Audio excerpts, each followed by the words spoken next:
traveling through a world of martial arts. I've become a powerless, washed-up middle-aged man.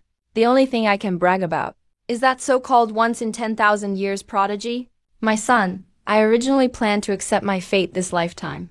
I pinned all my hopes on my son becoming great. Who would have guessed the soothing parent system suddenly activated? My abilities will always be 4 major realms above my son. So I started playing the role of a poor father, bending my back carrying bricks on the construction site during the day, and acting miserable at home at night, all just to make my son work hard. Meanwhile, I can reap the rewards without lifting a finger behind the scenes.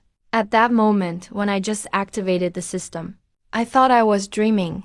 Suddenly, a flood of notifications appeared before my eyes like a waterfall. Ding! Soothing parent system activation successful. Current bound offspring, Suyu.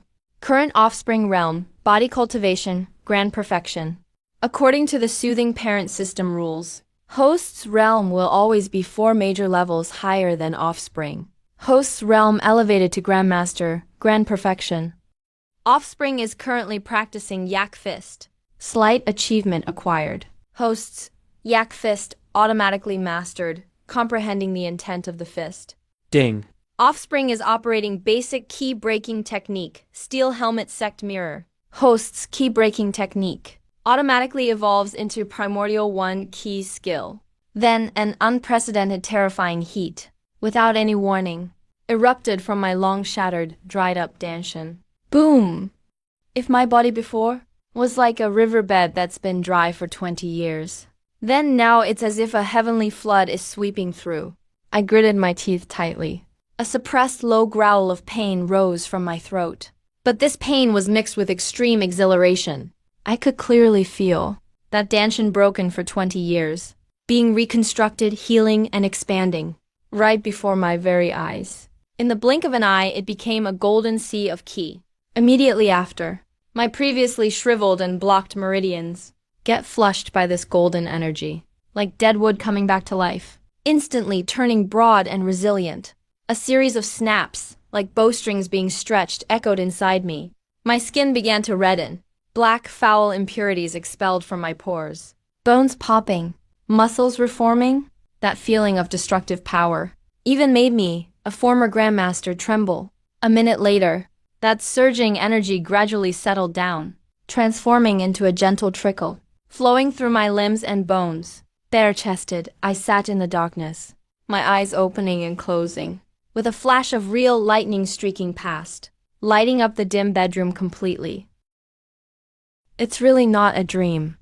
I raised my hand, looking at my once rough, calloused and scarred palm. Now that old skin was shed, replaced by baby soft skin that still contained explosive power.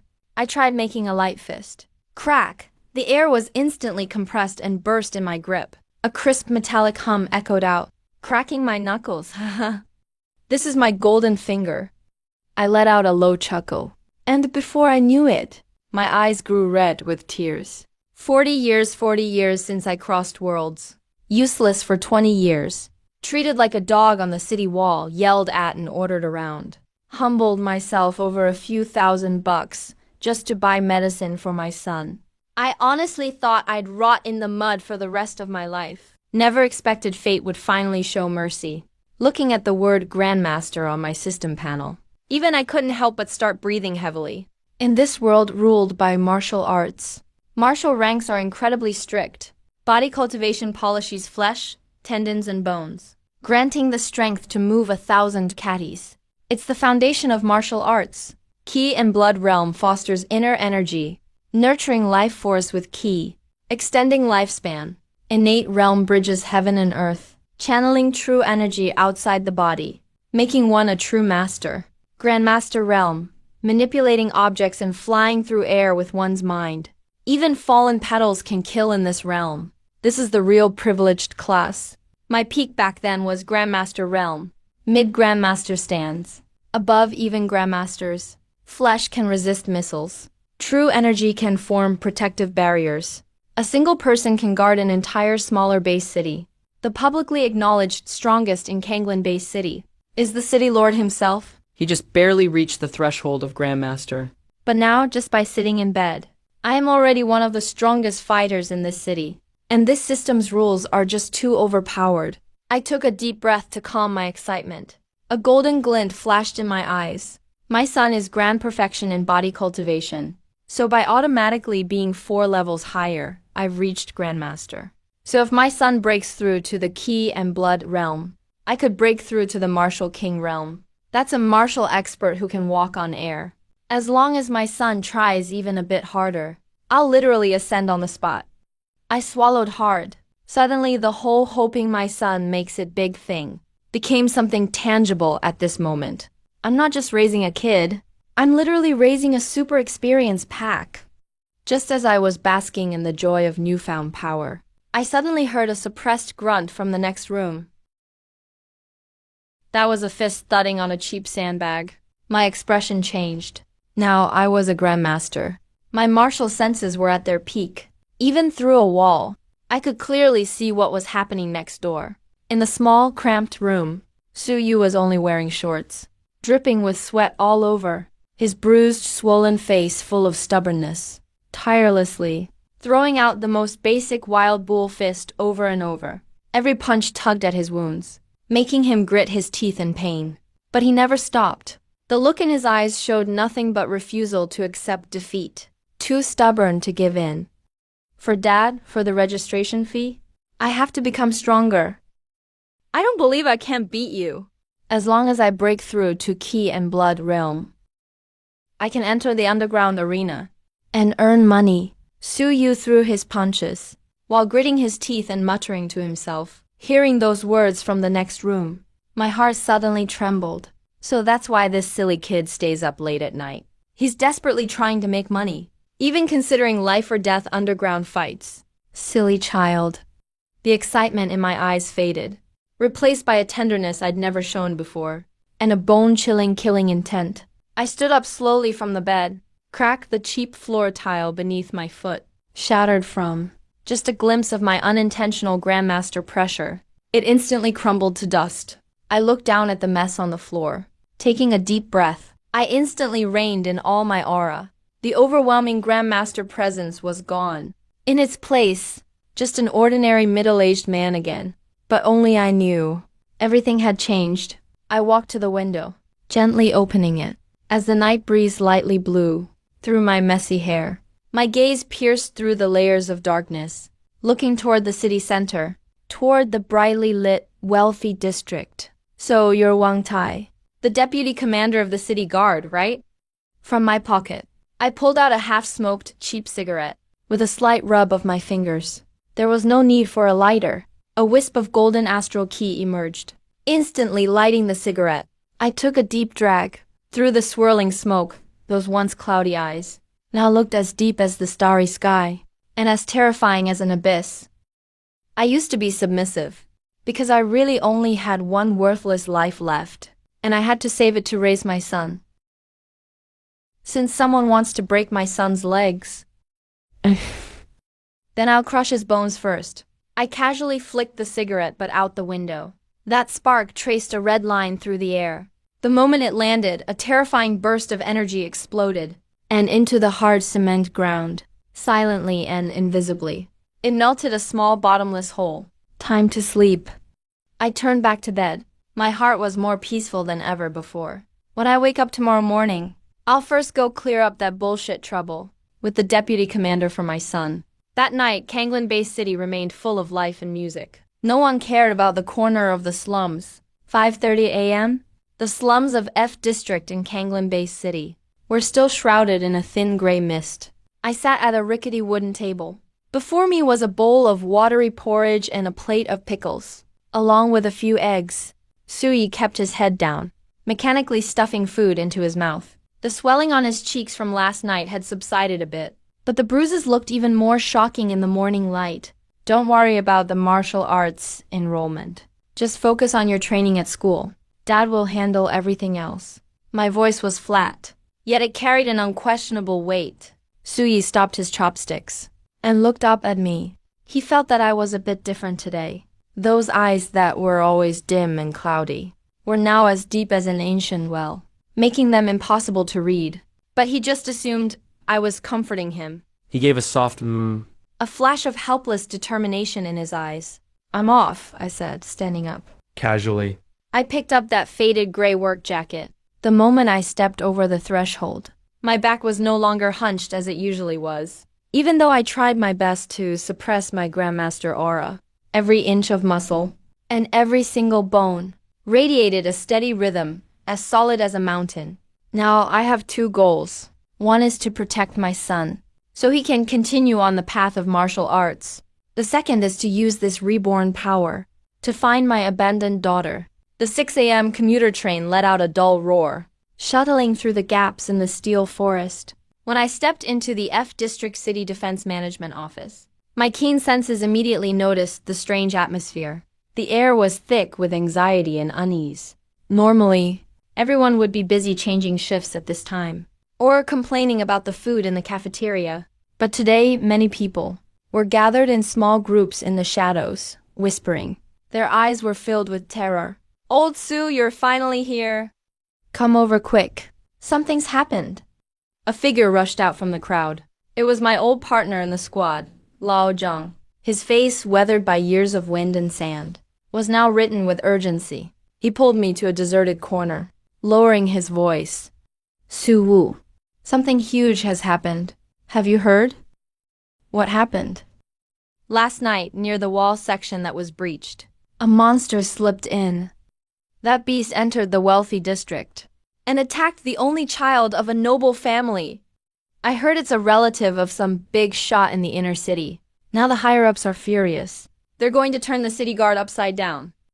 Not even a brick fell from the section you and I guarded last night. It shouldn't have anything to do with us, I replied calmly. Oh, my dear brother. Don't you understand yet? Lao Zhang slapped his thigh, his voice trembling. I had you cover my shift last night, but on paper it was still his group's shift. Now that a noble is seriously injured, Liang Qi's uncle, Liang Zhanming, will definitely protect his nephew. If they push the responsibility onto people like us who have no background, claiming we were derelict in our duties, or covered up military intelligence, that's a capital crime. Before Lao Zhang could finish, a cold voice rang out from the defense hall speakers. All personnel on duty from the 3rd Brigade, proceed immediately to the briefing room for investigation. Violators will be dealt with under military law. Lao Zhang was scared out of his wits. He grabbed me to leave. Old Sue, we have to figure out our story. I gently brushed Lao Zhang's hand away. My eyes turned toward the upper floors of the office building. You go ahead. I have my own business to attend to. Hey, old Sue. Where are you going? The captain's office is that way. Lao Zhang called out in a hushed voice behind me. But I didn't even look back. Since the world has changed, I'm done being the scapegoat in this job. Although the door to the captain's office was tightly shut, my hearing could still clearly capture the conversation inside. I didn't knock. Instead, I pushed the door straight open. Asterisk creak dot asterisk. The two men inside snapped their heads back. The middle-aged man, Liang Zhanming, was flipping through the duty roster with a grim expression. Meanwhile, Liang Qi was shrunk in a chair, his face pale. He hadn't even taken off his expensive nano-combat suit, and his collar still reeked of the alcohol from his partying at Paradise last night. Seeing my sudden intrusion, Liang Zhanming's face darkened completely. He slammed the table. Su Wu, who let you in? Get out and get on duty. I'm here to resign. Resign? Su Wu, do you think my place is a wet market? Coming and going as you please. Not a chance. Something huge happened in the defense zone last night. An intruder snuck in, and a noble was attacked. And you were the substitute on duty last night. Upon hearing the word resign, Liang Qi beside him was first panicked. Then, as if grabbing a life-saving straw, he suddenly jumped up and pointed at my nose, screaming, That's right. Even though I asked old Sue to cover for me for a bit last night, it was because I trusted him. It must be him. It must be him. He intentionally let the beast in, to frame me. He wanted revenge for my usual strictness with him. How heartless can you be? Just to take me down. You'd ignore the safety of the entire city's citizens. Damn you, you lowly peasant. You're trying to ruin my life, aren't you? Lang Qi got more excited as he spoke, even starting to believe his own lies. A twisted sense of pleasure appeared on his face. He rushed right up to me. He raised his hand to slap me. I stood still. I didn't even lift an eyelid. In the world of grandmasters, Liang Qi's attack, which usually spattered blood in an instant, was as slow as a crawling snail. Just as Liang Qi's palm was about to touch me, a barely perceptible wave of energy spread out from my whole body. Bang! Before Liang Qi even realized what was happening, he felt like he'd crashed straight into an invisible wall of reinforced concrete. His entire body flew backward. He smashed hard against the office's file cabinets. Papers fell everywhere with a loud crash. You dare fight back? Liang Qi clutched his chest, staring at me in terror. Liang Jianming stood up too. There was a trace of respect in his eyes. He's a master at the innate level. He didn't even see how I made my move just now. Su Wu, are you resisting the investigation? Liang Jianming's voice was deep. There was an authority in his tone. Until last night's case is closed, you're not going anywhere. If you confess now and say it was your negligence that let the killer in, maybe I can still protect you. Otherwise, your son Su Yu, who's studying at Noam High. Liang Jianming spoke slowly, his tone full of menace. After all, the son of a suspect will never pass a background check. In that instant, my gaze turned ice cold. I can disregard these petty slanders, but I won't tolerate anyone using my son's future as leverage. Captain Ling, I suggest you swallow back what you just said. I took a step forward. The once calm office was suddenly filled with a raging wind. The window glass started creaking under the pressure. Liang Jianming suddenly felt like an ancient beast was staring him down. His internal energy actually froze up. Who are you, really? Liang Jianming was drenched in cold sweat. He tried to steady himself, but his legs wouldn't stop shaking. Right then, the office phone rang unexpectedly, shattering the deadly silence. Liang Jianming answered the phone, hands trembling. A panicked voice came from the receiver. Captain Liang, something's wrong. Internal patrol has arrived at the door. They said they're here to take away whoever was directly responsible for patrolling Zone F, especially Liang Qi, the squad leader. Yang Jianming's hand shook, and the phone fell onto the desk. He glanced at his nephew, who was now a puddle on the floor, then looked at the unfathomable me standing before him. As long as I'm still a member of the city guard, as long as I plead guilty, or admit everything before then, his nephew goes free. Since you want to resign, I can sign off. But before that, you have to do one last thing for me. Liang Jianming gritted his teeth, a crazed look of desperation flashing in his eyes. Go to internal patrol and take the fall for this. I'll give you more money than you could ever make in your life. Enough for your son to enroll at one of the 5 top bases outside the city. Well, I looked at him like he was an idiot. It seems 20 years at the bottom has really made you all delusional. I slowly turned around, heading for the door. A rotten institution like the city guard isn't worth staying in. As for your so-called schemes and scapegoats, whoever tries to stop me, I'll kill them. As for you, my gaze flicked at Liang Jianming. If you dare, I just hope your commander can keep your head on your shoulders. As I stepped out the door, the 2 massive alloy doors couldn't withstand the lingering force and collapsed with a crash. Liang Jianming slumped into his chair, drenched in sweat. He didn't catch his breath until my presence had fully faded. His eyes were full of venom and arrogance. So what if you're a hidden expert? This city belongs to the Wangs, not the Sus. You want to resign, huh? Fine, I'll let you go, but I'll make sure you're done for. Hello, Commander? A few minutes later, I was strolling down the empty street. Of course, I wasn't wandering aimlessly. I had a clear destination, the Deputy City Defense Commander's residence. If they're set on blocking my son's path, then I'll pave it myself. To me now, brilliance is in the past. Those so-called untouchable elites are just a bunch of loud ants. Even the Deputy Commander, at best, is just a junior grandmaster, whose vitality hasn't even fully formed.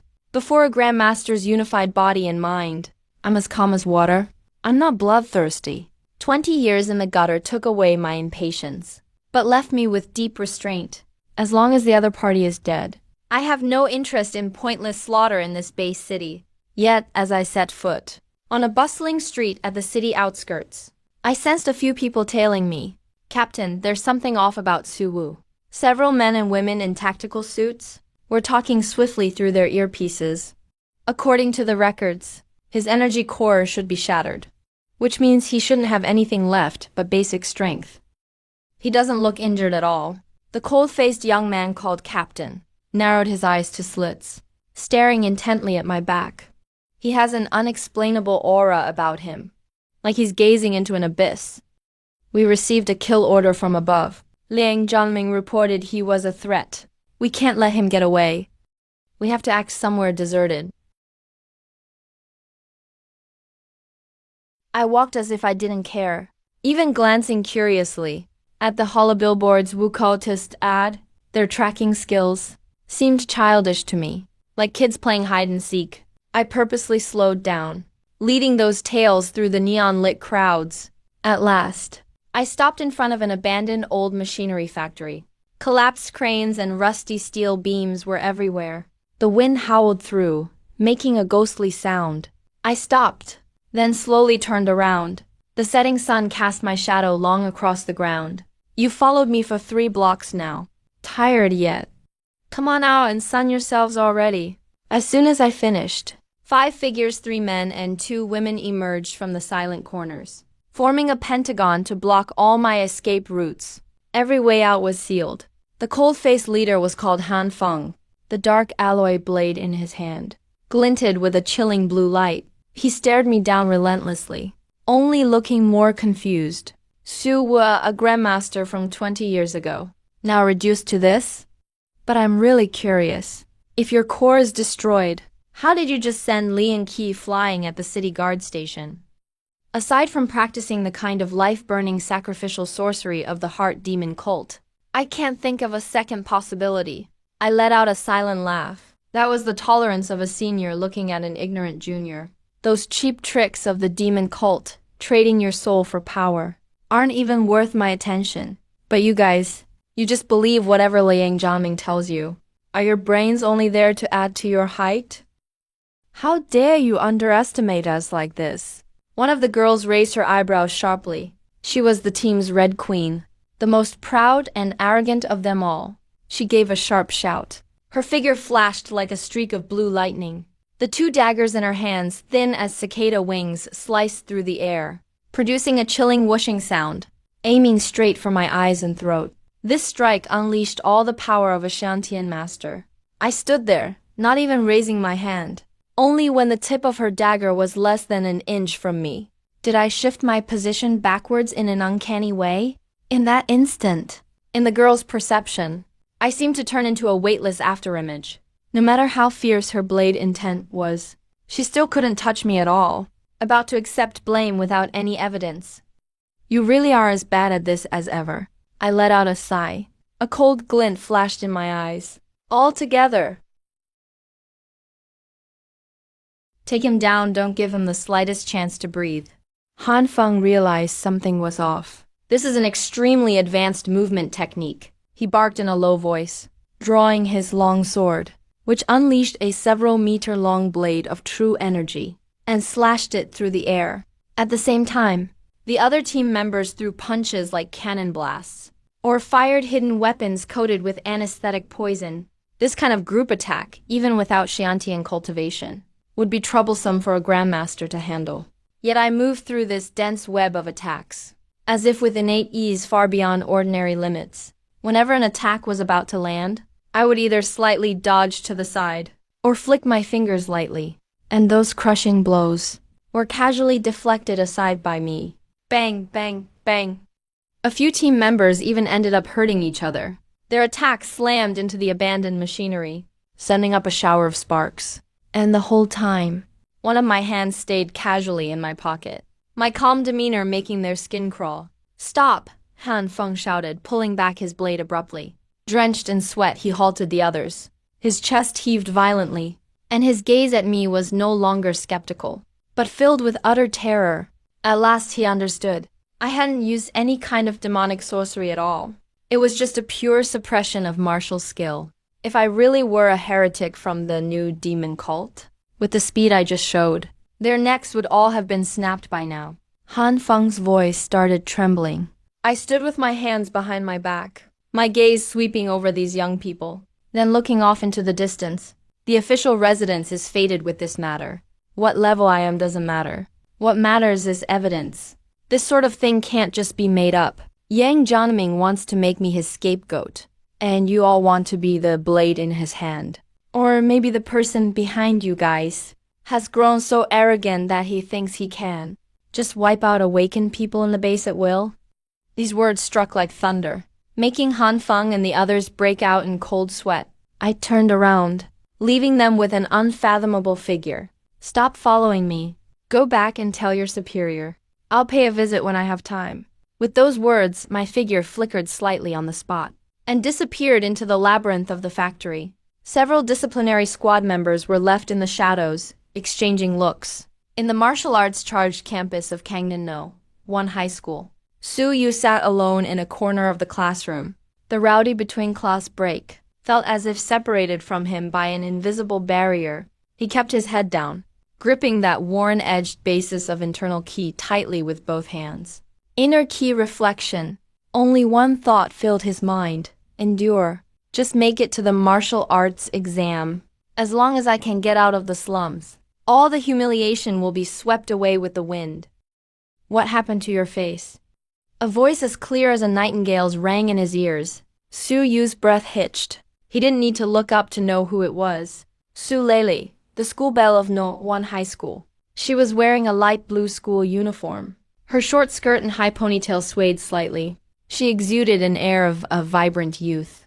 I accidentally fell while walking. Su Yu's voice was low. He deliberately distanced himself. Su Lele's brow furrowed. Her pretty face turned slightly cold. Fell. Who falls and leaves finger marks? Did Wang Tai bring people to corner you? Su Yu didn't say a word. He just turned his back. You bastard. Just because his family is connected to the city defense force, does he think he can be above the law? Su Lele's chest heaved with anger. I'm going to reason with him. I don't believe there's no justice in this school. Don't go, Lele. Don't go. He'll make my dad lose his job. My dad has worked there for 20 years. It's his lifeblood. Looking at Su Yu's face, which was swollen and even stained with dried blood, Su Lele felt a sharp pang in her heart. She bit her lip, her eyes turning slightly red. So what if he loses his job? Are you just going to let him keep bullying you? At worst, I'll go beg my father.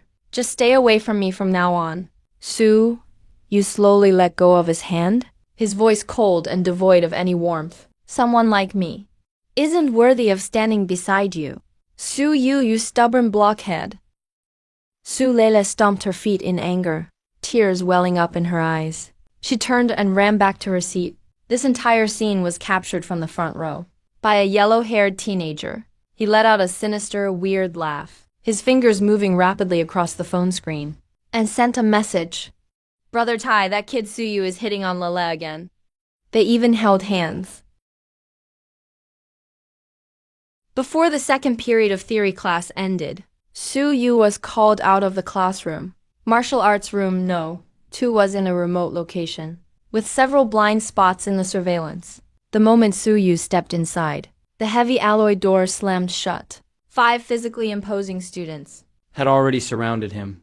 The management teacher in the distance was sitting in a chair drinking tea. He lifted his eyelids slightly. And upon seeing the leader was Wang Tai, he expressionlessly put on his headphones and turned away. You motherless bastard. You really never learn, do you? Wang Tai was wearing a designer fighting suit, kneading his knuckles, making a series of sharp cracking sounds. He was also at the great perfection of the physical realm. But having been soaked in expensive potions since childhood, his blood qi was much thicker than that of average students. I told you, if you dare get close to Su Lele again, I'll break your legs. You took my words for granted? With a sharp crack, Wang Tai delivered a sudden slap, striking Su Yu hard across the face. Su Yu's head was whipped to the side, and a salty metallic taste instantly filled his mouth. He gritted his teeth and didn't move. That dead fish-eyed look of yours is annoying to look at. When I get back, I'll have my uncle issue a termination notice to your loser father. I'll also frame him for professional negligence and let him spend the rest of his life in prison. Termination. Prison. Those two words were like poisonous needles, stabbing deep into Su Yu's tense nerves. That was his father. The father who, to support him, had lived humbly at the foot of the city wall for 20 years. I didn't give you permission to touch him. So what if I touch your dad? Scum like you actually thinks you can fight me? Wang Tai looked disdainful as he swung another punch directly at Su Yu's face.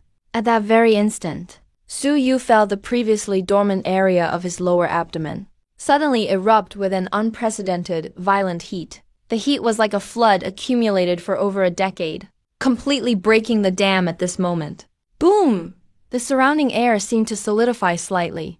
A flicker of a golden feather flashed deep within Su Yu's pupils. His body, which had appeared weak due to malnutrition, now saw its muscles ripple violently. A faint layer of red true qi actually emerged on his skin. Snap! A calloused hand firmly caught Wang Tai's heavy punch. Wang Tai was stunned. He found that his fist felt as if it were stuck in 10,000-year-old ice.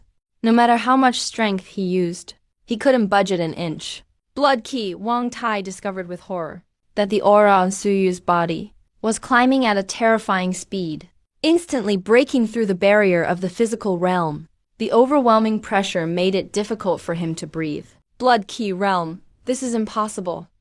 I told you, don't touch my dad. Su Yu's voice became extremely raspy, carrying the rhythm of some ancient, primordial beast. He stepped forward half a pace, his back like a fully drawn bow, waist and hips moving as one. After a basic yak punch was slammed out, the dull roar of a dragon elephant echoed in the air. Bang! Wang Tai was launched like a cannonball, slamming heavily into the reinforced wall in the distance. He didn't even have time to scream before his eyes rolled back, and he collapsed to the floor like a pile of mud, his fate unknown. Big brother. How is this possible? Monster. The remaining lackeys were scared out of their wits, seeing the tangible vortex of air around Su Yu. Where could they find the courage to fight? They scrambled and fled through the door. The management teacher in the distance was so terrified that the teacup in his hand shattered into pieces. He hurriedly tore off his headphones and pointed at Su Yu, screaming, "What are you doing? Are you trying to start a rebellion? You injured Wang Sheng. Even 10 of your lives couldn't pay for this." Su Yu stood in the center of the martial arts room, staring blankly at his own hands.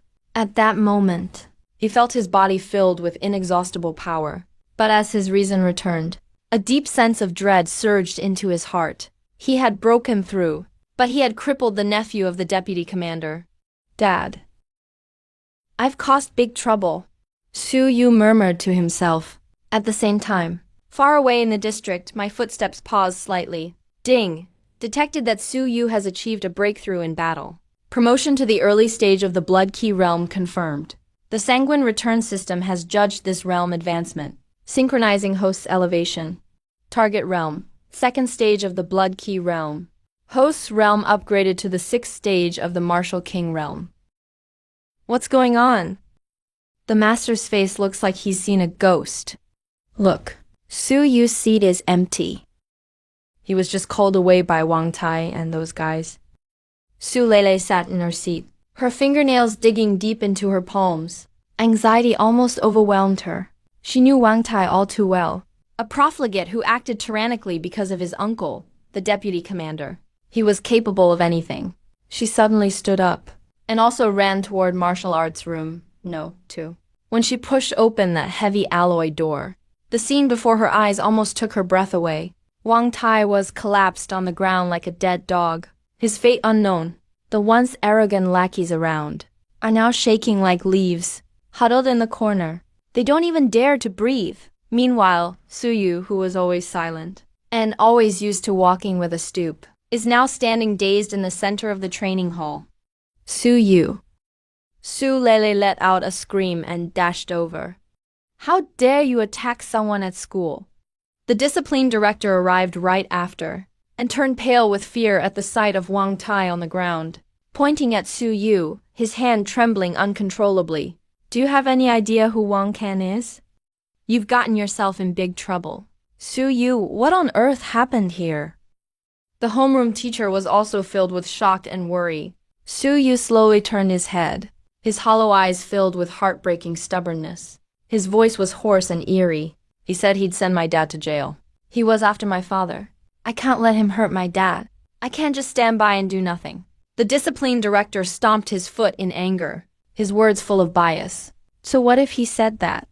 You hit him. Your useless father is just going to die faster. Wang Futong could crush you both, just like crushing two ants. As soon as he finished speaking, a piercing screech of brakes came from outside the door, followed by the hurried sound of leather boots. A middle-aged man and woman burst in, radiating a murderous aura. Tailma? The middle-aged woman let out a heart-wrenching scream, throwing herself next to Wang Tai. The man in black with a gold chain, eyes as cold and venomous as a serpent, was Wang Tai's father, Wang Heng of the Wang family. At the sight of his only son in such a state, the very air around Wang Heng seemed to freeze. Who did this? Wang Heng's voice was so low it sounded like gravel scraping in his throat. Every word was filled with an icy, bloodthirsty intensity. The discipline director scurried up like a lapdog, groveling as he pointed at Su Yu. Mr. Wang, it's that little bastard from the lower class. I don't know what forbidden drug he just took, but he suddenly went crazy and attacked young Master Wang Tai. We couldn't stop him no matter what. Good, very good. Wang Heng was so furious that he started grinning. A terrifying aura of mid-stage qi and blood erupted instantly, oppressing the students crowding around, so much they could barely breathe. Here in Kanglan City, no one has ever dared to beat up my son like this. You little bastard, I'll break your bones today. Don't touch him.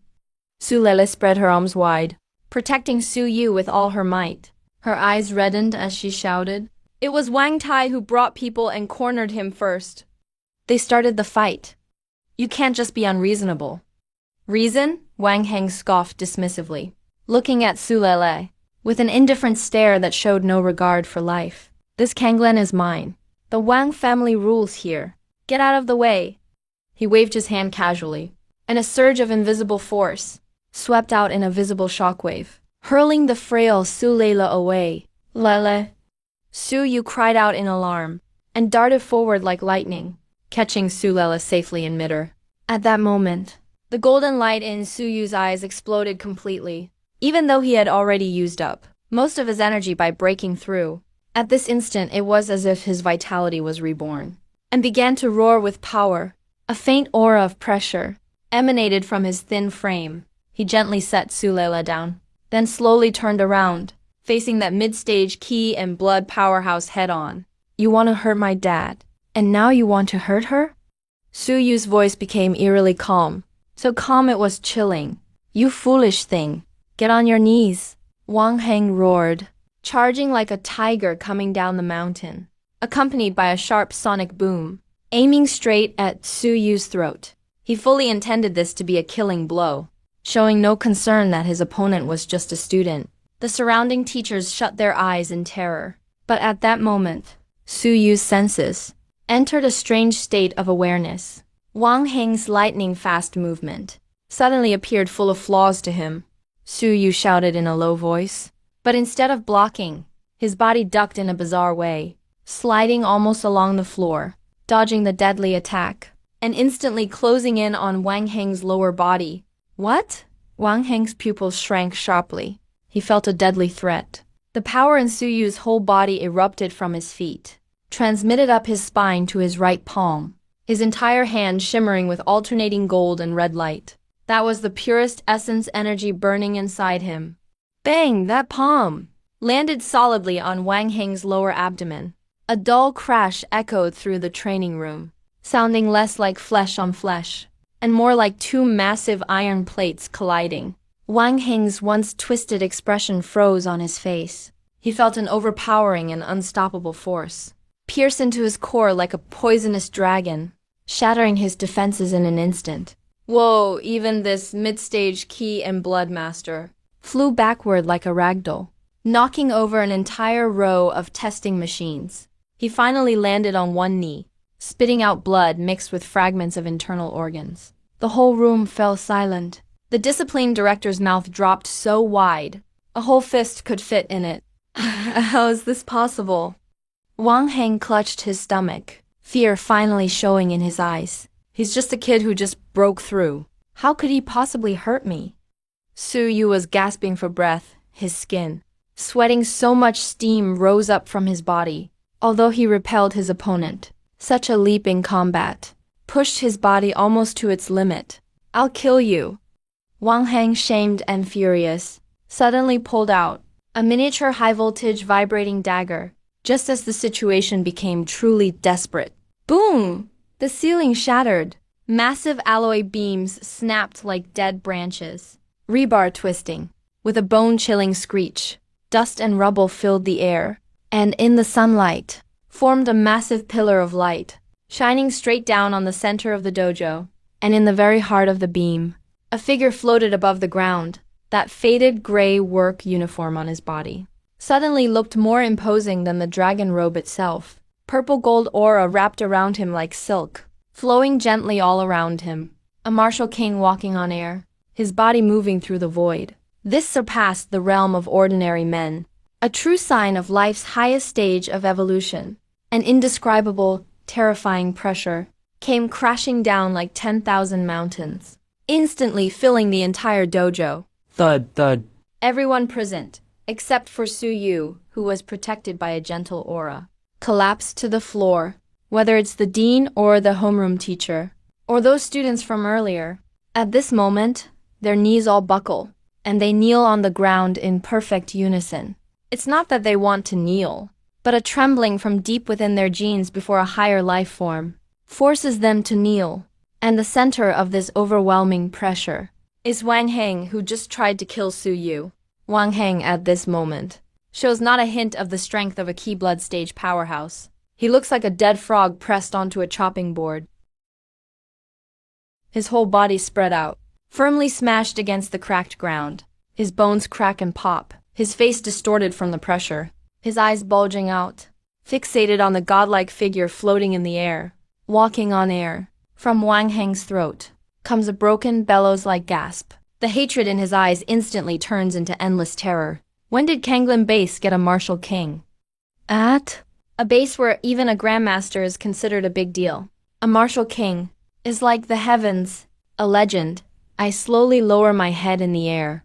In those purple gold eyes, there is only the indifference of looking down on ants.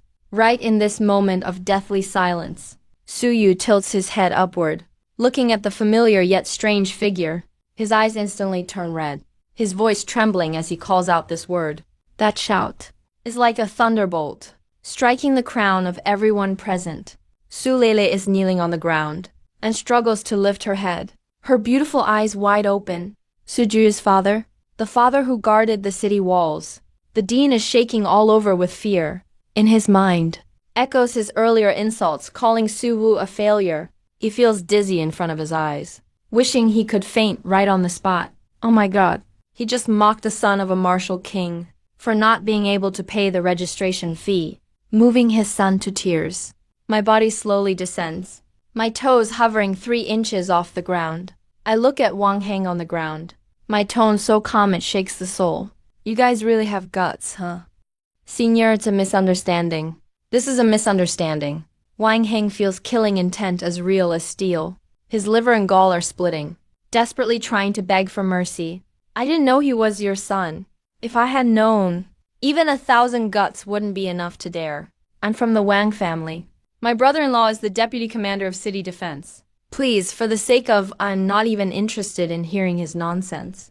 I gently raise my right foot and stomp down as if extinguishing a cigarette. It lands seemingly lightly. Bang, no fancy moves. No earth-shattering explosion. Just like the sound of a watermelon smashed by a heavy hammer. Wang Heng's head and his plea for mercy instantly burst under my foot into a mass of blood. The headless body twitches twice and then falls still. Blood splatters onto the nearby middle-aged woman. Wang Heng's mother's face. The warm touch snaps her out of her daze. The middle-aged woman stares at her husband's headless body. Completely broke down in an instant.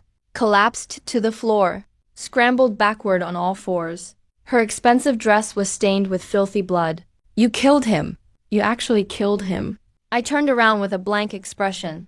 Those blood-stained leather boots stepped on the broken tiles, making sharp, crisp sounds, moving step by step toward that woman.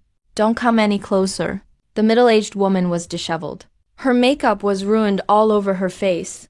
In extreme terror, she tried to grasp at her last lifeline. My real brother is Wang Meng.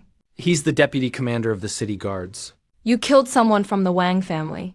My brother won't let you off. The city lord won't let you off either. She screamed at the top of her lungs, trying to use her connections to ward off the shadow of death haunting her. Yet my footsteps didn't pause even for half a second. So being deputy commander is something impressive? This retort was filled with utter contempt. You relied on your brother's power and allowed your son to bully classmates at school, to do as you pleased. Today is your retribution. As soon as I finished speaking, I slowly raised my right hand. In my palm, a force of violet gold blood energy frantically gathered. The air around twisted from the heat. No, please don't. The middle-aged woman felt the suffocation of death and closed her eyes in despair. The scream was right at a critical moment. Stop! An enraged roar came from a distance, along with urgent whooshing sounds. Boom! The dojo's already battered main door was completely crashed through by a tremendous force. A figure in silver commander's armor, with a mighty aura, burst in like a cannonball. The newcomer's face was stern. His energy burned strong as a furnace. It was indeed Wang Meng, deputy commander of the city guards, who rushed over after receiving the message. As soon as he entered, he saw his brother-in-law's headless corpse, and his sister under my palm. You bastard! Wang Meng's eyes were bloodshot with rage. He couldn't discern my level, but instinctively, he believed that in Kanglan Bay City, no one would dare kill someone in his presence, no matter who you are, to commit murder at school openly, and massacre a noble. You're provoking the law of all Kanglan City. Wang Meng pulled out his alloy combat sword, pointing the blade right at me. Grandmaster's pressure exploded from him, trying to intimidate his opponent. Kneel and surrender immediately, or else. I slowly turned my head and looked at this big shot who had come rushing to his own death. A flash of impatience in my eyes. The law? I gave a cold laugh. When you bullied my son, where was the law? When you took someone else's spot, where was the law? But now you speak to me. Of the law? My figure suddenly vanished on the spot. Wang Meng only felt a blur before his eyes. That man who'd just been 10 meters away was suddenly right up in his face. That terrifying aura of a martial king that froze his soul erupted without holding back at this moment. Wang Meng's pupils shrank to pinpoints. His sword didn't even have time to swing. Every stiffened muscle told him the despairing truth, the gap between us. Next life, take better care of your family. My large hand, like an iron clamp, casually gripped Wang Meng's head. No extra words. No hesitation. Bang! Like crushing a rotten tomato. This deputy commander, once all-powerful in Kanglan Base, holding life and death over countless people, didn't even have time to scream. Before his head exploded, his headless body swayed. The alloy sword clattered to the floor. I shook the blood from my hand, as if ridding myself of filth. Deathly silence fell, so quiet you could hear a pin drop. Sulela covered her mouth. The director rolled his eyes back and fainted. I stood in the pool of blood. The pent-up anger of 20 years in my heart was half-vented. I'm furious today. With the experience I've lived through 2 lifetimes, I could tolerate a lot. I could endure or laugh things off. But of all the things they could have done, they should never have touched my son. I slowly turned around, looking at Wang Meng's mother, who had already fainted from fright and lost control of herself. Killing intent still lingered in my eyes. Then my gaze swept toward the corner, where the trembling director cowered. Elder, please show mercy. A deep, steady voice suddenly called out. flooding into the ruined to dojo like a tide. Another presence surged in. My hand, which was just about to strike again, paused slightly in midair. I slowly turned my head. Those violet gold eyes coldly regarded the entrance, where the light and shadows blurred. An elder in a Chinese-style suit, with white hair and beard, slowly walked out of the dust. He seemed unsteady at first, but with every step, the gravel beneath his feet silently turned to powder. Early Grandmaster stage. This was the highest authority in Kangwon Bay City, City Lord Pan Hong. On ordinary days, Pan Hong stood high above and looked down on all. He was like a guardian deity of this steel jungle. But at this moment cold sweat beaded on the old man's forehead. His straight posture, under the tangible pressure of my martial king aura, had no choice but to bend. He adopted a humble posture. I am Pan Hong, Lord of Kangwon Bay City. Pan Hong took a few steps closer, but stopped 10 meters away from me, and went no further. He instinctively sensed that was the line of death. He glanced at the two headless corpses on the floor. A twitch ran wildly across his face. Then he took a deep breath, and bowed deeply to me, with a tone carrying respect. Elder, as for today's events, I am aware of most of it. It's nothing but a misunderstanding. Just a big misunderstanding. A playful smile curled my lips, letting those two words roll on my tongue. Full of mockery, Pan Hong forced himself to say these Wang family members usually rely on their little military credits and power, and are indeed arrogant and reckless. As the city lord, busy with city defenses, I failed to supervise my subordinates' families, and that's my responsibility. But now that Wang Heng and Wang Meng are dead, they've already been punished as they deserve. As for the remaining women, children, and students, their crimes do not warrant death. I hope, on my account, Elder, you can calm your anger. Pan Hong said those words with utmost grace, showing me great respect, while trying to smooth things over. However, I suddenly burst into laughter. What a misunderstanding. What a failure of supervision. What a crime not worthy of death. My laughter abruptly stopped. I snapped my head down. My finger like a sword, pointed straight ahead.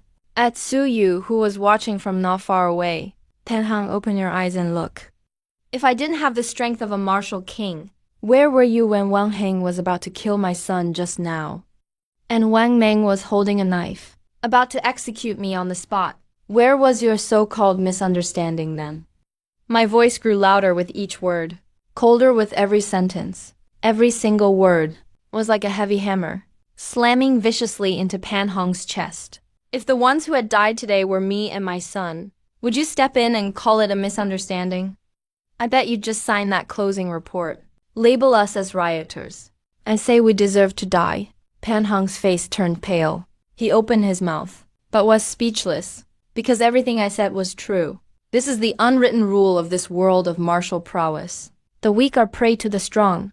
Power commands respect. Since you all made these rules, don't blame me for breaking them. The golden purple light in my eyes surged. Right now I've only killed a few attempted murderers. You clowns, jump out one after another to lecture me. But it's too late for mercy. Boom! The moment my words dropped, not only did I not stop, I actually increased the pressure. This time, it's no longer directed at the whole crowd, but targeted precisely at the 3 survivors. Wang Tai's mother, Wang Tai, and the school dean, who was already scared witless. The director's screams pierced the sky instantly. The middle-aged woman, already limp on the ground, suddenly felt as if an ancient mountain was crushing her back. Crack, crack. It was the brittle sound of bones breaking under the immense pressure. His well-maintained face instantly ballooned into a dark red shade. Blood gushed wildly from his mouth and nose as though free. He sprawled on the ground like a pile of mush. Eyes rolled back, clearly taking more breaths out than in. And Wang Tai, the once untouchable campus bully, was even more miserable now. Under the weight, the internal organs that Su Yu had injured were completely ruptured. He convulsed violently in a pool of blood, his features twisted in pain. A hoarse, dying gasp came from his throat, and the look he gave me held no venom, only despair, begging for a quick death. As for the dean, his forehead was already a mess of blood and flesh. Please spare me, Elder. Elder, please spare me. I have elderly and young at home. I'm begging you, just let me go like a fart. Watching this scene, City Lord Pan Hong's face became extremely grim. As a grandmaster, he had never been so blatantly ignored. But seeing my unrestrained golden purple true energy, he dared not move. He knew very well the gap between Martial King and Grandmaster. It's a chasm. If I really wanted to kill him, it wouldn't take more than 10 moves. Pan Hong took a deep breath and forcibly suppressed his humiliation and rage. His tone turned urgent and serious. Please wait, Elder. I'm not stopping your revenge. It's just that the Wang family is complicated. Pan Hong took a step forward, his voice lowered, with both warning and pleading. Although the Wang family is only a clan under the Kanglan family, their main branch is in the Jiangnan metropolis. I heard they have an ancestor in a high position in the military, and some even have warlord-level strong backers. Now that Wang Heng and Wang Meng are dead, their clan will surely be furious.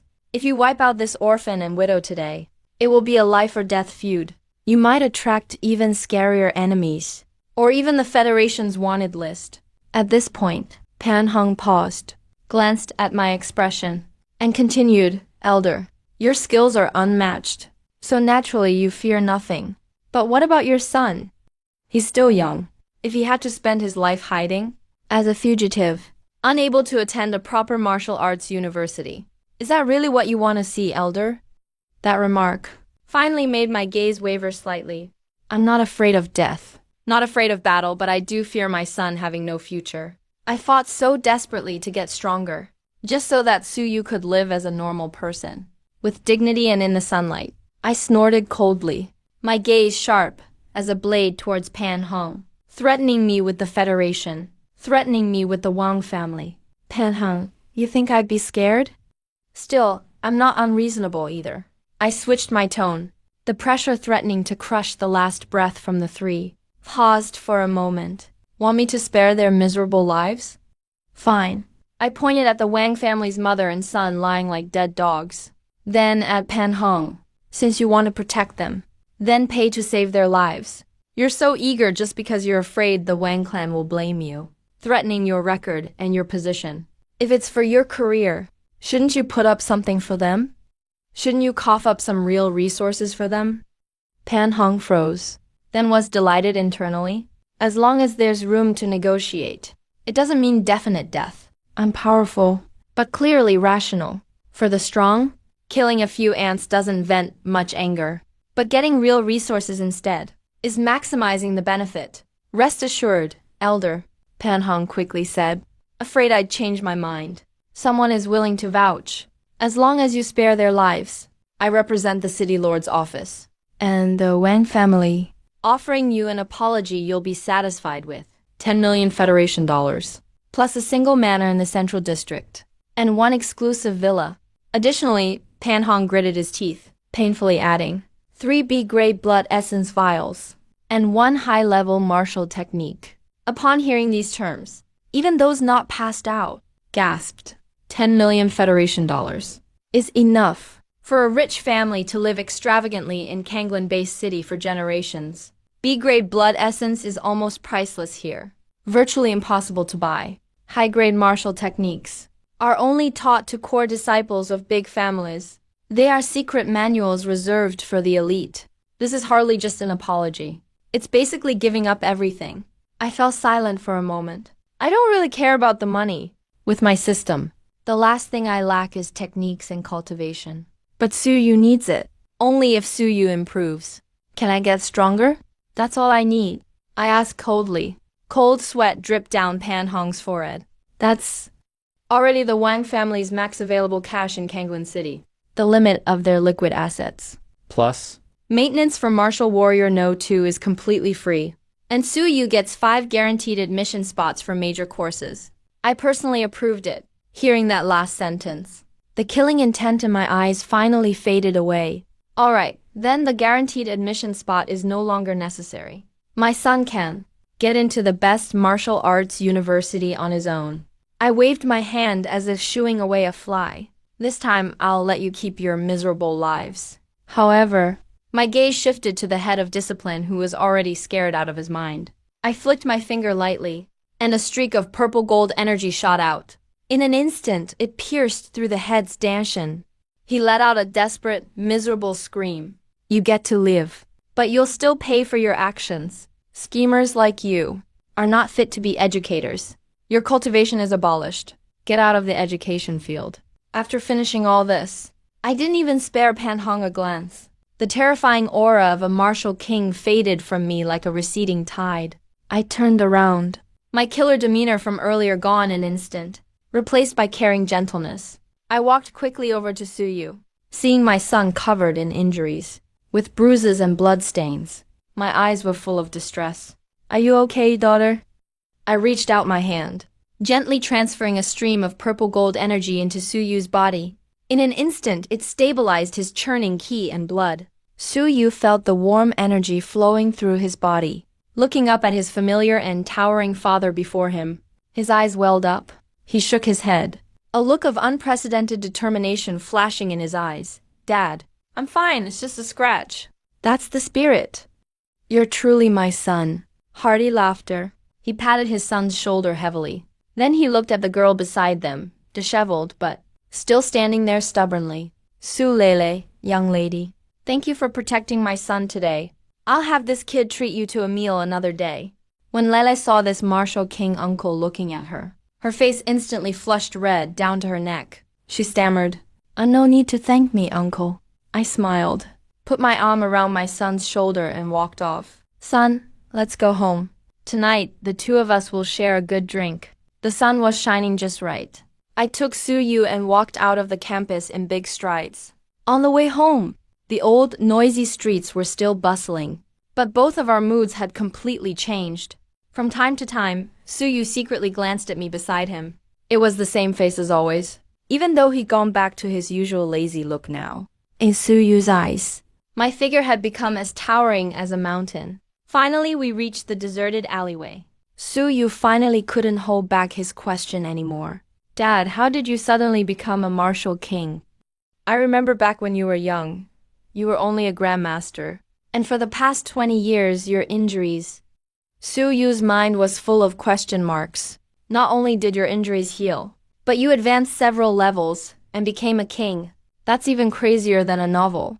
I stopped walking, took a squashed cigarette out of my pocket, and lit it with a touch of experience. I took a deep drag, exhaled a smoke ring, turned to look at my son, my eyes deep and profound, like a still pool of water. Matters concerning the system are far too shocking and too troublesome to explain. Daughter. Actually, your father have never given up in these past 20 years. I started to act serious while spouting nonsense, but it carried a genuine emotion. The wounds from back then were heavy, but they also helped me break through later. I've been shining shoes under the city wall for 20 years, moving bricks at construction sites. It may look like just scraping by, But actually, it's forging my heart amidst the mundane world. I've always been waiting for a chance. Maybe it's your performance today. I reached out my hand, helped my son straighten his messy collar, softly spoke, making my state of mind complete. The shackles of 20 years shattered. Suyu listened, feeling his blood boil. His eyes were wet again. Dad, Suyu choked out. All right, real men shouldn't cry. I smiled and rubbed my son's head. Some things don't need to be overanalyzed. You only need to know.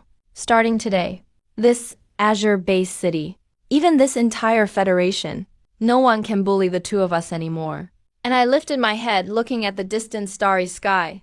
A chilling spark flashed in my eyes. Now that I've recovered, I'm even stronger than before. It's time to settle some old scores. Daughter, focus on your cultivation. Wait until you get accepted to Capital Martial University. Once you reach the Martial King level, we'll venture into the depths of the stars. Suyu was stunned. His heart started pounding. What are we going to do in the stars? I stubbled out my cigarette. My voice was as light as the wind, yet heavy as 1,000 pounds. To bring your mom home. Suyu clenched his fist tightly. His answer was resolute and unwavering. The morning sunlight the next day no longer carried that sour, dusty smell of FXU, but streamed through the giant floor-to-ceiling windows. With nothing held back, shining on the marble floor polished like a mirror.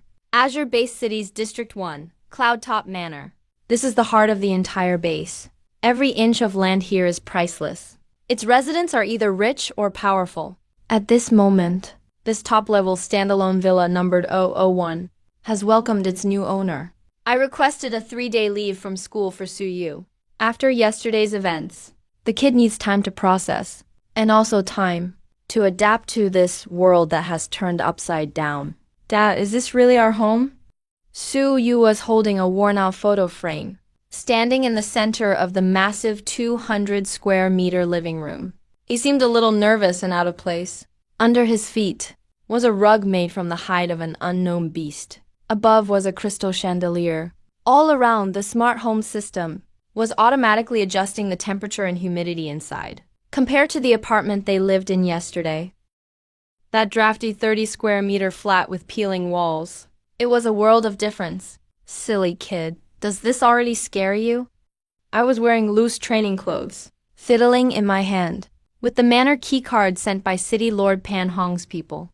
I casually tossed that card symbolizing the highest regional authority onto the coffee table, smiling as I walked over.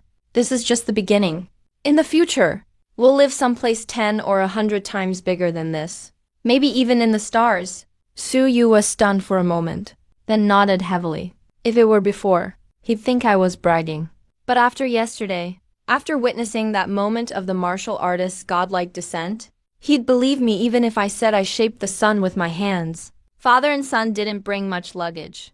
That old home in the slums. Besides memories, there really wasn't anything worth holding on to. We only took some old clothes. And most importantly, that old iron box filled with pictures of the boy's mother. After busying around all morning, the father and son placed all those memory-filled photo frames in every corner of the new house, looking at the gentle smile of mom in those photos, still warm in such a luxurious setting. This cold, enormous mansion finally gained a touch of familial warmth. Suyu wiped sweat off his forehead, slumped on the leather sofa and casually picked up a bottle of the special blue algae nutrient water from the table and took a swig. This luxury item costing 5 Federation coins per bottle. He'd only seen it in commercials before. Now it's become the household's daily drinking water. Suyu suddenly put down the bottle. His expression grew serious and confused. What's wrong? I'm adjusting the gravity in the house.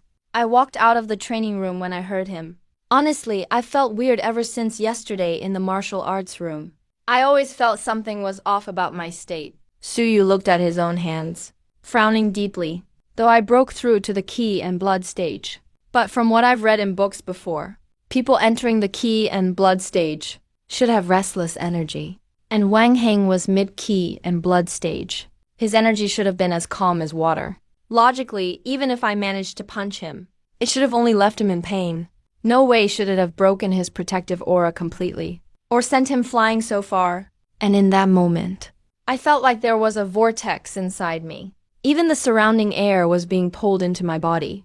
The more Suyu spoke, the more incredible it seemed. Upon hearing this, my eyes narrowed slightly. Actually, I've been curious about this matter too. While people say a tiger father breeds no dog son, Suyu's performance yesterday was more than just surpassing his level. It was overwhelming power. Come over and sit down. Focus your mind and relax. Don't resist. I walked to stand before my son. My expression grew serious. Suyu obediently sat cross-legged on the rug, closed his eyes. I extended my right hand, gently pressed against my son's back, with a thought. A gentle yet incredibly pure martial king-level energy slowly poured into Suyu's meridians. Under internal perception, the scene inside Suyu's body appeared clearly in my mind. The instant I saw it clearly, I was shocked deep down.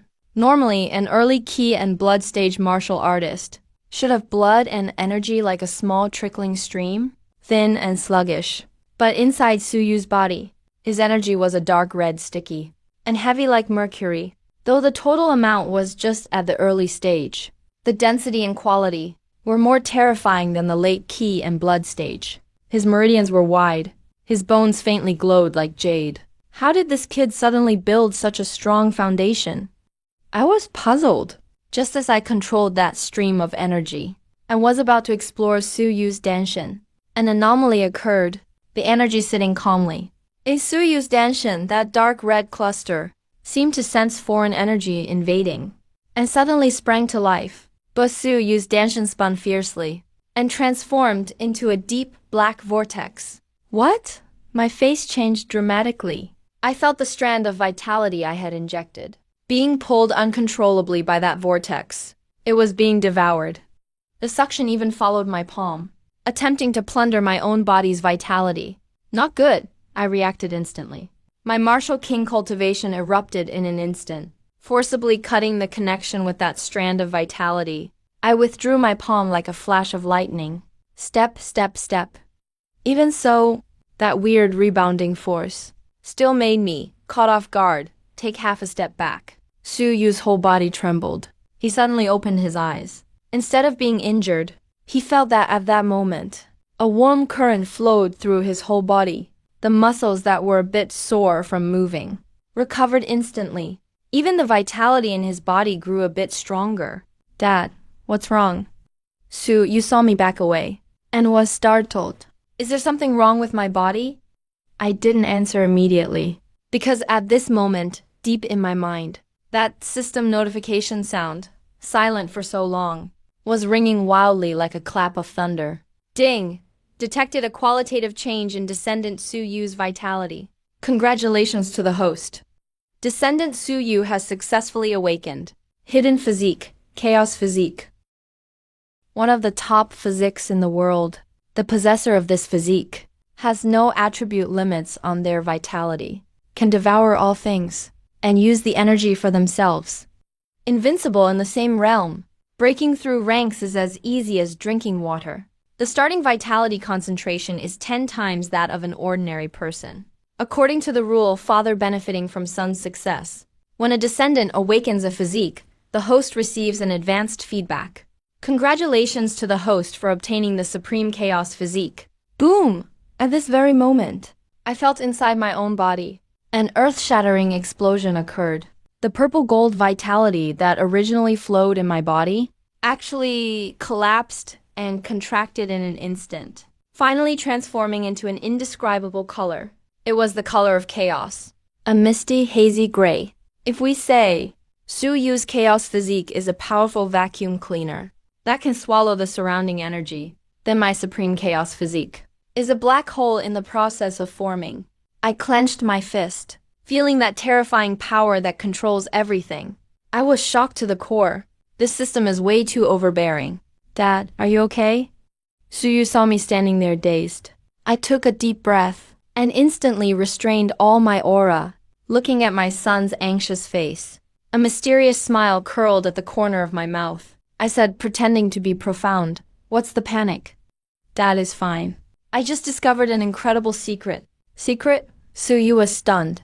You are the reason you felt your body was different just now. Is because you have awakened an extremely rare special physique. With my hands behind my back, I began a serious explanation.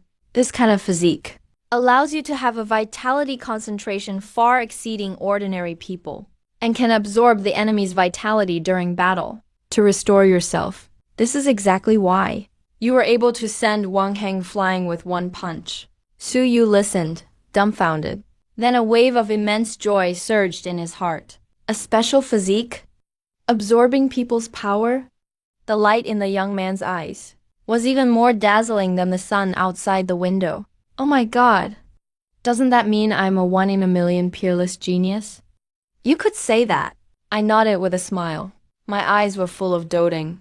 As long as you are willing to work hard, your future achievements will be limitless.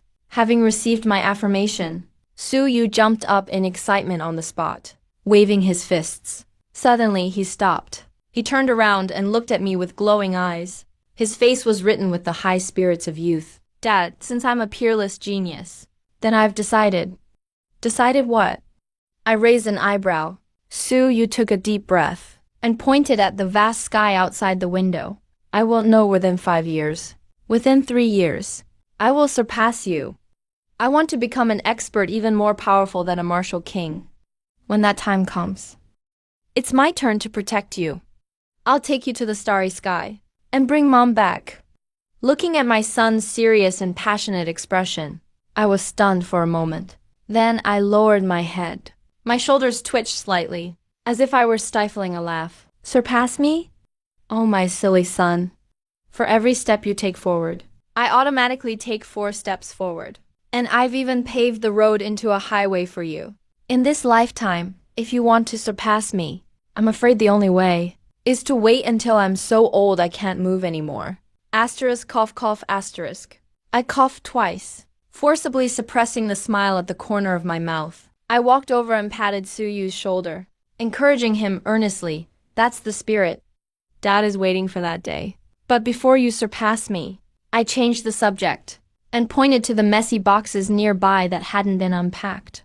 Clean up your room first, whether you're a grandmaster or a martial king. How can one sweep the world without sweeping a room? Get to work. As you command, Father. Su Yu gave a comical military salute, and full of energy, he grabbed a box and rushed toward his room, looking at my son's energetic back. The smile on my face gradually softened, then turned into a look of determination. Since my son has such talent, I can't just let him stay in the greenhouse of a school. I have to find him some real whetstones. The afternoon sun, through the giant floor-to-ceiling windows of Cloud Peak Manor, spilled onto the floor. I had just put down my utensils and was comfortably leaning back on the leather sofa picking my teeth. Su Yu's was busily cleaning up The dishes. ever since moving into the grand villa in this district. This child seemingly hasn't fully adapted to this kind of hand-and-mouth, wealthy lifestyle. He always wants to find some work to do, as if only that can make him feel at ease. Asterisk ding dong asterisk. The crisp and pleasant doorbell broke the afternoon silence. I raised an eyebrow. A flash of realization crossed my eyes. It seems that old fox Pan Hong is quite efficient. Go open the door. I stood up, walked to that carved door nearly 3 meters high, and pressed the open button. Outside the door stood 2 men wearing special black suits. They weren't ordinary deliverymen, but the most elite personal guards from the city lord's mansion. From each of them emanated the aura of a Xiantian realm martial artist. But at this moment, these 2 experts who could walk tall anywhere else, when facing me, were being careful even with their breathing. Senior Su, one of the men in black said, holding an antique sandalwood box with both hands, his voice trembling slightly. The city lord ordered us to deliver this urgently. The city lord said this is the first batch of apologies. If you are not satisfied, he went back to the storeroom to search again. I gave the box an indifferent glance. Just with one look, those 2 men in black felt the hair on their bodies stand on end, as if being stared down by a primordial beast. Fine, leave the stuff. Tell Pan Hong for me. This matter is now settled. I casually took the box, as if I were just taking a food delivery. Yes, thank you, Senior. Thank you, Senior. The 2 felt as if they had been granted a pardon. They bowed deeply to me, then fled genting manner as if running for their lives. I closed the door, turned and went back to the living room, and placed the box on the marble coffee table. Dad, who was it? Su Yu walked over, wiping his hands. He looked curiously at the exquisite wooden box. A delivery guy, I lied casually. Then, with a flick of my finger, I popped open the combination lock on the box. Clack, the box opened. A rich medicinal fragrance instantly filled the whole living room. Inside the box was lined with thick golden velvet. 3 thumb-sized test tubes lay quietly in the center. Emerald green liquid rippled inside the test tubes, looking like liquid jade. Occasionally, tiny bubbles would rise, as if brimming with a vibrant life force. Next to the test tubes lay a thread-bound ancient volume. 3 bold characters were written on the cover: Sky-shattering blade, Begrayed blood vitality potion, Jade sea dragon saliva. I took one look and recognized where these things came from. I had only seen such things once back in my youth. They have really gone all out this time. As for these 3 potions, on the black market each one could fetch over 5 million federal credits. And even then they are rare to find at any price.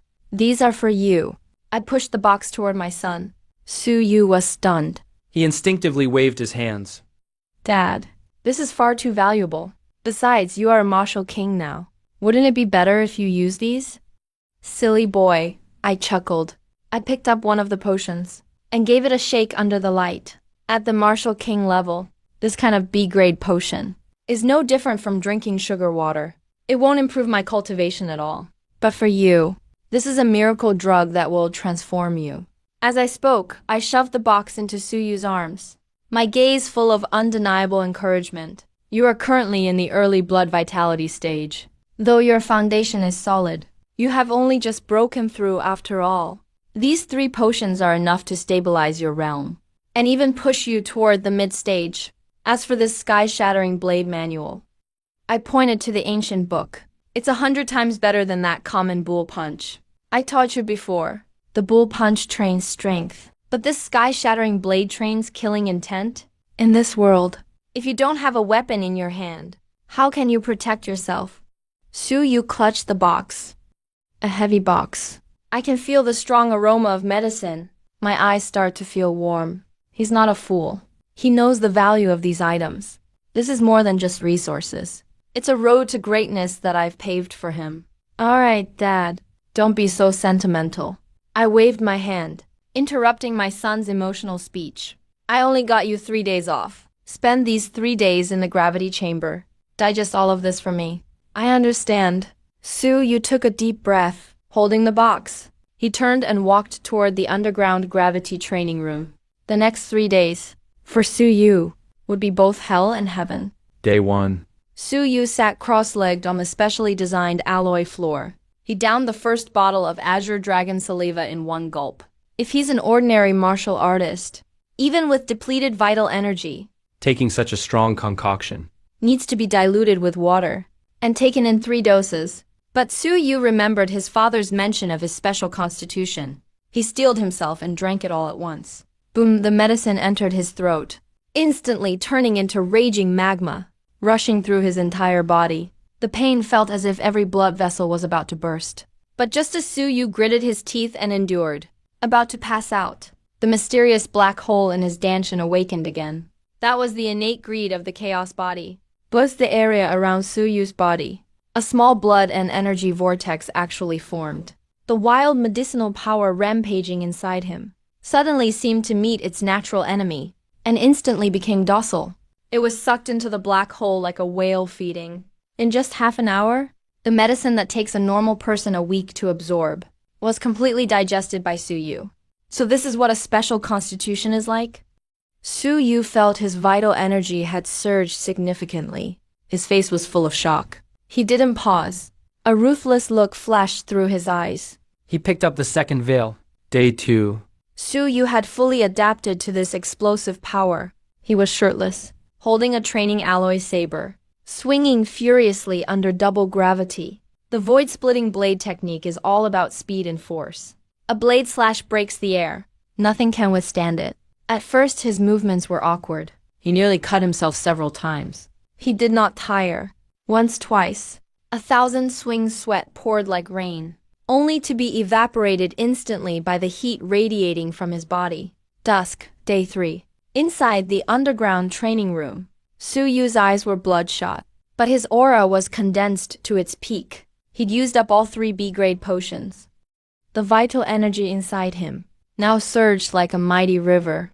The roaring sound actually leaked outside his body, like rolling thunder. "Break!" Suyu roared. The saber in his hand slashed fiercely. This strike used no fancy techniques, just pure speed, pure power.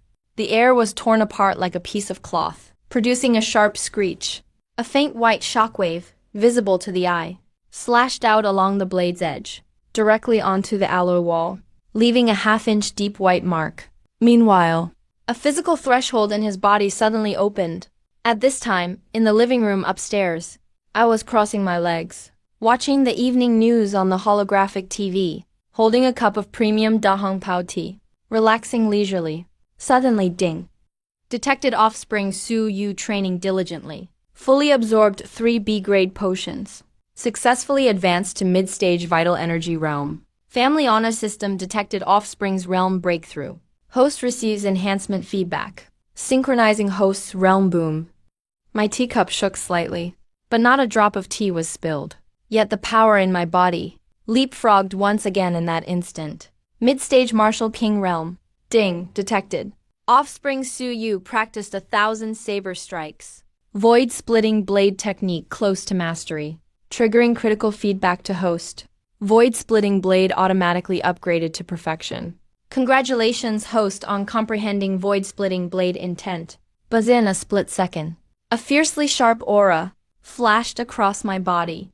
The genuine leather couch in the living room hadn't touched any external force, but countless fine cracks suddenly appeared on its surface, as if being sliced by invisible blade energy. I slowly closed my eyes. In my mind, insights about blade techniques surged up like a tide.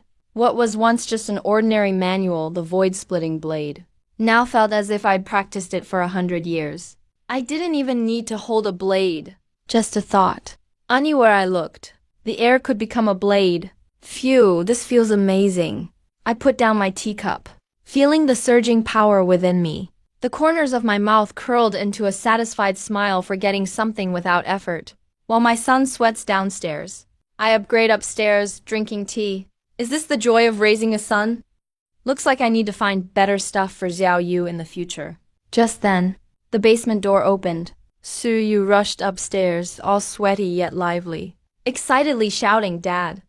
I've broken through to mid-stage vital energy realm. Plus I've mastered the void-splitting blade basics." I withdrew all the sharp blade intent from my body and returned to that kind, gentle father persona. With a smiling face, I turned around. Not bad. Not bad. Early morning, day 2. The air was filled with the scent of flowers. At the dining table, I casually said, "By the way, I've already spoken directly with the school management. From today on, you only need to attend morning theory classes and basic combat demonstrations. The afternoon routine training, that's a waste of time. You can skip." Su Yu was a bit surprised. "No school training? So what do I do?" I wiped my mouth with a napkin. A smile flashed in my eyes. "Go home after school, or I'll message you my location. Your body is a chaos body now. The school's play acting training can't satisfy you anymore. From now on afternoons, Dad will personally coach you. Special training just for you." Su Yu looked at my unfathomable smile and felt a chill creep up his spine. "All right, I'll listen to you, Dad." He knew I'd reached Martial King realm. Getting direct guidance from a martial king is a rare opportunity few would even dream of. 6 a.m. Kanglan First High School. When Su Yu walked through the school gates with his backpack, the once boisterous campus suddenly went silent. In the past, his poverty and Wang Tai's suppression made Su Yu invisible at school. Sometimes. He'd even get mocked by the snobs. But today everything changed. "Look, it's Su Yu." Keep your voice down. "Don't you want to leave?" I heard the Wang family was almost wiped out a few days ago. It was because they provoked him. Oh my goodness. How did I not realize he was a second-generation scion of a top association before? I heard even the city lord bows to his dad. Countless gazes, like spotlights, fell upon Su Yu. There was envy, there was jealousy. But more than that, a deep-seated reverence from their very bones. Those students who used to tag along behind Wang Tai, flaunting their borrowed prestige, were now shrinking their necks, not even daring to make eye contact with Su Yu, fearing this prince would settle accounts later. Su Yu's expression was calm, his steps steady.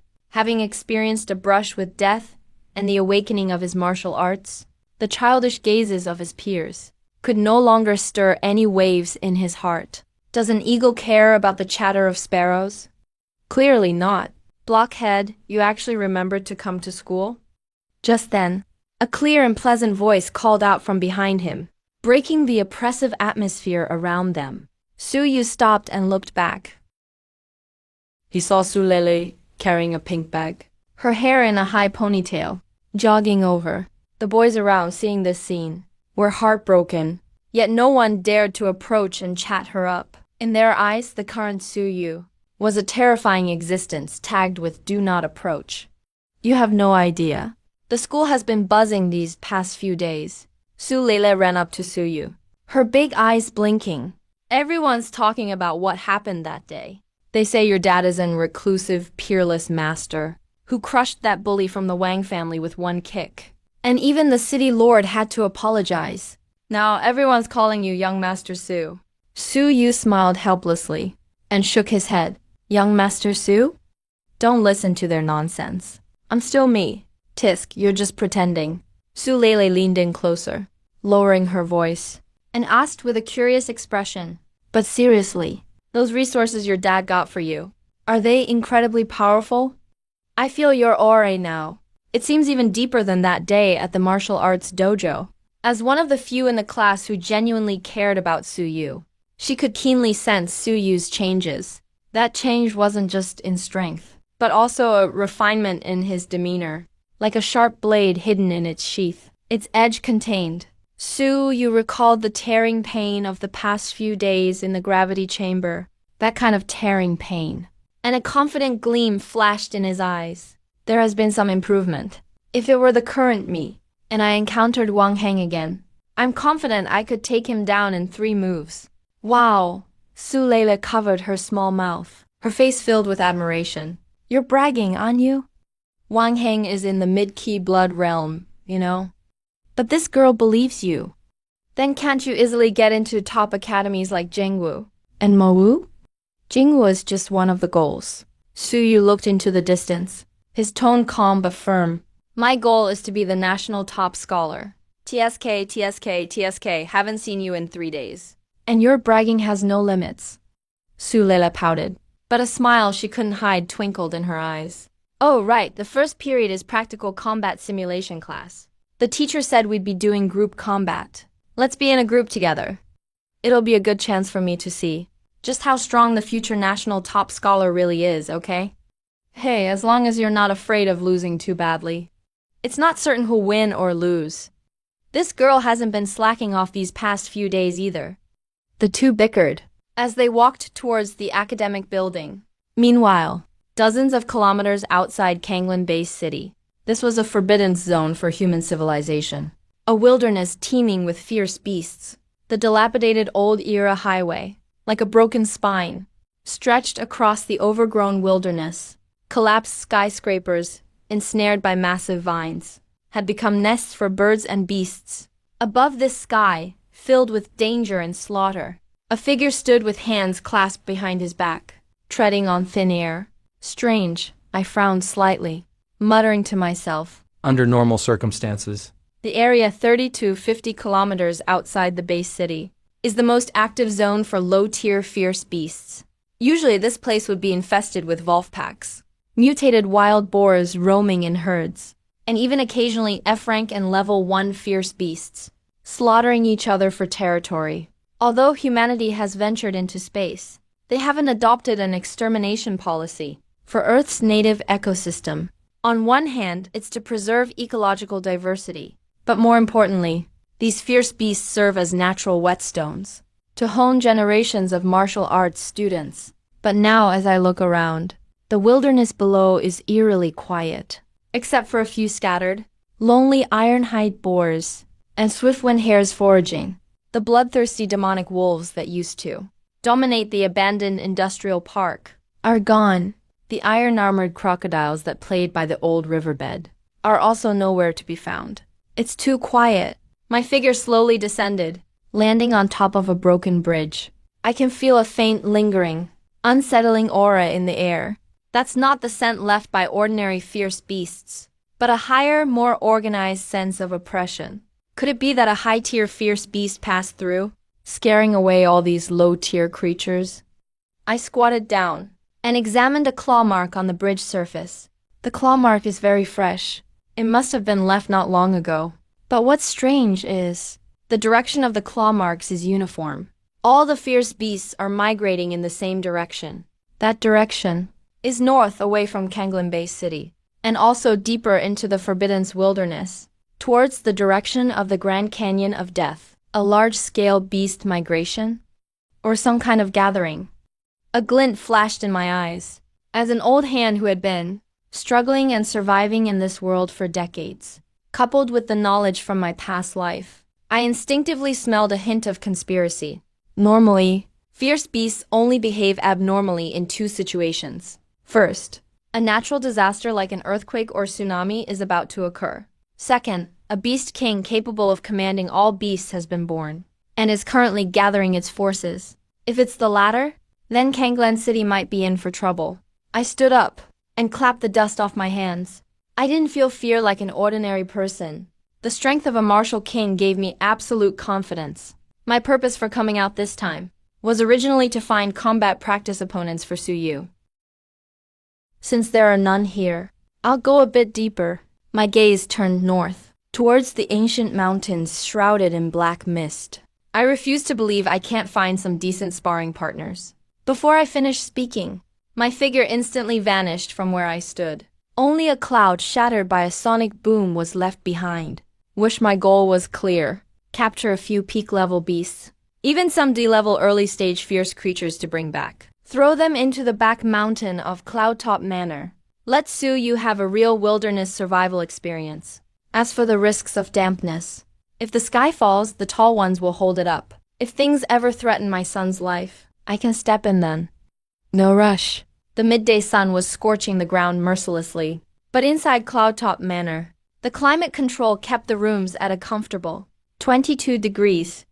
Su Yu returned home half an hour early. He had just walked into the front yard garden and didn't even have time to change his shoes when a deep wild roar pierced through the thick villa walls, faintly making its way to his ears.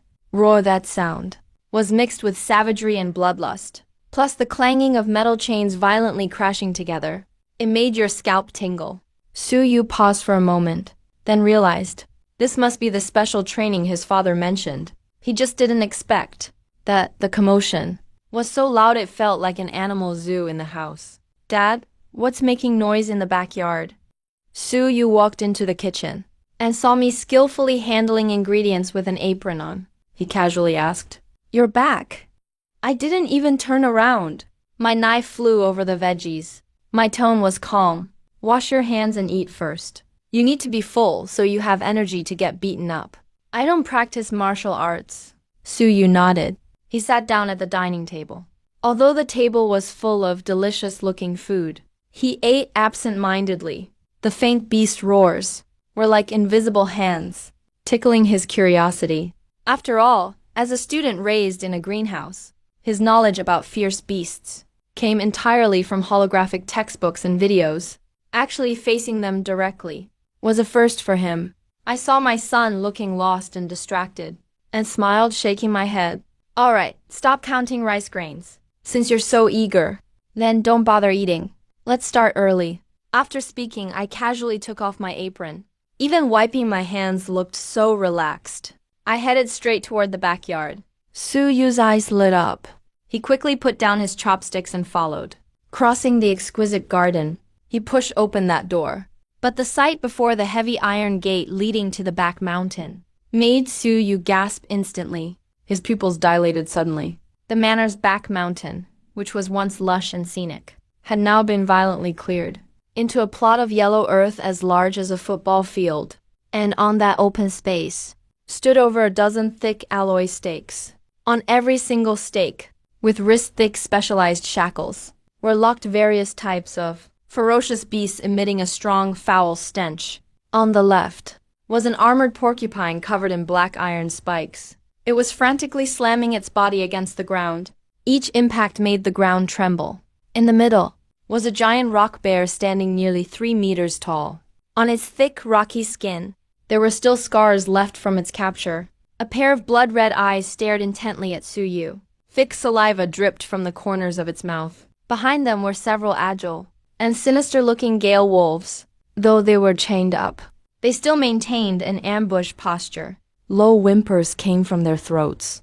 This place was practically a miniature ancient Roman Colosseum. Were these all captured by you? Su Yu, looking at these hideous creatures he had only seen in illustrated handbooks. His throat felt a bit dry. Are these the level 1 beasts corresponding to the Key Blood realm? That overwhelming murderous aura, that blatant killing intent, was simply not something classmates wearing protective gear at school could compare to. I nodded slightly, with my arms crossed. leaning against a broken tree that had been knocked over, looking as relaxed as if I were watching my own pet dogs. That's right, starting today. They are your sparring partners. Sparring partners? Su Yu's mouth twitched. If any of these beasts were let out, they could cause panic in District F. Yet in his dad's words, they became sparring partners. Dad, do you mean I have to train with them now? Finally, I pointed to the most irritable armored porcupine. Otherwise, you want to keep them for the new year. A mischievous smirk curled on my lips. Suddenly, my figure flashed, instantly appearing in front of that armored porcupine's iron cage. This is an early stage level 1 armored porcupine, equivalent to the early stage of the human Keyblood realm. And you are now at the mid-stage of the Keyblood realm. Logically, you should be able to crush it. Go on, let me see what you can do. As soon as I finished speaking, a cold light flashed in my hand, directly cutting the chains on the porcupine. The armored porcupine, having regained its freedom, let out a deafening roar. Its crimson bestial pupils Instantly locked onto Su Yu in the middle of the field. Rumble. Its hooves dug into the ground. Its massive body was like an out-of-control heavy truck, kicking up clouds of dust. With unmatched impact, it charged straight towards Su Yu. So fast, Su Yu was shocked. The book saying porcupines are slow are lying.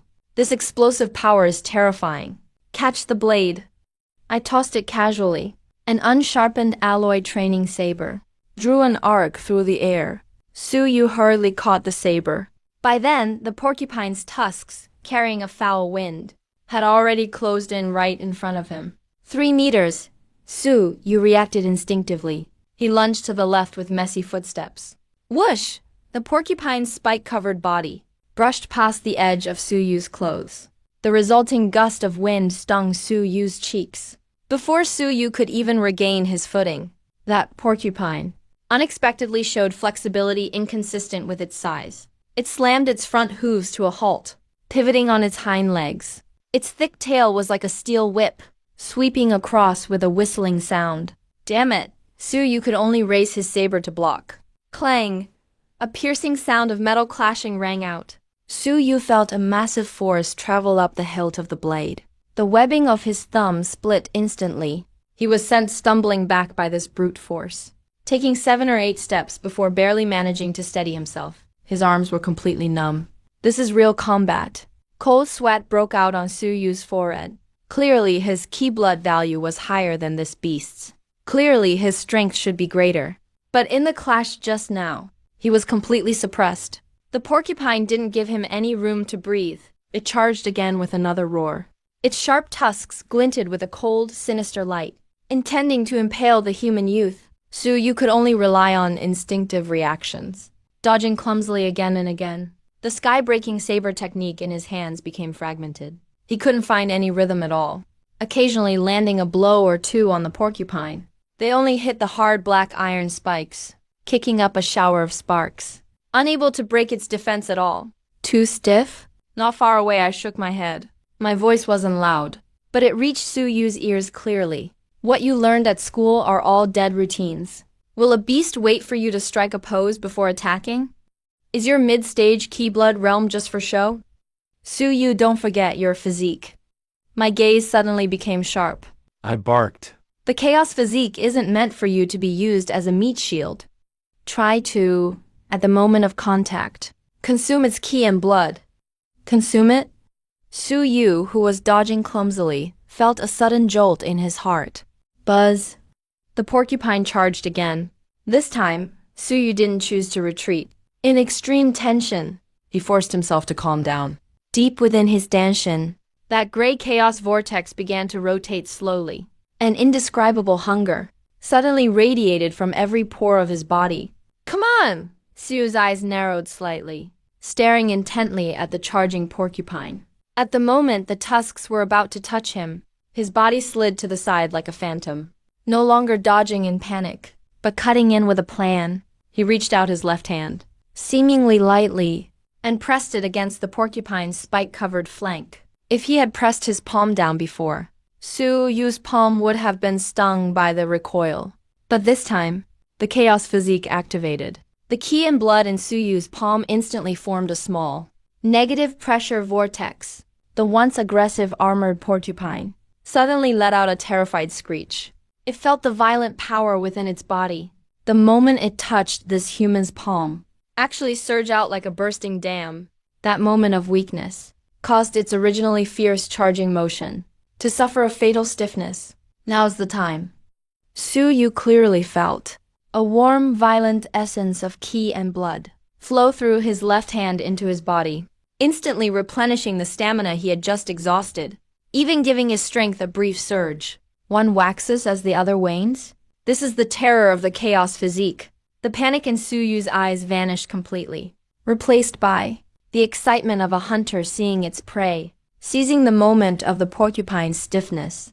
The alloy saber in his hand no longer trembled, but was held in a steady grip.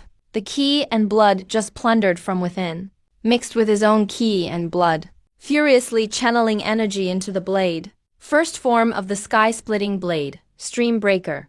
Open! Juyu shouted. The long sword turned into a harsh streak of white light, accompanied by a piercing shriek as it tore through the air, fiercely slashing at the armored boar, right at the weakest spot where its neck connects to the body. This time, there were no sparks, no recoil, just the smooth sensation of a blade gliding through butter. The tough armor was as fragile as paper under this blow. The long sword stabbed deep into the boar's neck, severing both its spine and artery. The iron-armored boar let out a heart-wrenching howl. Its massive body, driven by inertia, slid forward several meters, plowing a deep trench into the ground, then crashed down with a heavy thud, its limbs twitching a few times before going still. A torrent of fresh blood gushed out, soaking the ground beneath Su Yu's feet in red. Su Yu held his posture, blade raised, taking deep, heavy breaths. Though his body was exhausted, his spirit had never been more exhilarated. He looked at the giant beast lying at his feet, then glanced at his own left hand. That intoxicating sense of power and domination just now still lingered in his mind. This is what real combat feels like. Su Yu murmured to himself, from flustered escape in the beginning, to pulling off an instant kill after finding his rhythm. The gap in between was simply that he learned how to use the chaos physique's traits. Clap, clap, clap. My applause sounded from behind. I walked over, glancing at the thoroughly dead armored boar, and nodded with satisfaction. Not bad, your comprehension is pretty good. That last move, using the enemy's force against itself, looked pretty solid. Dad, this chaos physique is insane. Su Yu turned around, his eyes shining. Just now, it didn't feel like he was ramming me. It felt more like he was giving me energy. The harder he hit, the stronger I became. Of course, I handed my son a towel and said meaningfully, but don't get too excited just yet. That was just a level dumb beast. If you encounter a speed type or a ranged beast, you won't even get a chance to draw close and absorb its energy. As I said this, my gaze turned to the nearby pack of eager, swift wolves. Take 10 minutes to rest. Settle your energy. A devilish grin appeared on my face. Next up, you'll face 2 swift wolves at once. Su Yu's heart, which had just calmed down, was instantly back in his throat. He wailed, Dad, isn't this pushing me too hard? 2 wolves. Stop complaining. If you want to survive in this brutal world, if you wanted to protect the ones you care about, I pointed at myself, then pointed up at the distant stars. You have to keep getting stronger. Su Yu paused for a moment, looking into my serious eyes. He gripped his longsword tighter, And all his fatigue vanished. Bring it on. It's just 2 wolves. I could use the workout. The young man wiped the blood off his face, his eyes now sharp as blades. Time quietly slipped by. For the following week, for Su Yu, it was both hell and a crucible of transformation. In the back hills of Cloudtop Manor, District 1, what was once a picturesque garden was now shrouded in a grim, bloody atmosphere. From dawn until dusk each day, the roars of beasts and the clash of metal never ceased. Su Yu's progress could only be described as astonishing. From the start, when he panicked facing a low-level iron-armored boar, to later single-handedly slaying a mid-level swift Volf. And now, under a blood-red sunset, the clearing in the back hills was stained crimson. Panting, Su Yu stood shirtless, his once pale skin now showing healthy, Ron's muscle lines. Not as exaggerated as a bodybuilder, but every muscle seemed to surge with explosive power. His body was covered with scars, large and small, badges of his growth, and facing him was a vicious beast burning with crimson fur, crouched low to the ground, growling a deep, threatening sound from its throat. Scarlet Flame Demon Fox. This was a terrifying beast nearly at D-class. It possessed not only astonishing speed, but also a pair of sly, slit-pupil eyes that even radiated a hint of human-like intelligence. Su Yu, clutching his chipped alloy battle blade, his gaze cold as ice. after a week of hellish training, had lost all scholarly aura, replaced by an intimidating, murderous aura. Whoosh, the Scarlet Flame Fox made its move, but didn't charge head-on. Instead, it kicked off hard with its hind legs, its body becoming a streak of red lightning, leaving blurry afterimages in the air, using the terrain to rebound off trees and rocks. Its movements unpredictable. It felt like three foxes attacking from various angles at once. So fast Suyu's pupils shrank. This fox's speed was twice that of the previous swift wolves. A powerful gust rushed in. A razor-sharp claw like a dagger silently appeared at Su Yu's left throat. A week ago, Su Yu probably would have been finished. But now Su Yu didn't even turn his head. The chaos vortex in his core spun wildly. Sensing the flow of air around him, the temperature shifts, even the slight killing intent that radiated from the fox, all formed clear images in his mind. His upper body arced back at an uncanny angle. The fox's claw just grazed past his nose, slicing a few strands of hair. At that life-or-death second, Su Yu didn't retreat, but instead seized the fox, catching it just as it stiffened after expending its energy. Got you. Su Yu smirked coldly. His body snapped forward like a coiled spring, springing up with explosive force. His left hand formed a claw but didn't strike directly. Instead, he swiped at the fox's abdomen through the air. Buzz. It was as if an invisible black hole formed in the air. Just as the fox tried to dodge away, it suddenly felt its energy stall inside. Its movement unavoidably slowed. It let out a terrified shriek. Too late, Su Yu shouted, his right hand, blade already poised, channeled immense, ocean-like life force into the blade. On the edge of the blade, a faint golden glow shimmered. Second form of the sky-splitting blade. Arcturus Slayer, this strike, was no longer about pure speed, but about absolute power. Countless foes could not stand in his way. My blade will cleave them all. Boom! The blade flashed like a falling meteor, crashing down with an explosive roar. The fox desperately waved its claws in defense, but against Su Yu and the devastating power of the chaos physique, its resistance was as futile as an ant stopping a cart. Crack, slash. A tooth-grinding crack of bones echoed. The red fox's claws were instantly severed. The blade's momentum didn't slow down. It slashed down diagonally on his shoulder, pinning him directly to the ground. Blood gushed out, staining half of Su Yu's body reed. The red fox twitched twice. The light in its eyes quickly faded, finally becoming a cold corpse that still held the cleaving posture. His chest heaved violently. He slowly drew back his long blade, staring at the corpse on the ground. That thrill of defeating a strong enemy made him want to roar out loud. A forbidden zone-level beast. I can slay it too. Clap, clap, clap, on the lounge chair not far away. I put down my teacup and gently applauded. Not bad, you know how to use the chaotic body. That final strike. Polestar's momentum reached 70%. This week of training paid off. My voice remained lazy, but my eyes couldn't hide their pride.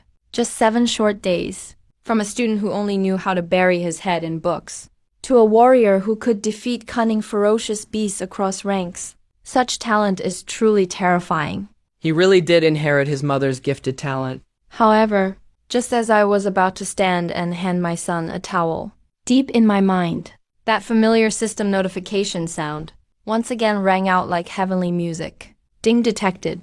Descendant Su Yu within 1 week. Experienced dozens of life and death battles. Combat skills have improved dramatically. Achieved mastery in parents' glory. System judges' descendants' skills have advanced. Host receives critical feedback. Congratulations, host, your combat skill level has broken through. Intense search boom. I only felt as if a bolt of lightning split the chaos in my mind. A warm current rose from my danshan, instantly flowing through all my limbs. But this warm flow didn't strengthen my body. It enhanced my perception and control of the world. My vision has changed. The space I used to see as mere air is now broken down into countless subtle air currents. The path of falling leaves in the distance moves as slowly as a slideshow before my eyes. I can even predict exactly when that leaf will hit the ground in a few seconds. Every inch of muscle in my body, every single fascia, even the flow of energy in each individual cell, is completely under my control at this moment. This level of precision is something most dancers spend a lifetime trying to reach but never do. This so-called precision means having ultimate mastery of power. One part of strength can be used as 10. I know my enemy's moves before they act, passing through 10,000 flowers, yet not a single leaf touches me. I instinctively reach out my hand, 2 fingers, gently catch a speck of dust falling in the air. Is this what ultimate precision feels like? A trace of delight flashes across my eyes. If before I had the power of a martial king, but wielded it like a child swinging a hammer, relying only on brute force to smash things, then now, I'm like a surgeon with a scalpel, able to dissect any opponent with precision. Dad, what's wrong? Su Yu wiped the blood from his face, noticing me standing there dazed, my fingers still in a strange position, and couldn't help but ask curiously. I snapped out of it and lightly flicked the dust from my fingertips. It's nothing. I stood with my hands behind my back, looking at my son, full of murderous energy, smiling as I said, I'm just amazed at how fast you're improving. As your father, I truly feel proud. Looks like I need to step up my game too, or I won't be able to keep you, little monster, in check someday. Hey, Dad. You don't have to be modest. The stronger I get, the more I realize how big the gap is between us. Su Yu scratched his head. Even though he can now kill the red fox in front of me, he still feels like he's facing a bottomless mountain. All right, enough flattery. I tossed him a bottle of healing solution. Drink this. Meanwhile, at the central mayor's office in Kanglin Bay City, the usually imposing and solemn mayor's office was now filled with a suffocating, oppressive air. As the highest authority in Kanglin City, Grandmaster Pan Hung was now like a schoolchild who'd made a mistake, standing nervously beside the desk, cold sweat pouring off his forehead. In the seat that symbolized power sat a man, dressed in a white vintage long robe. The man had a delicate, androgynous face, with long, slender fingers, slowly and methodically, playing with Pan Hong's most treasured jade paperweight. Commissioner Liu Yan from the Jiangnan Grand Base, Peak Marshal King, Special Commissioner Master Yuan. That's how it happened. Pan Hong swallowed hard, his voice dry, as he recounted what happened that day at Noan High School, in full detail, including how Su Wu walked in midair, how he stomped Wang Heng's head, how he crushed Vice Commander Wang's neck, and how he himself had to endure humiliation and hand over gifts. He dared not hide anything, nor did he dare to exaggerate, because he knew that this commissioner from Jiangnan Central City could kill him even more easily than Su Wu could. After hearing Pan Hong's report, Liu Yan's hand stopped moving. Snap, the priceless jade paperweight suddenly turned to powder in his grasp. The dust slipped through his fingers. Pan Hong's heart skipped a beat. Marshal King Liu Yan looked up, his narrow eyes giving off a curious glint, the corners of his mouth curling in amusement. Interesting. Who would have thought this backwater Kanglin base was hiding a dragon like Su Wu? The same genius grandmaster who was crippled 20 years ago? Looks like he got some great opportunity. Not only did he recover, but he turned misfortune into blessing and broke through again. Liu Yan's voice was gentle, but carried a chilling, murderous edge. Commissioner, sir, Pan Hong cautiously probed. That Su Wu really is troublesome and incredibly protective of his own. The Wang family really hit a wall this time. Do you think we could maybe just let this go? Liu Yang glanced at Pan Hong out of the corner of his eye, making Pan Hong feel like he'd fallen into an ice pit. Mayor Pan, have you been out in the sticks too long? Is your brain getting rusty? Liu Yang stood up, walked to the floor-to-ceiling window, and overlooked the steel city. His tone was icy and indifferent. As for Wang Heng and Wang Meng, those two wastes. Dead is dead. That kind of side-branched trash. The main Wang family has plenty more. They wouldn't care if 10,000 died. But Li Yun's tone suddenly changed, and the room was instantly filled with a terrifying pressure, making Pan Hong's knees buckle, almost collapsing. But if you beat a dog, you have to consider the owner. Su Wu killing them is one thing. But what he really shouldn't have done was humiliating the Wang family in public and disregarding their authority. If the reputation of the Jiangnan Wang family is trampled by a country martial king, and no one reacts, how can the Wang family still rule billions in Jiangnan? Liu Yun turned to look at Pan Hong, a flash of cruelty in his eyes. Even though the Wang family patriarch is in seclusion, he's already sent word. Kanglan base has no need for martial kings, especially disobedient ones. Hearing this, Pan Hong Was stunned and terrified. So it's a fight to the death then. When does the commissioner plan to act? Pan Hong asked, his voice trembling. No rush, meanwhile. At Cloud Top Manor, Su Yu was shirtless, sweat streaming down his muscular body, a faint grayish aura swirling around him. That was the phenomenon caused by blood energy reaching its peak. With every breath, the spiritual energy in the air nearby rushed into his body like moths to a flame, nourishing his meridians. A full day of combat training had left him covered in wounds, but also brought him to the threshold of the later blood energy stage. On the second-floor terrace, I stood with my hands behind my back, gazing through the tempered glass, quietly watching my son downstairs. This kid is even tougher than I was at his age. A satisfied smile flickered across my lips. With a thought, the deep blue system interface only I could see, rippled before my eyes like water. Host Su Wu, bound son Su Yu. Descendants realm, late-stage blood energy realm. Host's realm, late-stage martial king, cultivation, primordial unity technique. Mastered, evolved from key severing technique. Martial art, python bull fist, mastered with intent complete. Void breaking blade, mastered with blade intent. Night strider footwork, great achievement. Combat technique, precision level. Looking at this string of impressive stats, my eyes gleamed. Late-stage martial king. I clenched my fists, feeling the vast power in my body, as endless as the ocean. Just within a week, with Su Yu's rapid progress, my own cultivation also skyrocketed, from barely entering martial king to now reaching the late stage. If this power was in a small base like Kanglan, I'd be a true deity without question. But it's still not enough. I set my sights toward the north. That area holds a broader galaxy, and potentially more formidable foes. Less than 3 months remain until the Martial Science College entrance exam. Based on previous year's traditions, the exam always features a genius from major bases. There may even be seeded candidates from the higher-ups. A monstrous examinee who parachutes in at the Grandmaster level. That's not impossible. My daughter has the chaos physique, but she started too late. If she wants to sweep the nation and become valedictorian in 3 months, hard practice alone won't do. Martial arts require wealth. Chaos physique is a money-guzzling beast. It needs a huge amount of resources. With that in mind, a hint of determination flashed in my eyes. The previous stock of blue-grade potions has already been depleted by Su Yu. I need to replenish new fuel.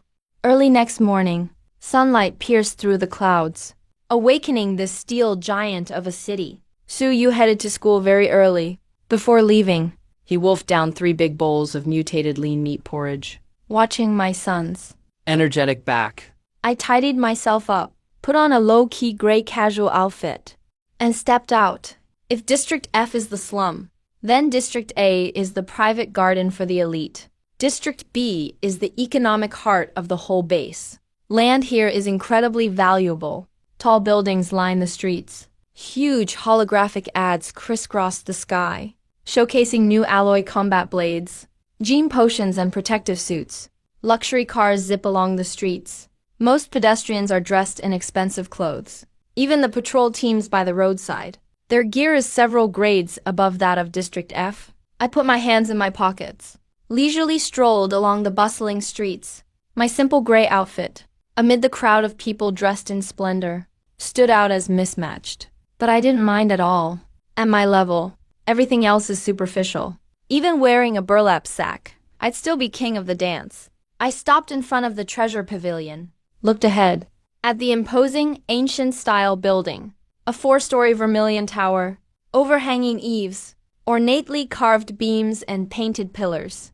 At the entrance, 2 stone lions carved from black gold rock squatted, exuding fierce majesty. On the massive plaque, the words Treasure Pavilion shine in gold, written in extravagant style, radiating an aura of wealth. Treasure Pavilion Tower, one of the Federation's largest chain merchants. Their influence reportedly covers all humanity. Federation even has branches in the starry skies.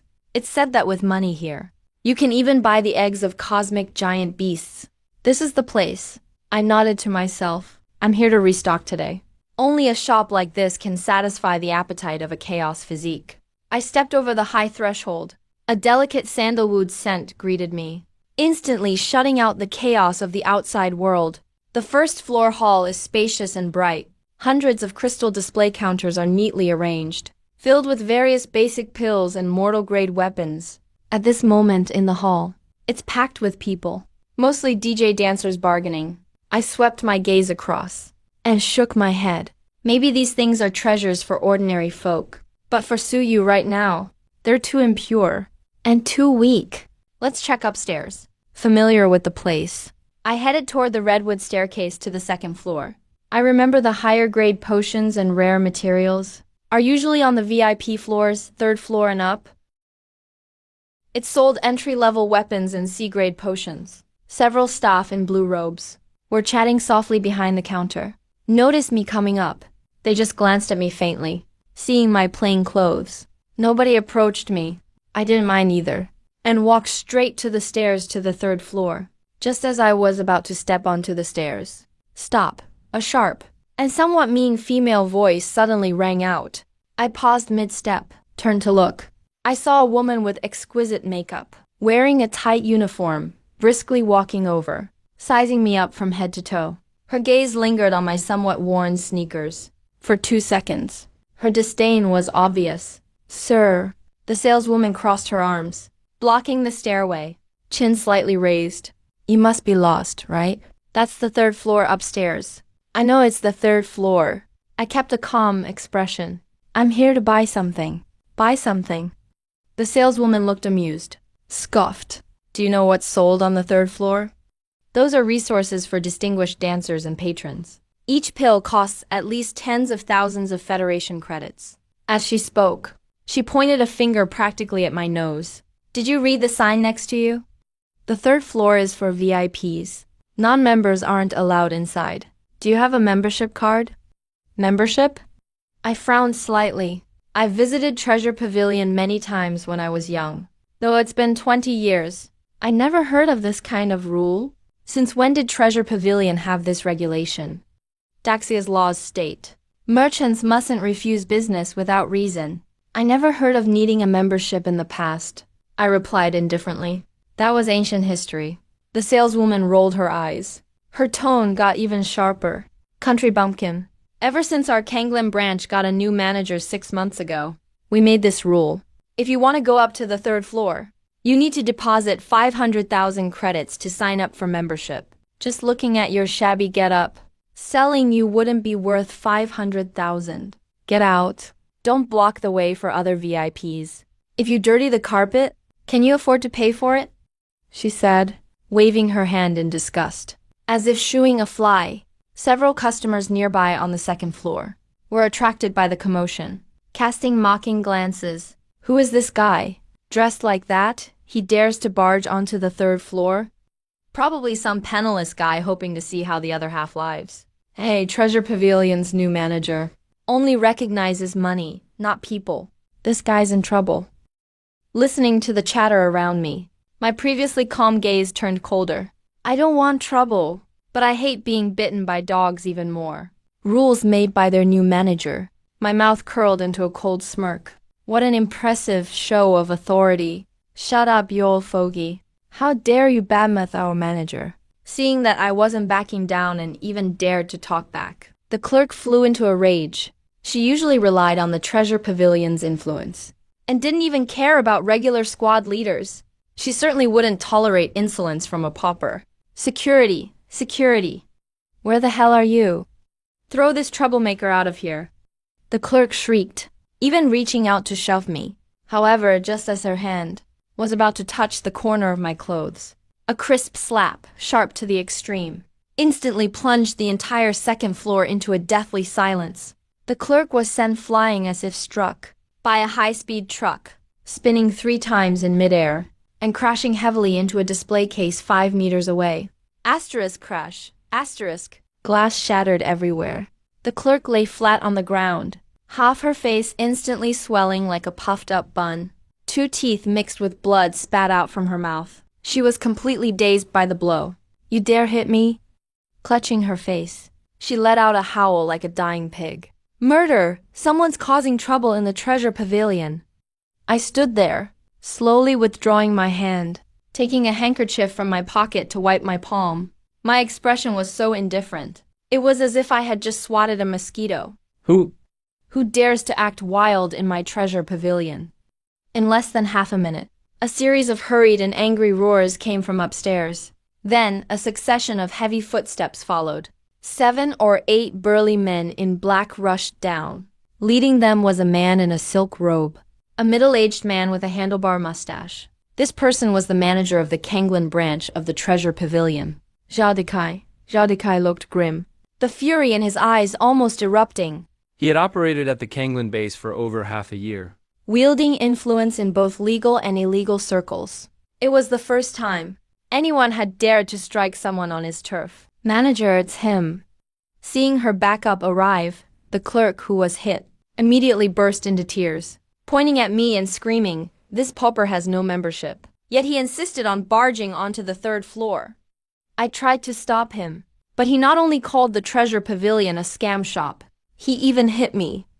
Manager, you must get justice for me. Zhao Dekai looked in the direction she was pointing, and saw a middle-aged man in gray casual wear, who looked quite ordinary, standing with his hands behind his back, looking completely unperturbed. Everything was going just fine. Zhao Dekai burst out laughing in fury. A ruthless glint flashed in his eyes. Here at the Kanglin base, no one has ever dared touch one of Zhao Dekai's people. Oh man, I don't care who you are. But if you don't leave a hand behind today, don't even think about walking out that door. Get him, cripple him for me. With a wave of Xiao Dekai's large hand, 7 or 8 security guards behind him immediately surrounded me with vicious grins. All these security guards are top-level experts in ki and blood stage. Even the one leading them is a recently retired mercenary who's just broken through to innate level. Idiot, in your next life, keep your eyes open. The head guard raised his iron rod and swung it hard at my head, yet I didn't even blink. A formless but terrifying aura erupted from me as the center, exploding out suddenly, without any movement, without any technique, just the release of breath alone. Bang bang, bang bang. Those 7 or 8 fierce security guards were hit as if by an invisible giant hand. They flew back even faster than they came. They crashed hard into the walls and pillars, spitting blood, collapsing weakly onto the ground one after another. They couldn't even let out a scream, and passed out instantly. Zhao Dekai, who was just getting ready to enjoy the show, had his sinister grin freeze on his face. His eyes widened in disbelief watching the scene. His legs started trembling uncontrollably. To send 7 or 8 experts flying in an instant. What kind of power is this? Great Grandmaster? No. Even City Lord Pan Hong, a great Grandmaster, could never do it so effortlessly, without even a ripple in ki and blood. How is this possible? Zhao Dekai's voice began to tremble. His arrogant bravado vanished in an instant. I slowly raised my head, those purple gold eyes locked coldly onto Zhao Dekai. In the next moment, my figure vanished from where I stood. When I appeared again, I was standing right in front of Zhao Dekai. Our noses almost touching, less than 3 inches apart. Zhao Dekai's pupils shrank to pinpoints. He couldn't even see how I moved. Didn't you just say you were going to cripple one of my hands? My voice was soft, yet sounded like the whisper of a demon. Then, under the horrified gazes of everyone present. My feet slowly left the ground, rising a foot off the floor, floating in midair. The gravity under my feet seemed to vanish.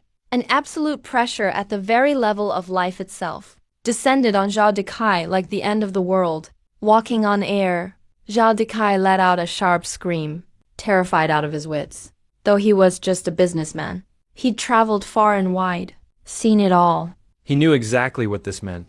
To break free of gravity, to achieve a corporal presence in the void. That's a martial king.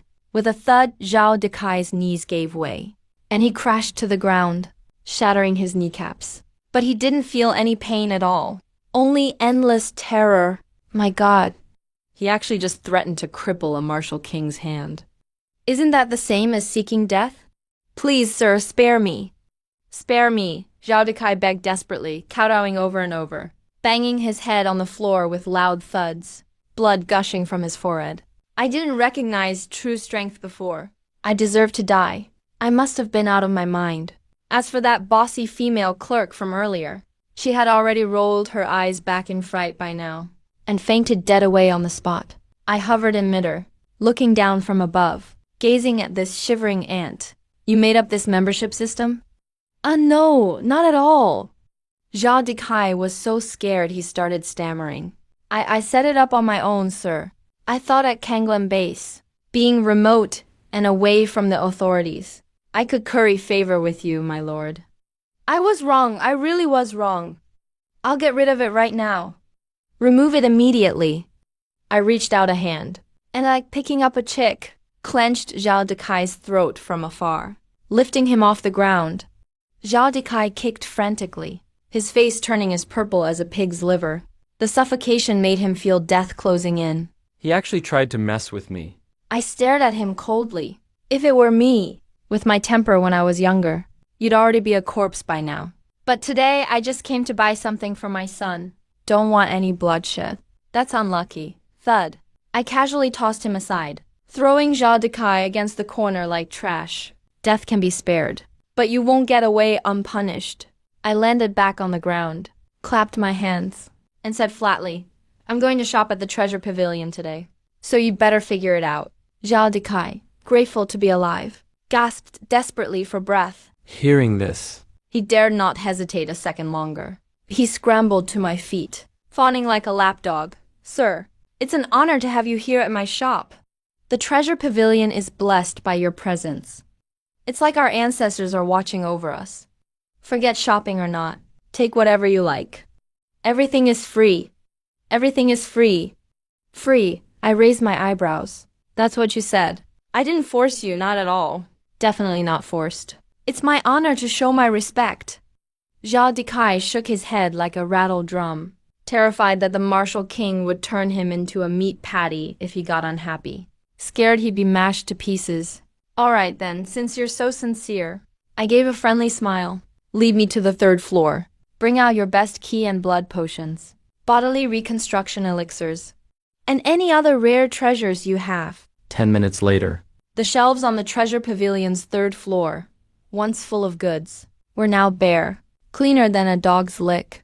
Zhao Dekai looked at the empty warehouse, his heart bleeding, but he still had to paste a smile on his face. Sir, this is everything we have in stock. 3 bottles of B-grade dragon blood grass extract, 10 bottles of purple gold bodily reconstruction pills. All this is worth over 200 million federal credits. It's 3 years of profit for this branch. But compared to his own life, that money meant nothing. I looked at the pile of resources before me, nodding in satisfaction. These items are enough to satisfy Su Yu's chaotic body for quite some time. Not bad.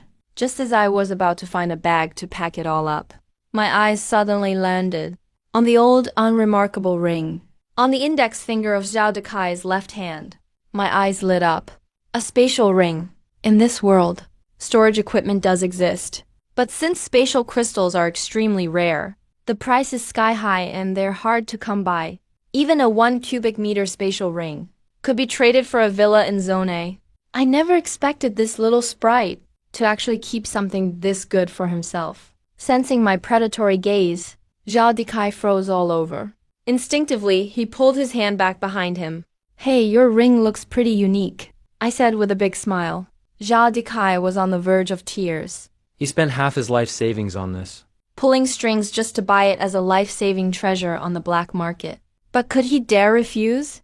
Seeing my half-smiling, half-threatening expression, Zhao Dekai gritted his teeth so hard he almost swallowed them. His hands trembling, he took off the ring and presented it with both hands. If you like this inner ring, sir, I'm offering it to you as a tribute. I took the ring without hesitation, sweeping it with my spiritual sense. Though the space inside wasn't large, only about a cubic meter, it was still enough to store these potions and pills. Smart choice. I swept all the supplies on the ground into the ring in one go, and then put the ring on my finger. I was in a great mood. Alright, as for today's events, I don't want a third person knowing my identity. I patted Zhao Dekai's oily cheek, leaving him with a warning. Got it, sir, I understand. Just an ordinary customer passing by. Zhao Dekai nodded vigorously. I turned and strode out of Treasure Pavilion. Sunlight spilled over my body, my fingers playing with the spatial ring on my hand, thinking of my gold-eating, always hungry son at home. I felt like I was truly doing my job as a father. Meanwhile, behind me, the inside of Treasure Pavilion was a complete mess. Zhao Dekai slumped on the floor, staring at his ransacked shop, wanting to cry but shedding no tears. He could only vent by kicking the unconscious female clerk. Damn money-wasting woman, almost got me killed. At noon, sunlight streamed through the floor-to-ceiling windows of Cloudtop Manor, warming the entire living room. Su Yu had just pushed open the door at home and stopped in shock at the sight before him. On the table, all kinds of exquisite gift boxes made of golden thread Nanmu jade and even low-temperature alloy were piled up like a small mountain. Behind that mountain of treasures, I was lounging with my legs crossed on the leather sofa, casually playing with that silver inner ring I'd swiped from the Treasure Pavilion manager. My gaze oozed the comfort of a sudden nouveau riche. Seeing my son come home, I nonchalantly flicked my hand whoosh. A Zaiton wood box sealed with a supreme sticker traced an arc through the air, landing perfectly at the doorway. Dad! Su Yu scrambled to catch the box and cluelessly opened it to take a look. I pointed at the box, speaking casually. Didn't you complain a few days ago during your special training in the back mountains about how slow your ki and blood were recovering? So today your dad went out shopping and picked up some supplies for you. Should last you a while. Su Yu swallowed hard, his fingers trembling as he opened the wooden box. A rich medicinal fragrance nearly too thick to disperse rushed out to greet him. After just one whiff, Su Yu felt the exhausted ki and blood within his body instantly come alive. All he saw inside the box were 3 test tubes radiating a brilliant blood gold sheen, each stamped with Treasure Pavilion's anti-counterfeit mark. Grade B dragon blood grass extract. Su Yu gasped. His hand shook, nearly dropping the box. Each Grade B potion costs tens of millions of federal credits. And there are 3 here. That's just a little supply. How much would this even cost? Su Yu's voice trembled. Sure, we're a bit better off than before. But we can't just burn money like this. I glanced at my son, a mischievous smile curling at my lips. Money? I said lightly. Talking about money is so hurtful to our relationship. Not a cent from Dad today. Not a single penny spent. You didn't pay for this? Su Yu stared wide-eyed, a look of disbelief on his face. Who would be so generous to just give us something worth hundreds of millions?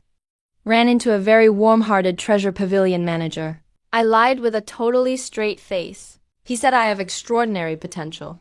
Insisted on giving me these things as a token of friendship. He was so enthusiastic that I accepted, just to be polite. Su Yu was speechless. He knew Dad was making stuff up. But looking at those absolutely real resources, he was overwhelmed with emotion. He knew his father was doing all he could to pave the way for his martial future.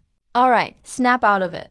I stood up, patting my son's shoulder, my expression growing serious. There are less than 3 months until the martial arts college entrance exam. Now that there's no shortage of resources, don't you dare slack off. Make sure you complete the mission. Su Yu clutched the box tightly, eyes burning with determination. Over the next few days, The underground training room at Cloudtop Manor became Su Yu's seclusion place, with his chaos body basically a cheat code. Su Yu never had to worry like other martial artists about any negative effects from oversupplementation. Grade B dragon blood grass down the hatch. Supreme gold body shattering pill down the hatch. High energy compressed lean meat down the hatch. With massive resources poured in, plus my personal point-by-point training in void splitting saber. And Ox King Fist's maxed out power. Su Yu's cultivation soared like a rocket. The 5th day. Peak late stage ki and blood realm. The 7th day boom. A muffled explosion echoed from the basement. Su Yu's ki and blood surged like a dragon, forming a physical layer of crimson armor outside his body. Grand completion of the ki and blood realm. This wasn't just a breakthrough in level. It was a leap in quality. At this moment, Su Yu's total ki and blood alone had even surpassed the average entry-level innate realm martial artist. The dawn of a new day. Early morning, Su Yu went to school feeling unstoppable, while I, as usual, sat on the 2nd floor balcony sipping tea. But today, the teacup in my hand just couldn't reach my lips. Something's wrong, I frowned. As a martial king level expert, my danger sense is extremely sharp. Ever since this morning, my eyelids have been twitching non-stop, and I've had an ominous feeling I can't shake. Right then, whoosh! A battered figure stumbled into Cloudtop Manor's grounds. My eyes narrowed. Before the person even landed, I was already standing in front of them. It was Pan Hong, none other than Grandmaster Pan Hong, the Kanglan Bay City Lord. But at this moment, Pan Hong barely had a trace of his usual authority. His hair was disheveled, his face deathly pale, and his tong suit soaked through with cold sweat. Senior, please hurry and save your son. Pan Hong didn't even have time to catch his breath, grabbing my arm and shouting hoarsely, "That special agent from Jiangnan, that lunatic Liu Yun, he's gone to assassinate Su Yu." When I heard the words "kill Su Yu," my once calm eyes instantly turned blood red. A murderous intent so terrifying it could change the heavens and earth erupted from within me in an instant. Through gritted teeth, I pronounced the name Liu Yun. Without another word, my entire body became a streak of purple gold light, and I vanished into the horizon in a flash. The sonic boom caused by my speed even shattered all the glass in the manor. Watching the direction I left in, Pan Hong collapsed onto the ground, panting heavily. His eyes were full of fear and inner conflict. It's all over now. As the city lord, he should have cooperated with the special agent's actions. But he's also someone with principles. Besides, he knew very well how terrifying Su Wu was. That idiot, Liu Yun, for the sake of a grudge from 20 years ago, actually decided to go after the kid.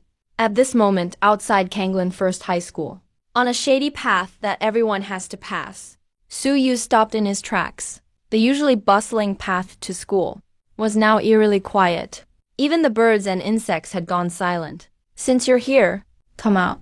Su Yu took a deep breath and slowly reached for the alloy blade on his back. "Ha, your senses are as sharp as they say. You truly are that man's son." A cold, sinister voice suddenly rang out. Under the shade of the trees ahead, a middle-aged man in a white, vintage long robe, with a delicate-featured face, slowly walked out. Liu Yun looked at Su Yu like he was looking at a lamb waiting to be slaughtered. His gaze was both cruel and filled with a twisted excitement. "Who are you?" Su Yu tensed all his muscles. His sixth sense was screaming warnings at him, telling him that the man before him was extremely dangerous. "Who I am doesn't matter." Liu Yun flicked his fingernail and spoke nonchalantly. "What matters is your father's last name is Su, and I hate anyone with the last name Su the most. 20 years ago, in the Jiangnan main city talent wars, your father Su was about your age, just as talented and spirited." A twisted look of reminiscence appeared on Liu Yun's face. Su Yu was shocked inside. "So it's my father's old enemy from back then. The son must pay for the father's debts." Liu Yun approached step by step. The aura radiating from his body caused the surrounding leaves to wither and fall. "Today I'll crush his hope first, and make him taste the pain of losing his loved ones." Suddenly, Liu Yun raised his hand, releasing a terrifying pressure belonging to a peak martial king. just about to erupt. But he suddenly stopped, looking at Su Yu's face, so much like Su Wu when he was young. His twisted heart made him change his mind. Just killing him outright would be too easy. He wanted to prove himself, to prove that he was stronger than Su Wu. Even if he's facing Su Wu's son. I don't even need my martial king level strength to kill you. Liu Yan let out a cold laugh. The aura around him began to drop rapidly. Grandmaster. Innate level. Peak blood key realm. His cultivation stabilized right at the pinnacle of the blood key realm. Back then, Su Wu defeated me at this very realm. Today, I'm going to use the same cultivation to wipe you out, you little bastard. I, Liu Yan, will prove I'm undefeated among those at my level. A crazy gleam flickered in Huo Yan's eyes. He drew a flexible sword from his waist. The tip of the sword looked like a venomous snake. Spitting snake, kid. Draw your blade, so you can die knowing why. Sensing the change in his opponent's aura, Su Yu's tensed nerves relaxed just a little. Then, an unprecedented fighting spirit exploded in his eyes. A battle between equals. Su Yu gripped his battle blade tightly. The chaotic vortex inside him spun wildly. He let out a silent roar. If he used Martial King strength, I'd have no chance of survival. But if we're on the same level, I still have hope. Right now, the air felt like it had frozen. Even the wind stopped in the face of this terrifying killing intent. Whoosh. Liu Yan made a move. Even with his cultivation suppressed at Blood Key Realm's peak, still, he was a martial king who had practiced martial arts for decades. Every movement he made was natural and flawless. There wasn't a hint of wasted effort. The flexible sword in his hand was like a spirit snake poised to strike. It drew strange, tricky arcs through the air, stabbing straight at Su Yu's throat. Fast, precise, lethal. That's the battle instinct of a martial king.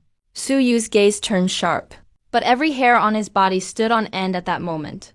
All his senses were on full alert. Everything around him slowed down in his mind.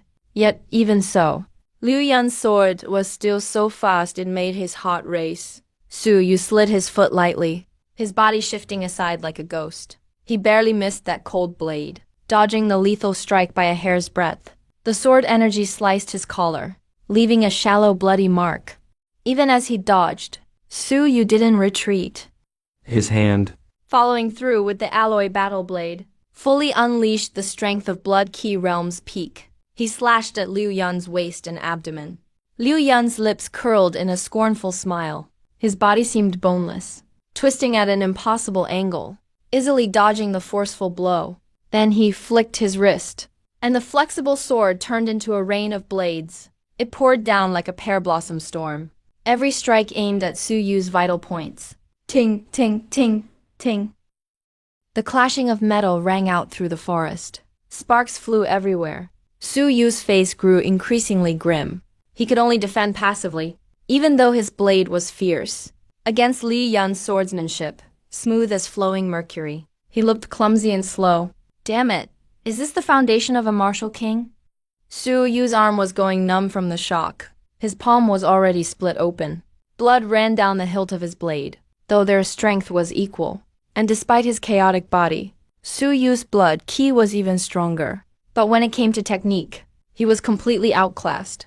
Liu Yan was toying with him like a mouse. Every strike avoided killing, but each one left a deep wound on Su Yu, cutting down to the bone. Just 10 exchanges, and Su Yu was already covered in blood. Come on, is that all you've got? Liu Yan kept swinging his sword, mocking him cruelly all the while. Guess you aren't as strong as I thought. Old man, don't get cocky so soon. Su Yu took a deep breath, stopped defending blindly, and waited, waiting for the instant his opponent let down his guard. The chaotic body inside him churned like mad. The searing pain from his wounds made his mind even clearer. Finally, when Su Yu's blade was knocked flying, tracing an arc through the air, a smug satisfaction flashed in Liu Yan's eyes. His flexible sword snapped forward like a venomous snake, going for Su Yu's throat, to finish the little bastard. But at that critical moment, Su Yu's panic-stricken eyes suddenly flashed with golden light. Instead of backing away, he moved in, facing a certain kill thrust. He actually met it head-on with his left shoulder. Thunk! The flexible sword drove right through Su Yu's left shoulder. Blood splattered everywhere. Su Yu didn't even flinch. He clamped the sword with his muscles, and like a steel trap, grabbed Liu Yun's sword hand. Got you. Su Yu grinned, baring bloody white teeth. That grin even made Martial King Liu Yun feel a chill in his heart. Buzz, a terrifying suction force erupted from Su Yu's palm. What? Liu Yun's face changed. He felt his own blood and ki, suddenly out of control, rushing uncontrollably towards Su Yu. It was like a balloon full of water had sprung a leak. Get away from me. Su Yu absorbed his opponent's blood and ki, and his exhausted power surged back instantly. Python Bull fist tank top. He let out a low shout. Didn't even swing his right fist, but pressed it straight into Liu Yun's chest. Inch force exploded. This punch carried all Su Yu's rage and the power he just stole from Liu Yun. It was like an ancient bull slamming into a sacred mountain. Boom! A dull, tooth-jarring crash echoed out. Liu Yun felt like his chest was smashed by a giant hammer. That overwhelming power blasted him right off the ground and sent him flying a dozen yards like a broken kite. He crashed hard into a giant tree, snapping it in half with his body. A cloud of dust billowed up. Su Yu ripped the flexible sword from his shoulder. Tossing it aside, he gasped for breath, but his eyes burned fiercely. Even a martial king, with cultivation suppressed, can still get beat up. Still. In the rubble, Liu Yun struggled to get up. His once immaculate white robe was now stained with dirt and blood. He wiped the blood from his mouth and looked at Su Yu not far away. All traces of contempt were gone from his eyes, replaced by a wild, humiliating rage like he'd just been bitten by an ant. Good, very good. If I really were stuck at the blood key level, maybe I'd actually fall in your hands today. Liu Yun's voice grew hoarse and venomous. Never thought that loser Su Wu could spawn a freak like you. That ability to drain blood and ki. It's demonic arts, isn't it? Su Yu's heart sank. He could tell. That punch had broken some of his opponent's ribs, but hadn't caused a fatal injury. A martial king's body was forged through endless trials. And even with his strength suppressed, his body was still superhumanly tough. But the game's over now. Liu Yun straightened up slowly. The red glow in his eyes only grew brighter. I admit, you're a genius. But geniuses die young. Before he finished speaking, the aura around Liu Yun suddenly turned violent. He still didn't release his suppressed cultivation, but he used a secret technique for a martial king-level burst. This time, his speed was twice as fast as before. Swoosh Su, you couldn't even see his movements clearly. She just felt a blur before her eyes. An extremely fierce gust of wind was already rushing straight at her. Die. At some point, Liu Yun had pulled out a dagger. He thrust it straight at Su Yu's heart. Way too fast, there was no time to dodge. Am I really going to die here? The shadow of death loomed over his heart. A surge of bitter unwillingness rose in Su Yu's heart. No, I can't die. My dad is still waiting for me to come home for dinner. I still need to go to the stars to bring Mom back. My martial path is just beginning. Open up for me. Under this life and death pressure, Su Yu let out a heart-wrenching roar. He suddenly bit through the tip of his tongue. A mouthful of vital blood spurted out. The chaotic vortex in his body seemed to sense its master's will. It began to spin madly. It even let out a tangible booming sound. The blood energy drifting in the surrounding air, the blood essence absorbed from Liu Yun just now, was forcibly compressed and ignited at this moment. Crack. It felt as though a shackle in Su Yu's body had been broken. A surge of blood energy welled up from deep within his dantian. Blood energy unleashed. Innate realm. A faint red wave of energy exploded around Su Yu.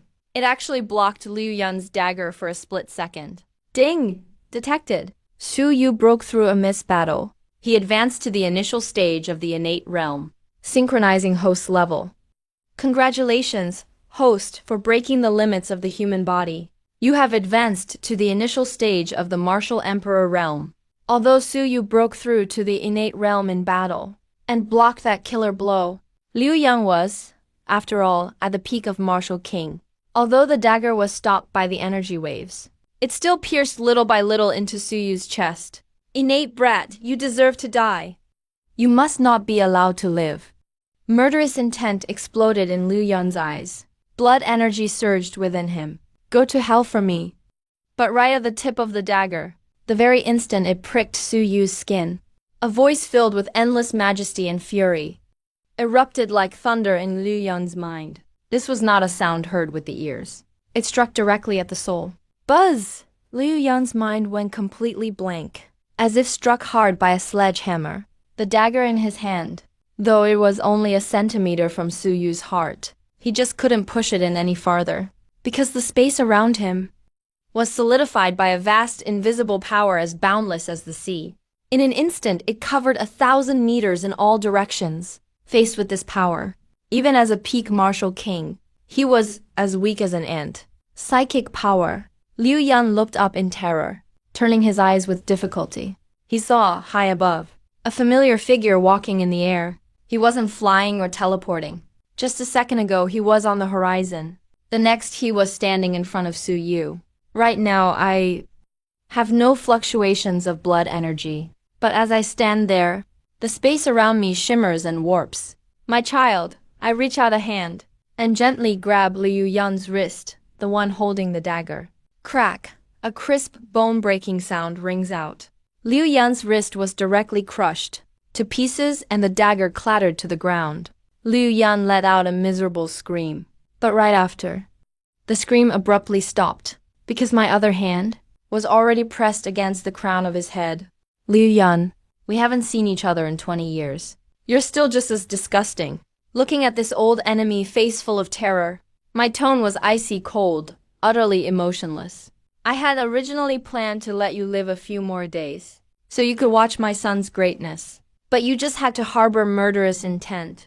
Since that's the case, go to hell and repent. At this moment, Liu Yun had nothing but endless despair and disbelief in his eyes. He could feel the force binding him. That was not a martial king's aura. It was psychic power. Solidified martial emperor. Impossible! How could you be a martial emperor? Liu Yun roared madly in his heart. The martial emperor realm. That's truly the peak of humanity, where psychic force fuses with heaven and earth. Someone who can kill with a single thought. Just a few days ago, Su Wu was still a martial king. How could he have leaped straight across that chasm? But he would never find the answer. My palm clenched with slight force. Better luck next time. Bang! Like crushing tofu. This special envoy from the southern Jiangnan base, who once thought so highly of himself, the peak dance king. Liu Yan didn't even get to say any last words before his entire head exploded under my palm.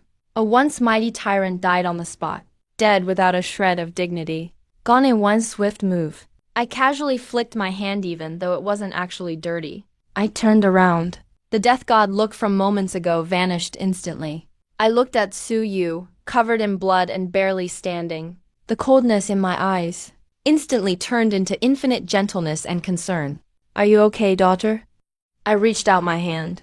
A surge of pure martial emperor-level blood energy flowed into Su Yu's body. It instantly stopped his injuries from worsening, repairing his damaged meridians. Su Yu felt the warm current inside him, looked at the father in front of him, who killed out of fury for his sake. His eyes welled up. He shook his head, showing a weak but brilliant smile. Dad, I'm fine. And I think I just broke through to innate. Silly boy. I ruffled my son's hair. My voice was a bit choked. A breakthrough is great, but don't ever risk your life like that again. Your old man can't take that kind of shock. Half an hour later, Cloudtop Manor. Su Yu had already been sent to the medical pod to rest. Although his injuries looked scary, under the dual effect of martial emperor blood and his chaos body, none of it was life-threatening. First floor living room. I sat on the genuine leather sofa, holding a cup of hot tea. My expression was calm. In front of me, Penhang, the Lord of Azure Bay City, was kneeling on the floor, his whole body shaking. Like a leaf in the wind, he knew that Liu Yu, who made all the Azure higher-ups, bend over backwards and nod, had been crushed in my hands like a chick. That kind of shock pushed his fear and awe of me to the extreme. Get up, I said calmly. You may be a fence-sitter, but at the very end, you still went to report. I'll remember that favor. Thank you, Signora, for sparing my life.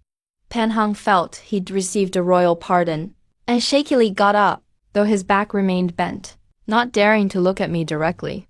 That Liu Yun was sent by the Wang family. I blew the foam off my tea, asked nonchalantly. Yes, yes. Pan Hong didn't dare to hide anything. Liu Yun is a guest expert for the Wang family. Apparently had some conflict with you 20 years ago. This time because of Wang Heng and Wang Meng. He found an excuse for personal revenge. I put down my teacup at the mention of the Wang family. A cold gleam flashed in my eyes. Looks like this grudge is set in stone now. Tell me. This Jiang and Wang family, what is their true strength?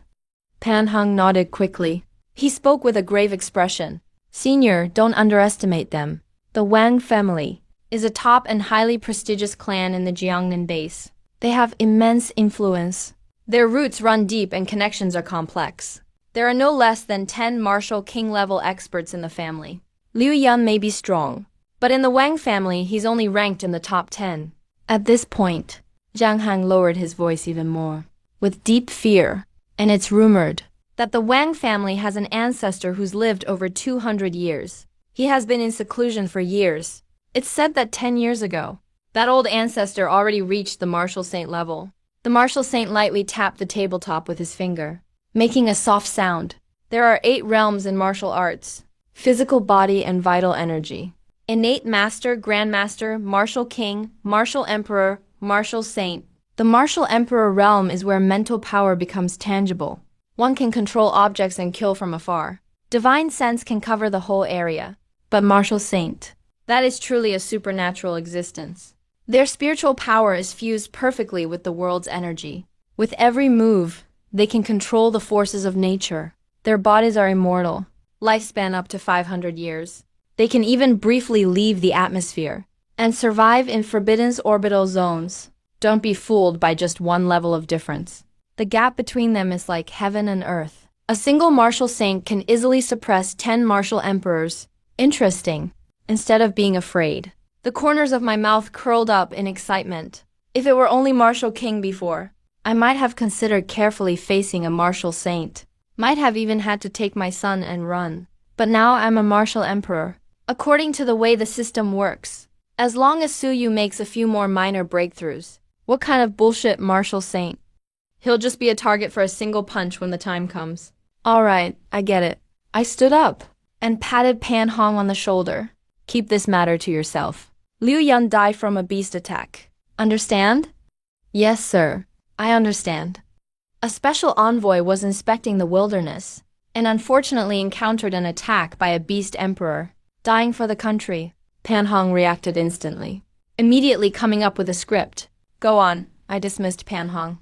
I walked to the floor-to-ceiling window, looking toward the Jiangnan Great Base. Martial Saint?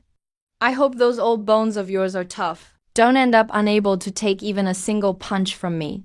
Su Yu, who was currently fast asleep in the medical pod, rolled over and mumbled in his sleep, Dad, I want to eat braised pork. 2 months' time, for the long path of martial arts, is but a blink of an eye. The strange thing was that Kanglan base remained peaceful during this period. The Jiangnan Wang family seemed to have completely forgotten the deaths of Liu Yun and Wang Heng. There were no signs of retaliation, but I knew this was just the calm before the storm. If the opponent didn't move, fine. But once they did, it would be with thunderous force. Meanwhile, on the back mountain of Genting Manor, the clearing that was originally used as a coliseum was now riddled with craters. On the surrounding alloy fences were shocking blade marks. Asterisk whoosh! Asterisk and afterimage darted through the woods, so fast that even the falling leaves weren't disturbed. The young man was bare-chested, holding a black iron warblade. His figure shifted like a phantom on the plum blossom poles. Every time he swung his blade, it didn't make even the slightest sound of wind. But where the blade passed, ripples visible to the naked eye appeared in the air. That was blade intent, the void-shattering blade at its peak. Su Yu let out a low shout, his body twisting in midair, defying the laws of physics. His toes lightly tapped a falling leaf, using the momentum to rise another 3 feet. Night-treading footwork, complete. Asterisk slash asterisk, he struck a 3-meter-high boulder in front of him. It was instantly split into 2, with the cut as smooth as a mirror, sheathing the blade and landing, panting. Su Yu wiped the sweat from his forehead. His once boyish face was now sharp and chiseled, his eyes showing a hint of determination. After 2 months of massive resource piling and devilish training under me, a martial emperor tutor, Su Yu's cultivation level rocketed, reaching the late stage of the innate realm. If this speed were made public, it would cause an earthquake in the Federation's martial arts education circles. You should know that for an ordinary genius to take this step, it would take at least a year. On the second-floor balcony, I was holding a purple clay teapot, watching my son's performance downstairs. The corners of my mouth curled up slightly. Not bad. With a thought, the Azure System panel appeared before my eyes. Host Suwu Baosan Suyu. Sign cultivation. Late stage innate realm. Host cultivation. Late stage martial emperor. Technique. Primordial chaos. Key cultivation. Complete. Derived from the key breaking formula. Evolved skill. Pythonox fist. Complete. Ascended to punch intent. Void shattering blade. Complete. Ascended to blade intent. Night treading footwork. Complete. Combat skills. Entering crisis level. Late stage martial emperor. I clenched my fist, feeling the vast power within my body. Currently, even without using blood key, relying solely on psychic power, I'm enough to easily erase a martial emperor of the same rank. As for that so-called Wang family ancestor, the martial saint, I narrowed my eyes, a hint of fighting spirit flashing in them. Just then buzz. The manor's security system let out a soft alert. I swept out my divine sense and saw, standing at the main gate, City Lord Pan Hong, looking anxious but not daring to ring the bell, pacing back and forth on the spot. This old fellow is here again. My figure blurred, instantly disappearing from the balcony into the living room.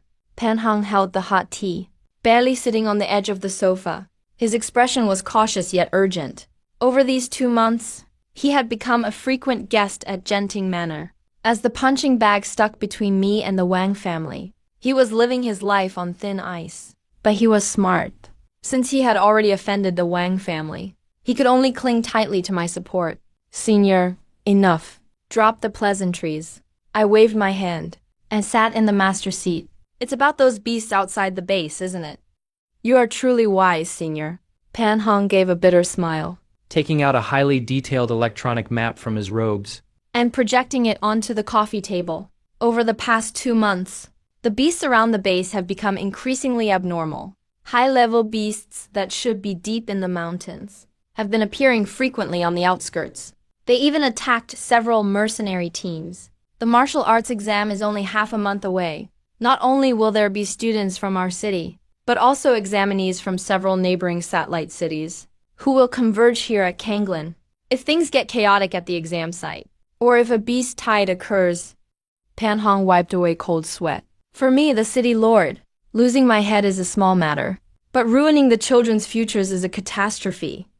I glanced at the map. It was marked with numerous red dots, packed closely together, all converging in one direction. I nodded. Su Yu is taking the exam too. I won't allow any accidents. Senior, after our reconnaissance plane's desperate investigation, we finally located the source. Pan Hong pointed at the map, to a deep red area 300 miles away from Kanglin Base. Deep in the Luoxia Mountains, he said solemnly, there's a newly ascended beast king, a mutated thundercloud tiger. According to the energy fluctuations, its strength is at least comparable to a peak human martial king. It even has 1 foot in the beast emperor realm. It's gathering all surrounding beast packs, seemingly brewing a large-scale beast tide. A mutated thundercloud tiger, huh? I rubbed my chin. A peak martial king beast, for the current Kanglin base, is indeed a total calamity. But in my eyes, it's just a matter of 1 slap. Fine, I've got it. I stood up and took the map with a calm expression. Yes. Thank you, Senior. Thank you, Senior. Pan Hong was overjoyed. His heart finally settled. After leaving Kanglin base, I walked directly through the air, leaving a white vapor trail high in the sky. I sped straight toward the Luoxia Mountains. The Luoxia Mountains got their name because they are permanently shrouded in red miasma, like a setting sun. Beautiful yet deadly, the The peaks were layered here, with towering ancient trees. Each tree was 100 meters tall, blotting out the sun. It was truly a natural paradise for beasts. As soon as I entered the mountains, I noticed something unusual. The outskirts were terrifyingly quiet. Not even a bird chirped.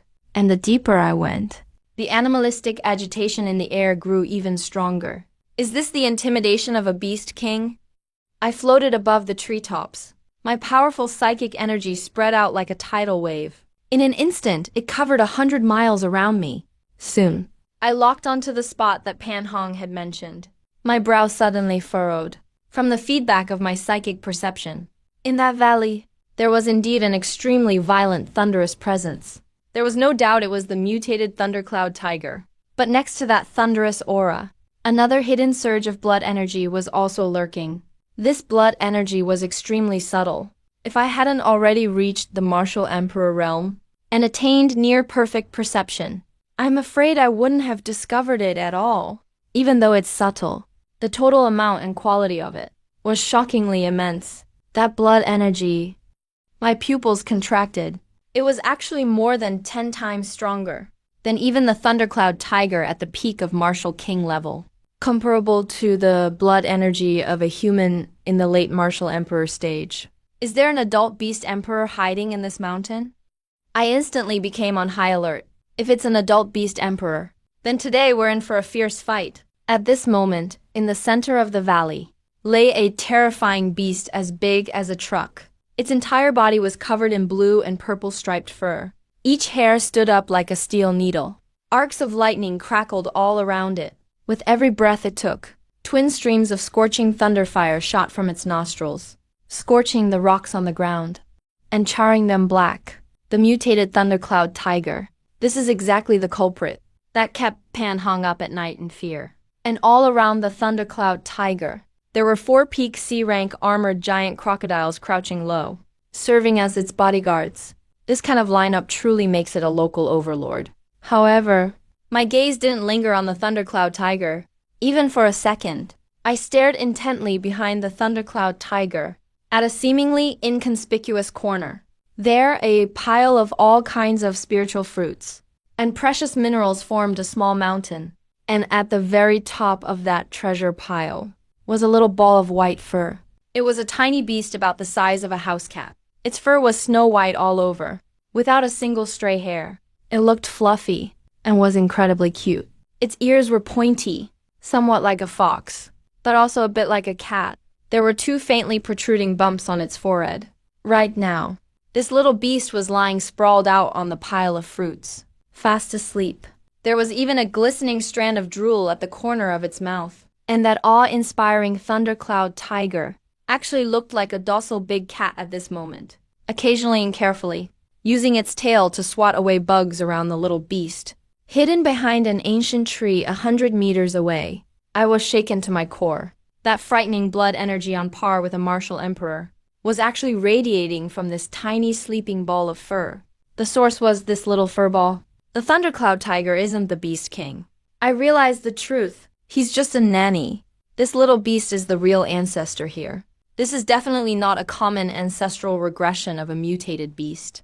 It's the descendant of a mythical beast with ancient bloodlines. While I was observing, the thundercloud tiger seemed to sense something. It suddenly raised its huge head, its eyes big like bronze bells, stared straight at where I was hiding. It let out a low growl. That growl instantly woke the sleeping little beast. The little beast gradually turned over, mumbled in protest, then very human-like, used its paws to cover its ears. When the thundercloud tiger saw its master disturbed, the murderous light in its eyes grew even fiercer. It decided the intruder in the shadows had disturbed its master's rest. With a roar, the thundercloud tiger's lightning flared up. It opened its mouth and a pillar of lightning as thick as a barrel shot straight toward the ancient tree where I was hiding. Have I been discovered? I let out a cold snort. Since I've been exposed, there's no need to hide anymore. You wretched beast, courting death. I took a step and my figure instantly vanished from where I stood. The terrifying lightning blast shattered the ancient tree, but didn't even touch the hem of my clothes. The next instant, I was already above the valley, faced with the peak Martial King level thundercloud tiger. I didn't even lift a finger, just a single look from me. Tuz. An invisible blade of psychic energy ripped through the void. The thundercloud tiger, which had been ready to pounce, suddenly froze in mid-motion.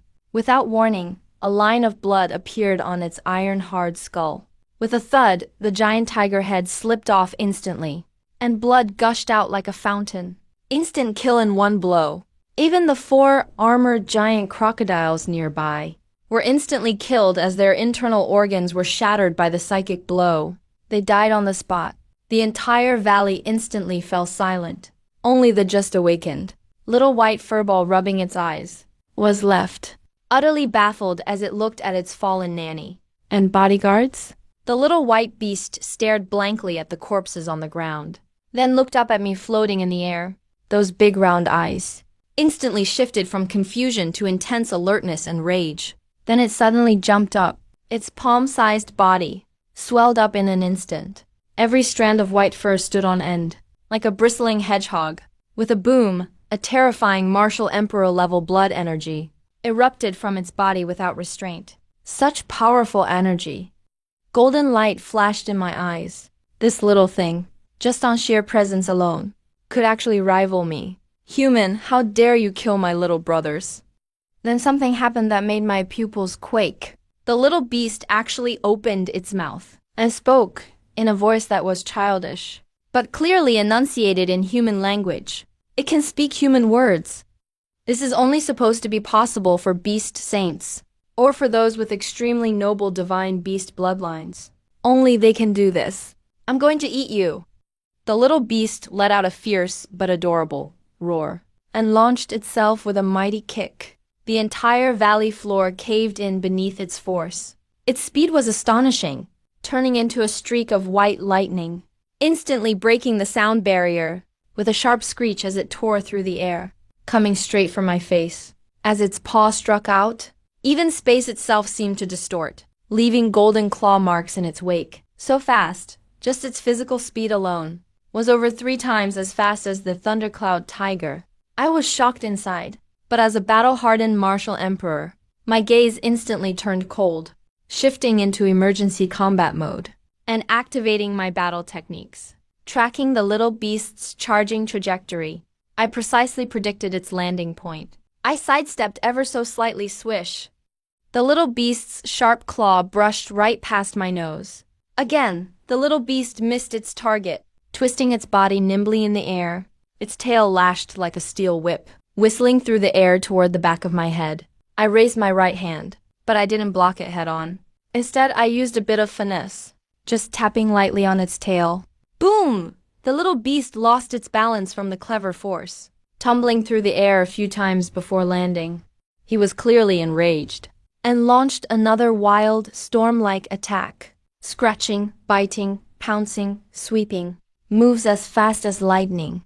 Every single attack held a terrifying power that could split mountains and rocks. But a few minutes later, I was still floating in the air with my hands behind my back, without even ruffling my clothes, while that little beast was already lying on the ground panting heavily with exhaustion. His tongue was even hanging out. I finally understood. This little guy is a typical spoiled rich kid, born with crazy strong energy about equal to a martial emperor and a divine beast bloodline. But his battle experience is basically zero. All his attacks are just instinctive, straightforward and direct, with zero technique. Going against a technique master like me, he's basically just being played. After the fight ended, I looked down at him from above, the corner of my mouth curling into a mocking smile. Since you're out of moves, it's my turn now. Boom! I stopped holding back. The power of all 5 emperors in my body instantly erupted, condensing into a massive purple-gold palm imprint that blotted out the sky and grabbed fiercely at the little beast. The little beast sensed the terrifying force within that giant handprint. His once fierce eyes instantly changed. That was a fear straight from the soul. He realized the power he once took pride in was being utterly crushed in front of me. This is it, it's over.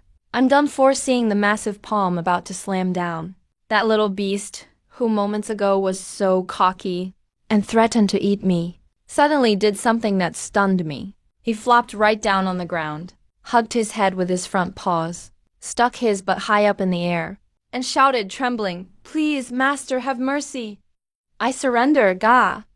In midair, I froze for a moment.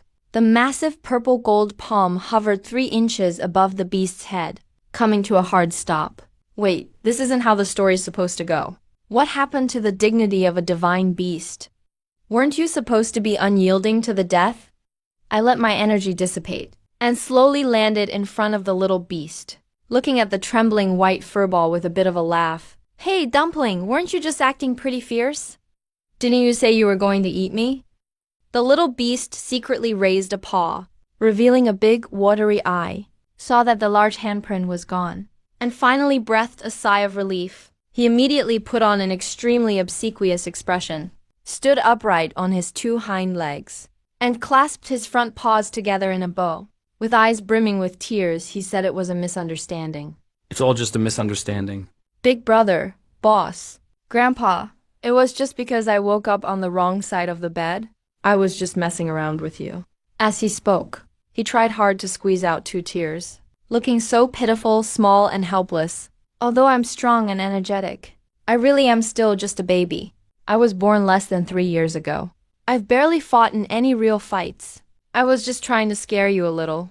The little beast sniffed, looking at my half-smiling expression, feeling incredibly nervous inside. He may be timid, but he's smart. His inherited memory told him That this human in front of him was a tough one. And on top of that, there's an aura about him that feels very comfortable, but also very dangerous. If he didn't back down, he'd probably end up being turned into a scarf today. "Please don't kill me. I'm useful." Seeing that I was still sizing him up, the little beast started to panic and quickly promoted himself. "I can find treasure. I can sniff out rare treasures within 100 miles. All the treasures in this valley were found by me. I can also sense danger ahead of time. If anyone has bad intentions, I can sense it even from 8 blocks away. And I hardly eat anything. I'm really easy to take care of." As I listened to the little beast's self-introduction, my urge to kill vanished entirely, replaced by intense curiosity, able to find treasure and sense danger. That's basically the perfect bodyguard plug-in for Suyu. Absolutely tailor-made for him. That kid, Suyu, will go out into a much wider world someday, and dangers will be everywhere. I'm strong, but even I can't protect him 24/7. If I had this little guy with him a treasure hunting mouse, wait, judging by his looks, he's probably some kind of ancient, exotic beast. I was weighing my options, but on the surface, I still looked cold and indifferent. Just words aren't enough. My energy surged again. "If you want me to trust you, you have to act, not just talk." "How do I know? You're not just lying to me. What if I take you back, and you bite me while I'm sleeping?" I wouldn't dare. I wouldn't dare." The little beast shuddered in fear, his white fur standing on end, waving his paws repeatedly. I swear my deepest oath. Swearing isn't enough. I squatted down and stretched out a finger, gathering a drop of purple gold blood at my fingertip, which swirled with the spiritual imprint of a martial emperor. "If you want to live, then sign this. This is a master-servant contract. If you sign it, your life and death are decided at my whim. If you betray me, not only will you die, but your soul will be destroyed as well." My voice was like that of a demon. This was a trick I picked up during the last 2 months, from something I read in a book. Never thought I'd actually use it. The little beast stared at the drop of blood, a hint of struggle in his eyes. He was a noble divine beast. How could he become a human's pet? But He glanced at the cold corpse of Thundercloud Tiger nearby. then looked into my icy cold eyes. Sigh, under the eaves one can't help but bow their head. The little beast puckered his lips in grievance, ultimately surrendering to his survival instinct, and stuck out his pink tongue to lick the drop of blood. But that mysterious rune flashed for an instant on both our foreheads. As the contract formed, I instantly felt a faint connection. Inside my consciousness, with it I could control the little beast's life and death whenever I wanted. Pleased, I stood up, grabbed the little beast by the scruff of his neck, and dangled him in front of me. "From now on, you're rolling with me, since you're so white, and basically a fluffy ball." I thought for a moment. showcased my very casual naming skills. Let's just call you Little White. The little beast's limbs hung weakly, his eyes empty, as if he'd lost all hope for life. Little White.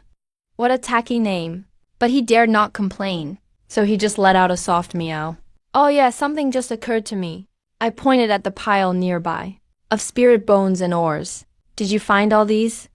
Little White nodded rapidly. They're all good stuff. Gifts for my master as a greeting present. With a wave of my hand, I swept that priceless pile of treasures away. You did well. I patted Little White's head and casually tossed him onto my shoulder. Little White lay sprawled across my broad shoulder, feeling an overwhelming sense of safety. His nervousness slowly calmed down. This human may be strict, but following him doesn't seem so bad. At least I won't have to catch thundercloud tigers for babysitting anymore. Man and beast turned into a streak of light, disappearing at the edge of Sunset Ridge. With the Beast King gone, the wild beasts in the mountains returned to normal.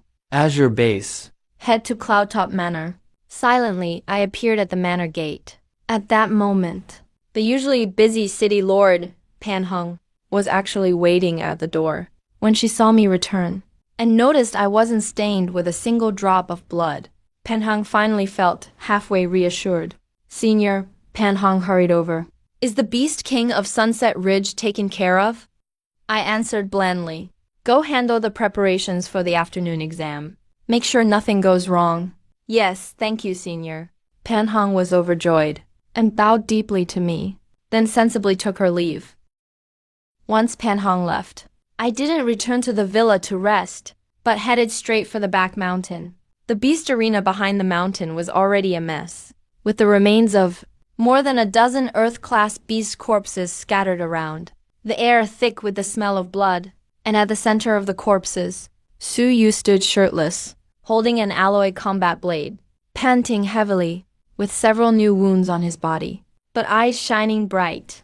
Dad, you're back. Su Yu spotted me, shook the blood from his blade, and flashed a wide grin. The murderous aura of someone who fought through countless battles vanished entirely the moment he smiled, returned to his sunny, youthful self. Not bad. I nodded, about to offer my praise. Dad, what's that thing on your shoulder? Su Yu's gaze was suddenly drawn to the fluffy white ball perched on my shoulder. That thing looked like a mix of cat and fox, lounging lazily right there, with a cold and aloof expression as if it owed the world nothing. The moment it heard the word thing, Little White, who'd been pretending to be dead, instantly bristled. He suddenly stood up straight, both front paws on his hips. His big round eyes stared at Su Yu. With a cute yet incredibly arrogant tone, he shouted, "How dare you! You're the thing here. Your whole family's the thing. I am an ancient mythical beast, a spirit born of heaven and earth. Given your disrespect toward me, I've decided to punish you by making you my little sidekick." Su Yu was stunned. He blinked, looked at the tiny palm-sized furball, then looked at his calm dad. This thing can talk? It's gained intelligence. I shrugged. I reached out and flicked Zhao Bai's forehead, sending him staggering.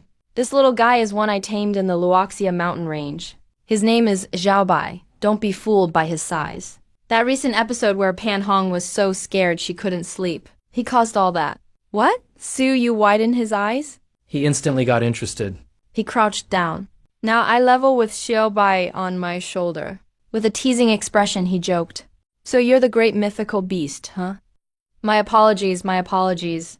Guess I'll rely on your protection from now on. Walking around Kanglin Base unopposed, right? Xiao Bai arrogantly lifted his chin. Even though he'd just been flicked and lost some dignity, he couldn't lose face in front of his little bro. No way he'd back down. He shook his fluffy big tail and snorted. Of course. As long as you behave yourself, I'll make sure you get all the best food and drink. Within 100 miles. Huh. All the beast ladies and savage beasts avoid me. Watching this little show-off fox, Su Yu couldn't help but laugh out loud. But soon, he'd realized the true value of this mythical beast was way beyond what he'd imagined. Over the next 2 weeks, life at Cloudtop Manor became unusually fulfilling. At first, Su Yu thought having a mythical beast at home would make everything total chaos, but he didn't expect that this so-called Zhao Bai would end up being his biggest cheat on the path of martial arts. Although Zhao Bai was tamed by me, the terrifying energy in his body, comparable to a martial emperor, was like an always leaking nuclear reactor, constantly emitting energy. And since he was so young, he couldn't control this power at all, so he often had energy surges, getting overheated and restless, and could only suppress it by sleeping. As a chaos body wielder, what Su Yu needed most was pure life energy. So, a strange yet harmonious scene appeared. Every afternoon, Su Yu would skip sword practice and just sit cross-legged in the yard. Meanwhile, Zhao Bai would sprawl out, lying either on his head or in his arms, with a blissful look on his face. Su Yu started cultivating, frantically drawing out the overflowing power from Zhao Bai, absorbing every bit of the scattered energy. This energy was absolutely pure, needing no refinement. It became his own life force the moment it entered his body. I just watched this mutually beneficial boy and beast, with my mouth twitching uncontrollably. This isn't martial arts training. This is just two cheats power leveling each other. Zhao Bai is a wireless power bank. Su Yu is a super fast charger. Put them together, and the leveling speed is just ridiculous. On the third day, Su Yu broke into the innate realm, maxed out at level 7 by the 7th day, and touched the threshold of master level. On the 12th day, a massive surge of power erupted from Su Yu's body. The master's realm. An 18-year-old master. Su Yu opened his eyes, golden light shooting out. He clenched his fists, feeling that absolute sense of control. So excited he almost fell from the sky. Dad, I made it to master level. I'm really a master now. While Zhao Bai lay on the ground, looking exhausted, tongue hanging out. I'm wiped out. Is this kid part glutton beast? He almost drained me dry. And right as Su Yu broke through to master, I, sitting on the second floor balcony as guardian, in my mind, finally heard that long-awaited heavenly voice. Ding! Descendant detected. Su Yu has made multiple breakthroughs in a short time. Advanced to early stage master realm. The father rises due to the son's achievements. System detected a cross-realm advance from the descendant. Host receives feedback. Host level synchronizing. Congratulations, host. You've advanced to early stage martial sage. Boom! At that moment, not just Cloudtop Manor. The entire sky over Kanglin Base City changed color. What was a clear sunny sky suddenly had auspicious clouds gathering. Purple energy swept in from the east for 3,000 miles. An immense, indescribable aura of majesty spread out from me as the center, covering the whole city in an instant. Every martial artist in the city, whether they were training or just sleeping, was shocked to discover the energy in their bodies was uncontrollably bowing toward the source. On the balcony, I slowly opened my eyes. Martial Sage Realm.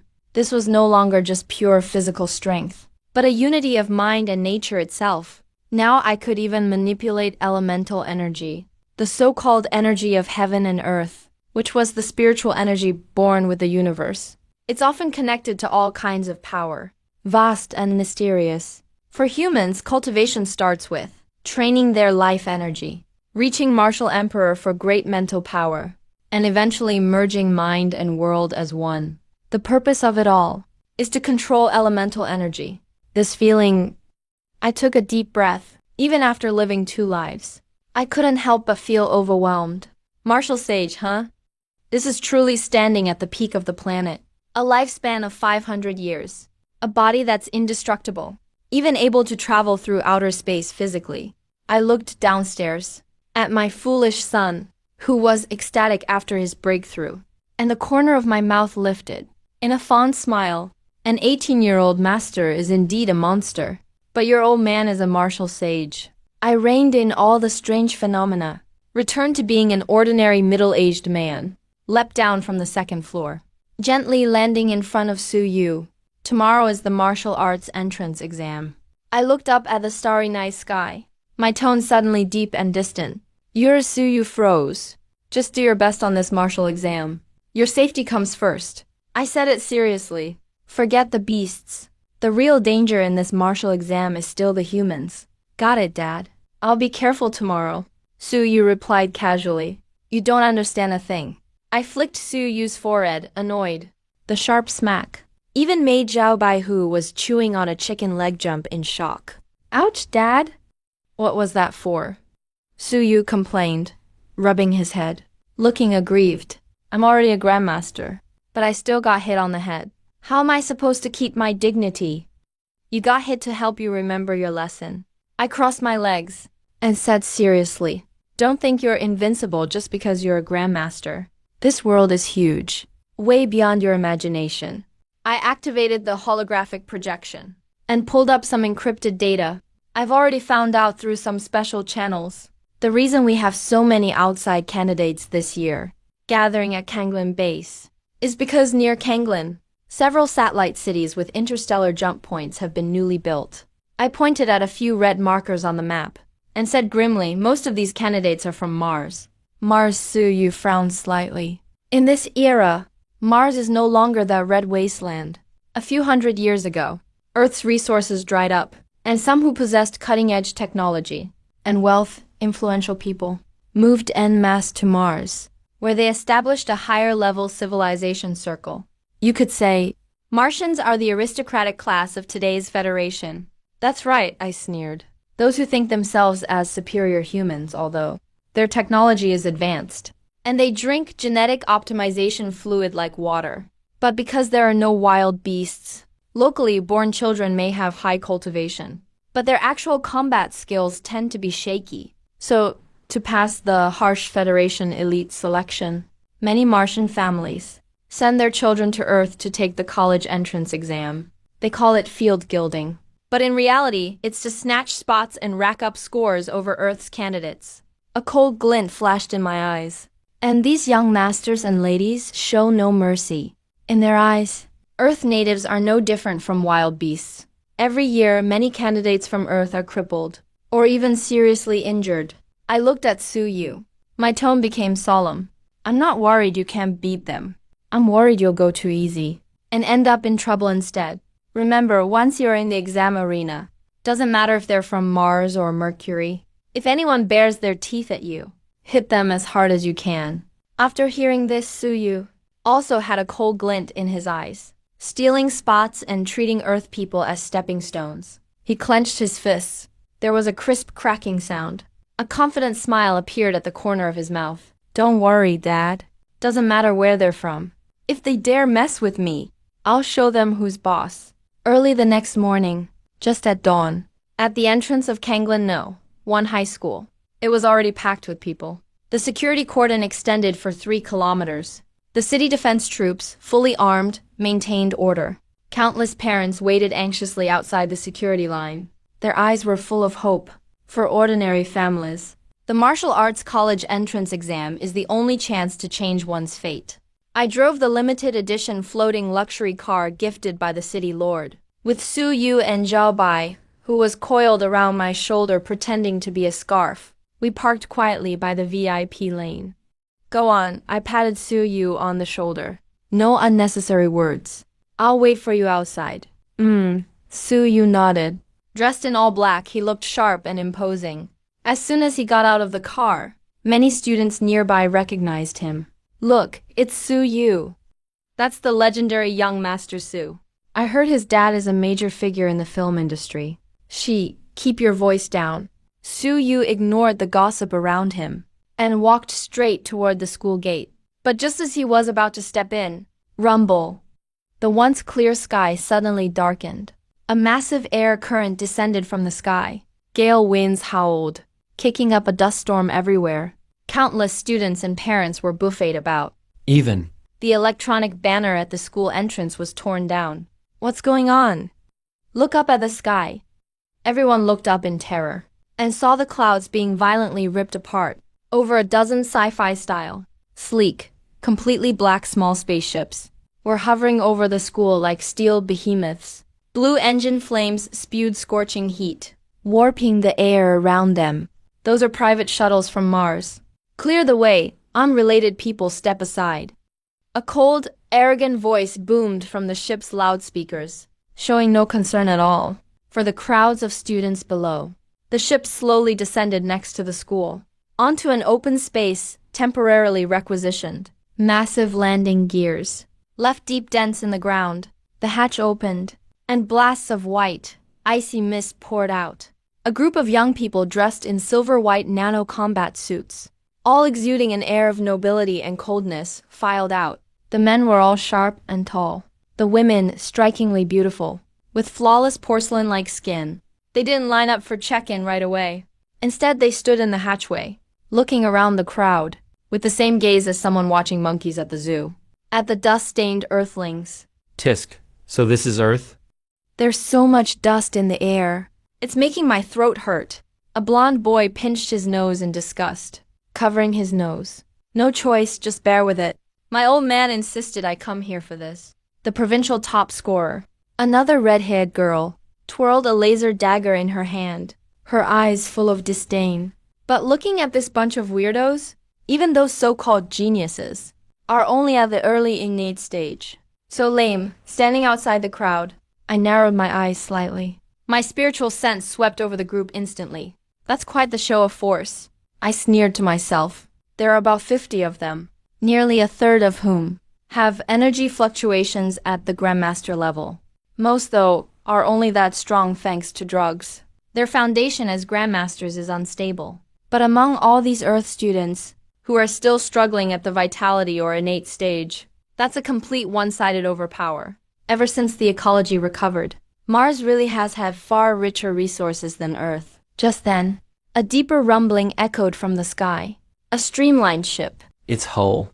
inlaid with stellar gold, slowly landed. This ship was even surrounded by 4 unmanned fighters and escort. The display was jaw-dropping. The hatch opened, and a red carpet unrolled automatically. As 2 figures, one old and one young, slowly emerged. The young man up front looked about 18 or 19. With striking, somewhat otherworldly good looks, wearing what seemed like a simple outfit, but was actually a priceless, cloud-thread robe. He held a folding fan in his hand, a casual, indifferent smile on his face, as if he were on a field trip. I really don't get my father. The youth walked while shaking his folding fan, sounding nothing but impatient. He insisted on sending me to this godforsaken Azure base. With my talent, I'd get into a top university easily even back on Mars. Why bother competing with these bumpkins? His name was Li Xingge, the young heir to the Li family of Mars. And the Li family was a top-ranking clan in the whole Federation. Walking behind him was an elderly man in a gray robe, hunched over. The old man looked frail, but the wild currents swirling around the ship softened automatically 3 feet before reaching him. They became gentle right in front of him. Young master, the master's arrangements have their reasons. His name was Libio. His voice raspy, but carrying clearly to Li Sheng's ears. Though Earth is declining, it is, after all, humanity's ancestral land, with many great opportunities hidden within. And this time, Federation leaders from District 1 seem intent on selecting seeds from Earth. The attention here is no less than on Mars. Fine. I get it. Li Xingge waved his hand dismissively. Let's finish the test and get out of here fast. Libio just smiled, his cloudy old eyes full of doting affection. But just as he was about to look away, ready to escort his young master into the exam hall, Libio's half-closed eyes snapped wide open. A formless psychic gale erupted from him, instantly sweeping the whole field. His gaze Swept past Castle Lord Pan Huo, who was maintaining order, across those so-called Martian geniuses, and finally locked dead on the edge of the crowd, on a middle-aged man leaning against a car, with a white cat draped over his shoulder. The moment Libio looked over, I lifted my head too. Our eyes met. Across the sea of hundreds of people, across the chaos of the mortal world, there were no thunderous explosions, no lightning or strange sounds, but in our spiritual worlds, it was as if 2 towering mountains smashed together fiercely. Boom! Libo's step suddenly halted. His once hunched back abruptly straightened. A terrifying golden light burst from his cloudy old eyes. Locking onto me, Marshal St. Libio was shocked to his core. In this tiny Azure base, in such a remote place, you'd have to zoom in several times just to find it on a map. How could there possibly be another Marshal Saint hidden here? Besides, the other's aura was as deep as the ocean.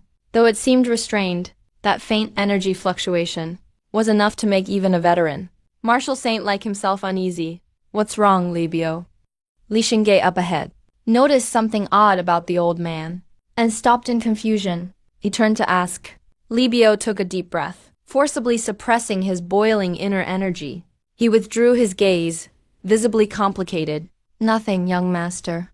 But Libo's tone had never sounded so grave. It's just unexpected that there really is a dragon among the fish here. Young master, be sure not to act too arrogant during this exam. This place is not simple. Li Xingye was stunned. It was the first time he'd seen this look on Libo's face. He followed Libo's gaze, but all he saw was an ordinary, middle-aged guy, feeding a white cat some sausage. Acting mysterious, Li Xingye turned his head unconcernedly. He strode into the exam hall. Meanwhile, I slowly peeled open the sausage wrapper and fed it to the pointy-headed little white cat. A faint, calm smile appeared at the corner of my mouth. Martial Saint, that old geezer from Mars? His strength is decent, but his vitality is declining, so he's just at the beginner level. Martial Saint, I brushed the crumbs off my hand. My gaze shifted to Zhu's back inside the exam hall. The morning sunlight was a bit glaring. Just as a crisp bell sounded, the school gate, shut for 2 hours, slowly opened. The candidates flooded out like a tidal wave. The noise instantly broke the morning's solemnity. For most martial arts students, the theory exam is like an appetizer before a meal. It's important, but it doesn't decide life or death. In this world where strength rules, even if you've memorized all the martial theory perfectly, if a wild beast bites you in the wilderness, it's all for nothing. The question about the mutated edge's weak spot. I think I answered it wrong. I chose the abdomen. No worries, theory only counts for 10%. The afternoon practical exam is the main event.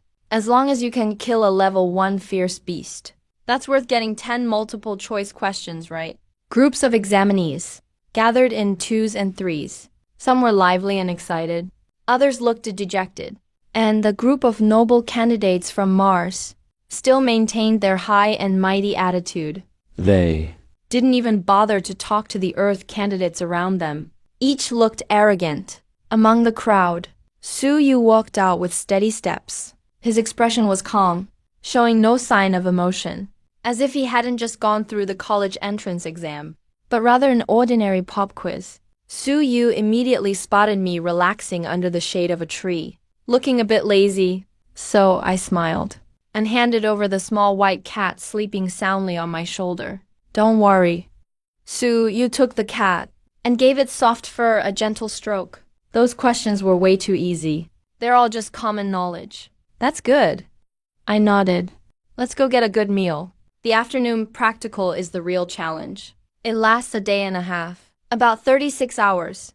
You have to eat, drink, and take care of everything in the wilderness. Can't do it without some stamina. The father and son found a quiet restaurant, ordered a few high-energy, lean meat steaks. At the table, I was cutting steak, speaking seemingly at random. Just outside the exam hall, I saw those candidates from Mars. Their vitality mostly seemed shallow, but there were quite a few at the early Grandmaster stage. One of them seems to be the heir of a major family. He's even reached late Grandmaster stage. Late Grandmaster? Lu Yu's hand paused. A hint of surprise flashed in his eyes. A late Grandmaster at 18, that's a real genius. But don't worry. I smiled. My gaze deepened. He's a grandmaster. But so are you, plus you have the chaos body and the killing technique I taught you. When it comes down to it, no telling who'll win. Remember, once you're in the exam hall, trust no one except yourself. Especially those Martians. Got it? Su Yu swallowed the last bite of meat. A hunter's glint flashed in his eyes. If they don't mess with me, I won't mess with them. But if they do, doesn't matter if they're from Mars or Mercury, I'll fight them all the same. 2 p.m. 10 kilometers outside Azure Base. On the edge of the Black Iron Forest. This is the boundary between human civilization and wild beasts.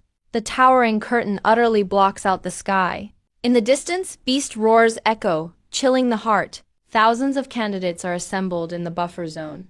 On every wrist, there's a black metal bracelet. This is the Sky Eye Terminal. The chief instructor stood atop the podium, his voice booming like a bell. It records your vital signs, kill scores, and even has a built-in micro camera, plus an emergency signal transmitter. If you face an uncontrollable danger, press the red button, and an instructor will rush over immediately. But remember, calling for help means surrendering. At the same time, thousands of fist-sized silver spheres, sky-eye drones, rose into the air like a swarm of bees, hovering over each candidate's head. These sky eyes are the pinnacle of federal technology.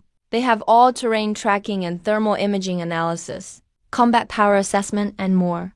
They will transmit every action, every breath, even the frequency of your vital energy fluctuations, back to the command center in real time. Meanwhile, on the tall alloy walls of Azure Base, inside a spacious, high-tech command room, filled with a sci-fi vibe, a huge holographic screen covered an entire wall. It's divided into thousands of smaller displays, streaming live footage of the exam site. At the round table in the center of the room, 5 people were already seated. Aside from Azure City's Lord Pan Hung, there were 3 middle-aged men in federal uniforms, and an elder from Mars Lee family, Lee Bo. Lord Pan, your candidates this year seem quite impressive. The speaker was a friendly-looking, slightly overweight middle-aged man. He's one of the federal inspectors. Jiang, the Martial Emperor beginner stage. Inspector Jiang, you're too kind, Pan Hung responded with a smile, though he was nervous inside. In previous years at times like this, as a Grandmaster, he was always the top officer. But this year there's lots of Martian candidates. The whole room is full of Martial Emperors. The pressure's immense. Just then, the command room's automatic doors slid open. A staff member respectfully walked in, leading a middle-aged man in gray casual clothes. He entered the room. Elder Su. Pan Hung's eyes lit up, and he quickly stood to greet him. This gesture made the 3 federal inspectors stop in surprise. This must be Brother Su, right? Jiang was quick to get acquainted, and he's smart. He'd received inside information beforehand. Azure Base apparently has a hidden Martial Emperor. Seeing my impressive presence now, he immediately approached politely. I'm Jiang, the Federal East District Inspector. I nodded slightly, and my gaze swept the room. I focused on the other 2 inspectors for a second. One looked cold and serious, rarely spoke. The other had sharp eyes, seemed to be sizing me up. Finally, my gaze landed next to the main seat, on Lee Bo, who was resting his eyes. Sensing my stare, Lee Bo slowly opened his eyes. A glint of gold flashed in his cloudy old eyes. He nodded slightly at me. That was his way of greeting me. An unspoken understanding passed between the 2 martial saints. I Su, greet everyone here. My expression remained calm. I took a seat quietly without arrogance or humility. Come on. Brother Su, let me introduce you. Jiang enthusiastically played the role of the mediator. This is Inspector Du. This is Inspector Lee. Then Jiang pointed at Lee Bo. His tone turned especially respectful. This is an elder from the Mars Lee family. Elder Lee purposely came to Azure Base this time to evaluate this year's promising young candidates. My family name is Lee. I raised my eyebrows slightly. Pretending not to know, I asked, I've heard so much about you. I didn't expect the Lee family to take Earth's assessment so seriously. Lee Bo smiled. His voice was hoarse yet carried an undeniable air of authority. Not at all. I'm simply here on behalf of the family head, just to see how these youngsters perform. But Mr. Su, I heard your son is also a candidate this year. A tiger never raises a weak son. I'm truly looking forward to it. On the surface, this sounded polite, but there was a hidden edge beneath his words. I smiled faintly, picked up the teacup on the table, and took a sip. They're just kids playing games. No match for the Lee family's prodigy. I only hope your young man goes easy on mine, and doesn't make my useless son cry. Mr. Su, you're too modest. A flicker of surprise appeared in Lee Bo's eyes. This Su Wu, facing a martial saint like himself, was actually so composed. He even gave off the sense of being his equal. All right, time's up. The normally silent Du Huan checked the time and announced in a deep voice, the assessment begins. Everyone, please look at the big screen. At those words, everyone turned their attention forward to the giant holographic screen. At the edge of the black iron forest, With a word from the chief instructor, tens of thousands of candidates surged forward like wild beasts unleashed and charged into the dense jungle. Everyone knows the rules. Hunt beasts to earn points. F level 1 point, the level 5 points. D level 20 points. C level 100 points. Second, snatching another's wristband wins you half their points. But maliciously crippling or killing is forbidden. Violators will be disqualified and prosecuted by law. Third, survive for 36 hours. Until evacuation. When the signal sounds, Su Yu blended into the crowd. He didn't rush forward madly like the others. He looked down. He glanced at the black bracelet on his wrist, then looked up at the sky eye floating overhead. A drone. A playful smile curled at the corner of Su Yu's mouth. He shifted his body, stepping with his treading night footwork, executing his movement technique. He lunged into the jungle like an arrow from a bow. His speed was so great that even the sky eye had to switch to high-speed tracking mode, just to keep up. 500 meters passed in an instant. This was an open forest clearing. A massive, black iron-furred giant bear was lying on the ground, devouring a wild deer. Mid-stage Keyblood realm. Fierce beasts like the ironback bear are known for their defense. Ordinary alloy combat knives striking its body would only leave a faint white mark. For average candidates, encountering an ironback bear is an absolute nightmare. Usually, it takes a team of 3 to 5 people to successfully kill one. The ironback bear sensed a human presence. It stood up abruptly, letting out a deafening roar. Its bloodshot bare eyes stared intently at the thin, two-legged beast before it, as if looking at an extra snack. However, Su Yu didn't even draw his blade. He just stood there quietly, and even let out a yawn. Too weak, Su Yu shook his head. Having gone through my devil's special training, this clumsy ironback bear looked like nothing but a mass of flaws in his eyes. Asterisk rumble. Asterisk the ironback bear was enraged by this human's contempt. Dropping to all fours, it charged like a heavy tank. Every step made the ground tremble. Just as the bear's paw was about to crush Su Yu's skull, Su Yu moved. There were no fancy dodges, only a simple, direct punch. Pythonox punch. Inch power. Asterisk bang. Asterisk a dull, heavy thud. Time seemed to freeze. That ironback bear, weighing over a ton, was actually hit by Su Yu's seemingly effortless punch and sent flying with both feet off the ground, soaring 7 or 8 meters backward. Its chest was deeply caved in, revealing a fist print. Its sternum was completely shattered. It didn't even have time to scream before slamming heavily onto the ground. After twitching twice, it stopped moving. A one-punch kill killed a mid-stage Keyblood realm beast, plus 5 points. Current rank, 1022. Su Yu didn't even look at the corpse on the ground. He turned and walked away, his movements incredibly cool. And this scene happened to be captured by the big screen in the command room and given a close-up inside command room 4. Several inspectors who had been chatting and laughing all gasped in unison. What domineering power! This kid's physical strength likely exceeds that of an ordinary realm. At full mastery, Zhang the couldn't help but praise. It's not just strength. The cold-faced Inspector Du, who hadn't spoken, had a flash of golden light in his eyes. His power release technique is perfect. That is fist intent. At such a young age, he actually comprehended fist intent. Pan Heng, listening to the expert's praise, was overjoyed in his heart, though he had to maintain a humble expression. This is Su Yu from our Kanglin No 1 high school. He's usually quite low-key. Only I and Libo's expressions remained unchanged. I already knew my son's strength, while Libo's eyes narrowed slightly. This kid really isn't simple, Libio thought to himself. Meanwhile, in a forest of jagged rocks at the other end of the exam grounds, a scream rang out.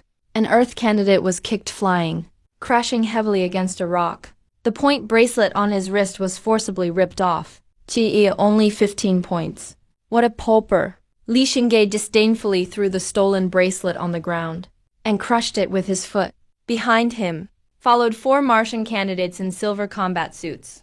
Each radiated the aura of the innate realm, or even the Grandmaster realm. Young Master, we've already cleared out dozens of Earth candidates in this area. We're currently ranked first in points. A sycophantic youth said flatteringly. That's a given. Li Xingye waved his folding fan, his gaze looking deeper into the forest. Let's continue the practical exam. Noon on the second day. The sun was blazing. The temperature in the Black Iron Forest had climbed to 40 degrees. In the air, the smell of rotting leaves and a faint scent of blood lingered. Su Yu raised his wrist, wiped the sweat from his forehead, and glanced at the latest leaderboard. First, Li Xingye 1,850 points. Second, Su Yu 1,005 points. Still second, and the gap is widening. Su Yu leaned against the trunk of a towering ancient tree, his brows furrowed slightly. From yesterday afternoon until now, He had hardly closed his eyes. relying on the chaos body's keen perception of ki and blood, his efficiency in hunting fierce beasts was already more than 10 times that of an ordinary candidate. If it were a solo fight, Li Xingye wouldn't even be able to see his dust. These Martians really treat the exam grounds like their own backyard. Su Yu snorted coldly. Through information from some Earth candidates, he had long known what trick Li Xingye was playing. Teaming up. Although the rules didn't explicitly forbid it, Li Xingye brought 4 experts with him, and their division of labor was extremely clear. With this kind of assembly line operation, how could the points not rise quickly? However, just as Su Yu was about to get up to continue his hunt, buzz, a chaotic and violent surge of ki blood suddenly burst into his perception range. That was the aura that erupted when martial artists clashed. And among them was an aura that felt strangely familiar to him. But now it was full of panic. Su Yu paused, his gaze instantly becoming sharp. Su Yu didn't hesitate for a moment. With treading night footwork and his movement technique, he moved through the jungle like a ghost, silently and stealthily, heading toward the source of the fluctuation. In a forest clearing. Run, keep running. Weren't you quite the runner just now? Earth chicks just can't take a hit. A few kicks and she's out of strength. Harsh, mocking voices rose one after another. 5 Martian candidates in silver combat suits were forming a circle, watching like they were looking at a monkey. At the girl in the center, the girl was Su Lele. At this moment she was in a pathetic state. Her high ponytail had come undone and was messy, and her face was covered in dirt and abrasions. That pristine white martial arts uniform was slashed in several places by sharp blades, seeping dark red blood. Her left arm hung limply, Clearly dislocated. her right hand gripped a broken dagger tightly, her eyes full of anger and humiliation. And at her feet, that point bracelet had already been crushed to pieces. You guys have gone too far. Su Lele gritted her teeth, her eyes red. You've already stolen my bracelet. You guys even took all the points. So why do you still have to humiliate me like this? Why did the crowd separate? Li Xingye was twirling his signature folding fan. He strolled out lazily. He looked at Zulo. There wasn't a trace of pity in his eyes, only a superior, mocking amusement. Because I was bored? Li Xingye shrugged. Killing monsters is way too tedious.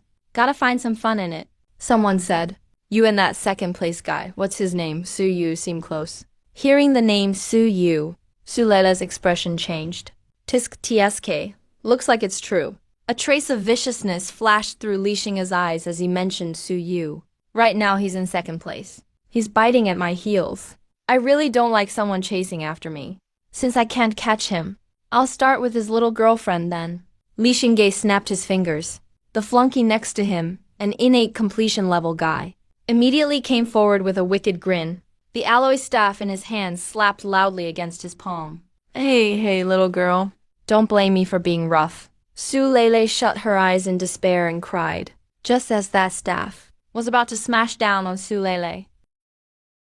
A shrill whooshing sound suddenly exploded through the air. No one saw what happened. They only saw a blur before their eyes. A dark figure shot in like a cannonball. He crashed into the circle in an instant. Boom, the Mars examinee holding the staff didn't even have time to scream. His whole body was like it got hit by a speeding train. His cheekbone caved in. He was sent flying more than 10 meters. He crashed hard into the bush. His life or death unknown. As the dust settled, a tall and lean figure stood protectively in front of Su Lele. The young man was shirtless. His muscle lines were pronounced. He radiated a suffocating aura of brutality. His eyes were as icy cold as ancient glaciers. He stared daggers at the group of Mars examinees before him. Su opened her eyes. She saw that familiar back. Her tears burst forth uncontrollably. Why did you come? There are so many of them. You need to run now. Su turned his head. He glanced at Sulela's dislocated arm. And the wounds on her face.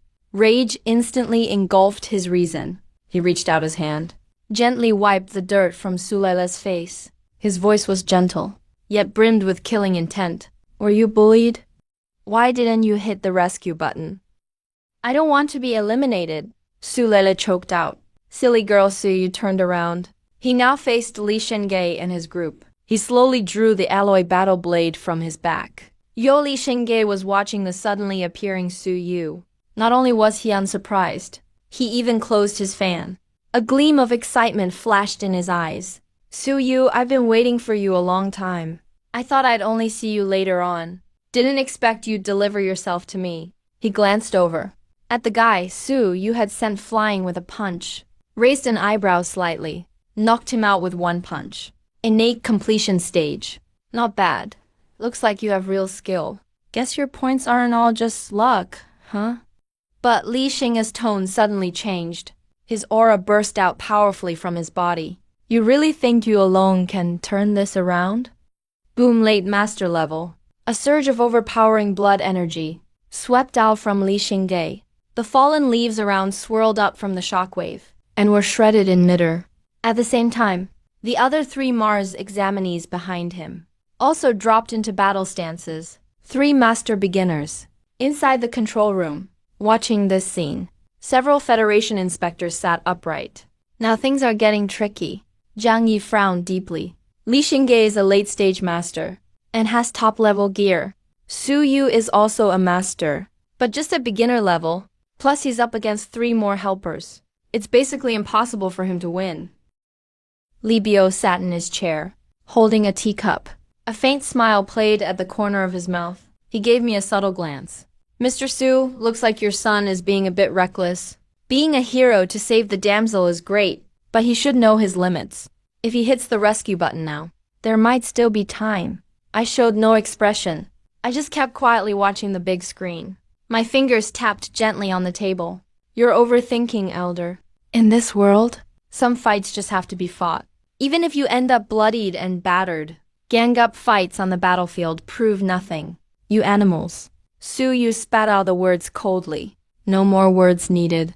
He suddenly kicked off Boom. The ground exploded beneath him. He turned into a streak of light And charged straight at the 3 master beginners. Arrogant fool. The 3 of them roared in anger. They all swung their weapons and charged forward. But they underestimated Su Yu. Scram, Zhou Yu shouted lowly. His battle skills were top tier. And at that moment he displayed them in full.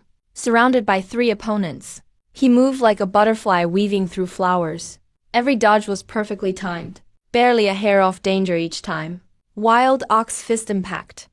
He found an opening and slammed a fist onto a Mars examinee's sword. The terrifying shockwave traveled down the blade. It shattered the opponent's hand instantly. Right after, a sweeping roundhouse kick sent the second guy flying. The third one tried to sneak attack, but Su Yu spun and elbowed him, hard right in the face. His nose bone smashed. Crying out in agony, he fell. Su Yu was forged on the edge of life and death. But these Mars-rich kids, despite their high ranks, lacked any real guts. Useless. Li Xing's face darkened. He cursed. He hadn't expected Su Yu to finish the fight so quickly. Looks like this young master has to do it himself. Li Xingge watched no longer. He moved his foot, those custom battle boots on his feet, released a stream of air from the solace, sending his speed surging instantly. You're dead. His fists were coated with a blue energy layer. His gauntlets whistled with a sonic boom. He aimed a straight punch at Su Yu's face. Brace for Starfall Fist. This punch was more than 10 times stronger than those lackeys' hits. Su Yu's pupils contracted. No way to dodge. Bring it on. His blood surged. He focused his wild ox fist intent in his right hand And swung it to meet him head-on. Boom! A deafening crash. Waves of air rolled out. Su Yu only felt a massive force shoot up his arm. Even his bones seemed to howl. He was shaken back 5 or 6 steps in a row. Every step he took left a deep pit in the ground. But Li Xingge only stepped back half a step. As expected, a late grandmaster is truly powerful. Su Yu shook his numb arm. His expression grew serious. Suppression by cultivation level. Plus, the opponent clearly has a full set of weapons. Clashing with brute force puts me at a disadvantage. Hey, how does it feel? Li Xingge smugly raised his fist. What will you use to fight me? That broken knife of yours? Again, Li Xingge pressed the attack, unrelenting. His movements were ghostly as he closed in. His attacks poured down like a raging storm. Su Yu drew his combat blade to block. Clang, clang, clang. Sparks flew everywhere. Li Xingge's fist was as hard as diamond. Every punch landed on the blade. Each strike made Su Yu's blood churn. A fierce glint flashed in Li Xingge's eyes. He grabbed Su Yu, ready to... In the very next instant, he gathered his strength for one punch. He slammed it into the middle of the blade. Crack. That alloy combat blade that had accompanied Su Yu for so long finally couldn't withstand the late Grandmaster's relentless attack. It let out a pitiful cry and broke in two. Su Yu, be careful. Su Lele cried out in shock. Her face turned pale. Inside the command room, Li Bo's smile grew wider. The outcome is decided? On the battlefield, Su Yu stared at the broken blade in his hand. He took a punch from Li Xingge to the chest. His whole body was sent flying. He crashed heavily to the ground. Blood trickled from the corner of his mouth. Hey. Su Yu struggled to stand up. His chest burned with pain. Completely powerless, Li Xingge walked over step by step. His face was full of the arrogance of a victor. You have no weapon now, and your cultivation is no match for mine. What else can you do? Su Yu wiped the blood from his mouth. With his head lowered, no one could see his expression. Only he knew that he was smiling. You're right. I really can't beat you in a head-on fight. Su Yu slowly lifted his head. In those eyes, at some point, a gray hazy chaos had taken over. But who told you? The blade was all I had. Li Xingge frowned. A sense of unease rose in his heart. Playing tricks, are you? Let's end this. Li Xingge didn't want to drag it out. He gathered all his strength. This would be his strongest blow. He intended to punch right through Su Yu's chest. He let out a breath, fist ready. The wind howled as his attack closed the distance in a flash. In that instant, Su Yu didn't dodge. He didn't fight back. Instead, he spread his arms wide, as if to embrace, and moved toward Li Xingge's fist. Looking to die? Li Xingge rejoiced. Yet, the moment his fist touched Su Yu's chest, there was no sound of bones shattering. Instead, he felt like his fist had punched into a ball of cotton. It was also as if he'd fallen into a bottomless swamp. Right after that, Su Yu suddenly gripped his wrist tightly. Caught you. Su Yu's voice was like the whisper of a demon. Chaos physique activated. Buza terrifyingly powerful suction force burst out through the point their skin touched. What the heck? Li Xingge's pupils dilated to the extreme instantly. He realized in horror that the late-stage master-level blood energy he was so proud of was flooding out like a dam opening up. It surged madly into Su Yu's body. What are you doing? Let go of me. Li Xingge struggled desperately to break free, but the more he struggled, the faster his blood energy drained away. In just 2 seconds, his once rosy face had turned as pale as paper. His legs started to give out. By contrast, Su Yu, whose energy had been waning just a moment ago, now flared up like a fire doused in fuel. It exploded instantly. His injuries healed. His blood surged with energy. He even showed signs of breaking through to mid-stage master level. So this is Martian genius blood energy, huh? Not bad. Golden light burst from Su Yu's eyes. He could feel that explosive power swelling inside him. Had fun beating me just now, didn't you? Now it's my turn. Su Yu released Li Xingge's wrist. At this moment, Li Xingge was so weak he could barely stand. Here, take it back. Su Yu shouted in a low voice, clenching his right fist tightly. But it wasn't just his own strength. He was stacking on the blood energy he had just snatched from Li Xingge. There were no fancy techniques in this punch. Just pure absolute force. Boom! A deafening crash, even louder than any before. Su Yu's fist slammed brutally into Li Xing's chest. That priceless nano battlesuit instantly exploded apart. His protective field shattered like paper. Gah! Li Xing's eyes bulged, and blood shot out of his mouth nearly 6 feet high. He flew backward like a soccer ball kicked clear across. More than 30 meters, breaking 3 big trees in a row before coming to a stop. He collapsed to the ground like a pile of mud. His chest was caved in. Barely breathing out, and unable to breathe in. All trace of pride was gone from his eyes, replaced only by deep fear and confusion. He'd lost. Lost to a lowly earthling. The crowd was deathly silent. Those Martian examinees who'd just scrambled up saw this scene, and their legs buckled in fear, making them fall to their knees again. In the command center, the teacup in Libo's hand was crushed with a crack. He suddenly stood up. His face was ashen. What kind of technique is this? I was still sitting in my chair, slowly blowing away the tea foam. A faint mocking smile played on my lips. Senior Li, please calm down. It's just a fight between kids. Having a trump card is normal. On the battlefield, Su Yu was gasping for breath, trying to calm the blood energy swirling inside him. He walked up to Li Xingge, looking down at him from above. This former genius who once acted so superior. You've lost. Su Yu bent down and ripped the points bracelet from Li Xing's wrist. And you guys? Su Yu turned his head, staring at the few Martian examinees who were trembling with fear. Are you going to hand them over, or do you want me to do it for you? A few minutes later, there were more than 20 bracelets in Su Yu's hand, and he transferred all of those points to his account. Leaderboard updated, first place. Su Yu, 3,250 points. The outclassed Su Yu tossed aside the useless bracelets, turned and walked to Su Lele. He took a C-grade recovery shot out of his pocket, handing it over. Can you still walk? Su Lele stood there in a daze, looking at this warrior-like young man in front of him. A blush crept across his cheeks. He nodded vigorously. Then let's go.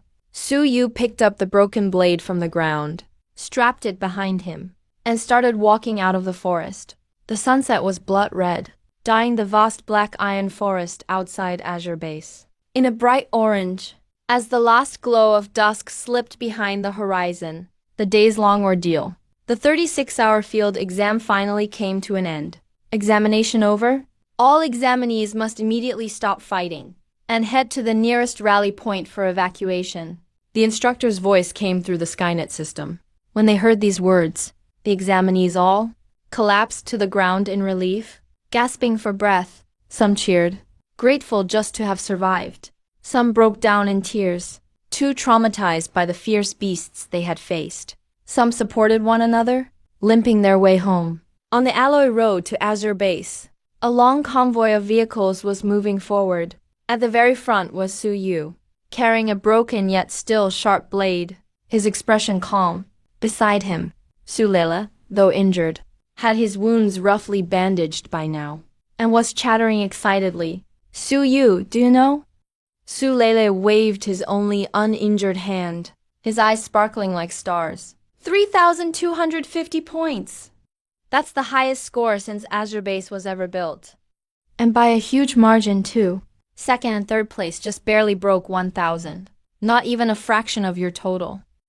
Su just smiled a little, not looking too proud about it. For someone like him, with the chaos physique and a martial emperor for a father, bullying his peers did feel a bit excessive. His eyes were already on things far beyond this tiny exam. He was looking to the stars, but it seemed like some people still weren't willing to accept it.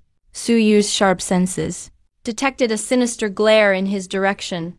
I didn't turn around, just glanced at the end of the convoy out of the corner of my eye. There, Li Xing's nano battlesuit was shredded. His once handsome, arrogant face was now swollen like a pig's head. His eyes were full of venom, glaring straight ahead. Once out of the test, strict base law made. Su Yu doubt Li Xingge would dare make any open move. Back inside Azure Base, night was already falling and the city lights were on. On the city square, a yearly spectacle. Crowds had already gathered. Giant holographic screens, scrolling through the final rankings of the examinees. Every name that appeared drew cheers or sighs from the crowd. Look, first place is up. Su Yu, that's our Su Yu from First High. God, 3,250 points. Are those numbers even right? In previous years, the Azure-based champion would be lucky to hit 800. When Su Yu and Su Leila walked into the square, the whole atmosphere exploded. All those classmates, who usually barely interacted with Su Yu, now rushed over all excited. Yuje, you're amazing!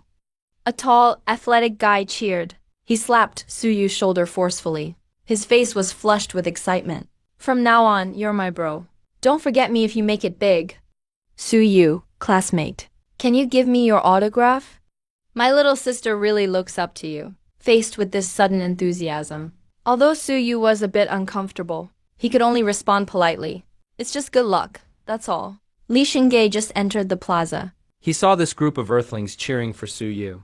Li Xingge, who still hadn't recovered from his internal injuries, was so angry his blood surged. He almost spat out blood again. Young master, are you all right? His lackey quickly helped him up. Get away. Li Xingge shoved his follower. Those bloodshot eyes stared fiercely at Su Yu, who was surrounded by the crowd. Who is he? He's the young master of the Li family from Mars. He's a prodigy, yet in this backwater. He got slapped in the face by a country bumpkin. Even had all his points stolen. He became the biggest joke around. Su Yu. Li Xingge roared in his heart. His nails dug deep into his palm. Blood dripping off. Let's go. He didn't want to stay another second. Covered in humiliation, under countless mocking gazes, he slipped into that luxury hover car. Base City Center.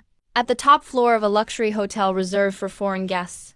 Crash. An expensive crystal glass was smashed hard onto the floor. Red wine spilled like blood, spreading over the marble floor. I want him dead. I want him dead right now. Li Xingge's face twisted, howling crazily inside the room. Libyo, that Su Yu must die. Not just him. I want his whole family dead.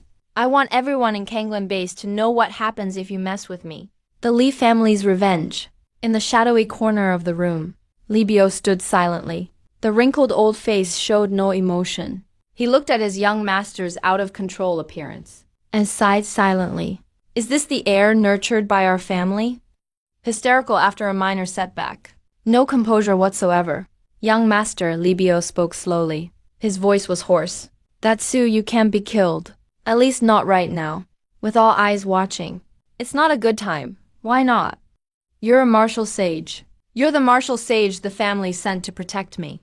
In this dump, who can stop you? Li Xingge shouted, eyes red. Because Su Yu is currently ranked first on the exam. He's a focus for the Federation. Besides, Libyo paused. He remembered outside the exam hall, the scene where that middle-aged man and I locked eyes. And Su Yu's father, Su Wu, is unfathomable.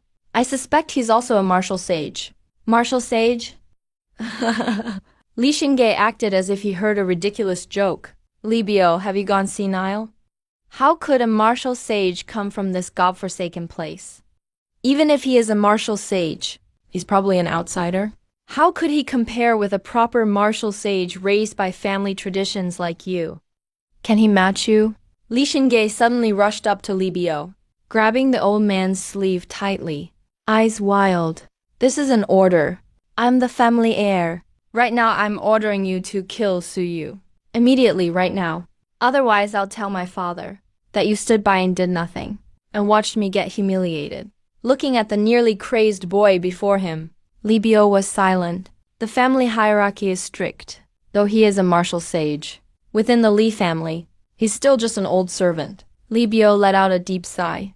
Helplessness in his eyes gradually transformed into a cold, killing intent. Since the young master insists, I'll help the young master remove this demon from his heart. As for Su Wu, if he knows what's good for him, fine. If not, even if it means facing Federation punishment, I'll still make sure he perishes here. After speaking, Libo's figure blurred slightly and disappeared into thin air from the room. Meanwhile, Su Yu had no idea. A plot to kill him was already underway. After finishing the points registration, it was already late. Su Yu and Su Lele strolled the commercial street of the base. Neon lights flashed along the street. The smell from street food stalls was inviting. Here's your strawberry ice cream. Su Yu handed over a pink cone. Thanks. Su Lele took the ice cream, smiling sweetly. Her big eyes curved into crescent shapes. Su Yu, did you know? Today you look the most handsome you've been in the past 3 years. Su Yu took a bite of his own plain ice cream, shrugging. What, was I not handsome before? You were handsome before too, but too serious, like a little old man. Su Lele made a silly face, then sneaked a look at Su Yu, her cheeks a bit flushed. So you got first place. You'll definitely go to the top martial arts academy or magic academy, right? Yeah, Su Yu nodded. Then I have to work hard too. Su Lele balled up her fists, a hint of loneliness in her eyes. Even though I can't get into the top martial academy, I'll apply to the school next door. Will we still get to see each other often then? A girl's feelings are like the summer night breeze, a bit sultry and a little immature. Su Yu stopped walking, looking at the girl who has always quietly supported him. Even though he's a straightforward guy focused on martial arts, he's not clueless. Of course, Su Yu reached out, gently ruffling Su Lele's hair. When the time comes, I'll have your back. If anyone tries to bully you, I'll smack them around like today. I'll send them flying. Su Lele was stunned. Then, her face broke into a smile brighter than fireworks. Deal. Deal. The two smiled at each other, as if pink bubbles were floating in the air. But, TSK, TSK, TSK. You two are spreading so much sweetness, I could get sick from it. An extremely out-of-place voice suddenly rang out from behind. Su Yu and Su Lele jumped in surprise, quickly stepping apart, turning around, and saw me standing under the street lamp. No idea when I got there. Hands in my pockets. Little Bai was gnawing on a chicken drumstick on my shoulder. I watched the two with a goofy smile. This girl's not bad. Big hips, looks like she'd be good for having kids. I mean, she has unique bones. Before I could say anything, Little Bai on my shoulder spoke up first, acting all mature as he gave his opinion. Not bad, but is just one female human enough? I see all those strong people on TV with 3 wives and 4 concubines. Little Bai licked the grease off his paw, tilting his head. She looked Su Yu up and down with those lively eyes. Su Yu's face was flushed red because of Zhao Bai and me. She wished she could find a hole to crawl into. Su Lele was so embarrassed that she covered her face. She said, "Hello, uncle," and then turned and ran away. Dad, Zhao Bai, can you two be a little more serious? Su Yu looked at us helplessly. I was really shocked. I walked over slowly. I watched Su Lele's back as she left. The corners of my mouth curled up slightly. Just ordinary friends. All right, Dad believes you. But young people should practice moderation with your martial arts training before your vital energy leaks. Stop, stop, stop. Su Yu quickly cut off my wild words. There's really nothing between us. Right now, I just want to get stronger. I smiled. The teasing look in my eyes gradually faded. It was replaced by an unprecedented seriousness. I lifted my head, looking toward the dark sky at the end of the street. The dazzling stars there suddenly dimmed. An invisible yet terrifying pressure descended like dark clouds overhead. In an instant, it covered the whole street. The streetlights began to flicker. The pedestrians around seemed, as if sensing some great terror, instinctively scattered and fled. The once bustling street became completely empty within seconds. It's here, I said indifferently. An elderly figure slowly appeared in midair. He didn't use any flying device. He stood there with his hands behind his back, his feet stepping in the void. The gray robe fluttered fiercely in the night wind. A suffocating surge of blood energy swirled around him. Libio. At this moment, he was no longer the hunched-over butler, but a martial saint with absolute power over life and death. He looked down at father and son with a commanding presence. His gaze was as sharp as a hawk. His voice was as cold as eternal ice. I didn't originally want to bully the young as the elderly, but some people don't know their limits and have offended those they shouldn't have offended. I shielded Su Yu behind me. My expression stayed calm, as if I wasn't facing a martial saint, but just an ordinary neighbor. Old Man is the dignified young master of the Li family. Going to lose both in competition and character? My tone carried a hint of mockery. You beat the young. Now the old shows up. Is this all the Mars Lee family has to offer? Enough. Libo's face darkened. He shouted coldly. Boom! A terrifying Marshall Saint pressure poured down like a tidal wave. The surrounding building glass shattered all at once.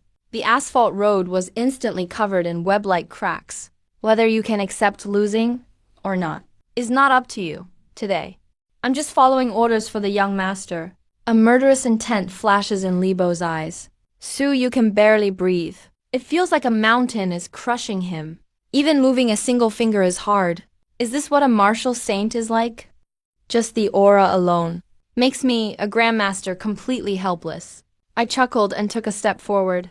An equally terrifying force, even more overwhelming, explodes from within me. My purple gold energy surges like a dragon.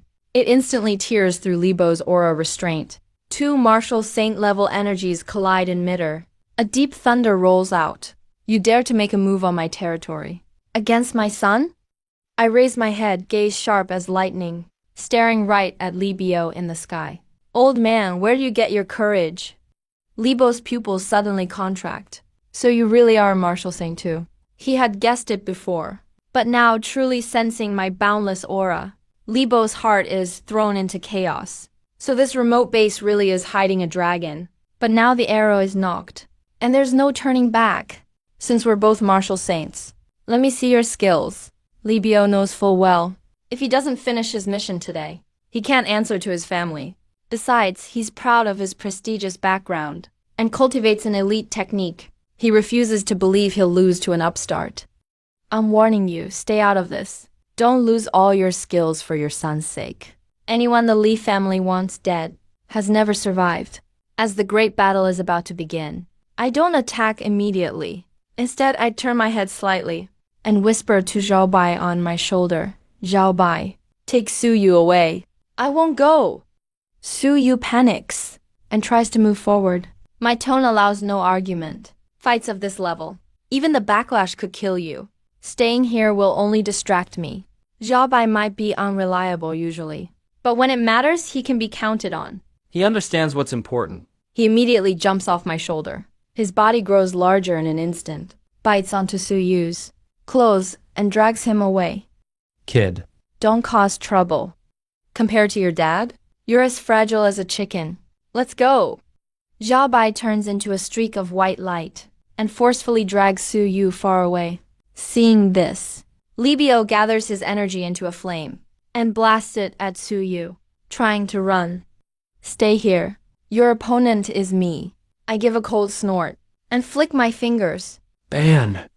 A surge of purple gold energy instantly smashes the flame. Old man, your opponent is me. Tonight, I'll show you there's no coming back. I slowly rise into the sky, facing Libio from afar. Meanwhile, several kilometers away atop the city wall, three figures are standing quietly in the night, gazing toward downtown. At the two terrifying auras soaring into the sky, the Federation's three supervisors, a battle between martial saints. Jiang De looks at the distorted sky, shakes his head slightly, his eyes full of awe and helplessness. It's said that the Lee family from Mars is just as domineering back home. Looks like that's true. Just for a fight between the younger generation. They actually send martial saints to fight in the city. And they're so arrogant, even here on Earth. Are we really just going to stand by and watch? The hot-tempered rational supervisor nearby crosses his arms and snorts coldly. His fists crack and pop as he clenches them. What else can we do? The silent, dutiful supervisor sighs, a deep sense of helplessness in his eyes. Those are martial saints. Even though the three of us are martial emperors, we'd just be throwing our lives away up there. And that's the Lee family. Even Federation bigwigs have to give them respect.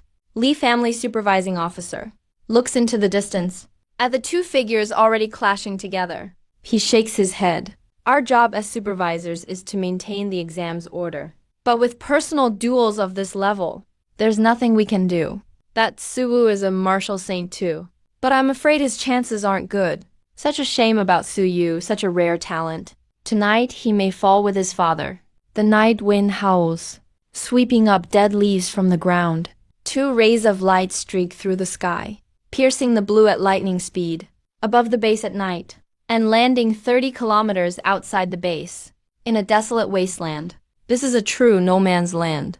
Nothing but jagged rocks and the howling wind. Nothing else at all. Well then, Libio floats in midair, gray robes, fluttering wildly in the wind, staring at me, suspended in the air across from him. A hint of admiration flashes in his eyes, but mostly they're cold and murderous. Sue, I really thought you'd use the civilians as cover inside the base, so I'd be forced to hold back. I didn't expect you to come out here, just for your courage alone.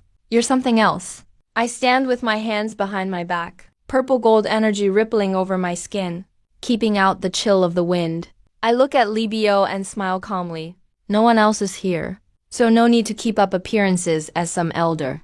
Libio, you lured me out, just so you could kill me, and then my son, so you can report back to that useless young master of yours, right?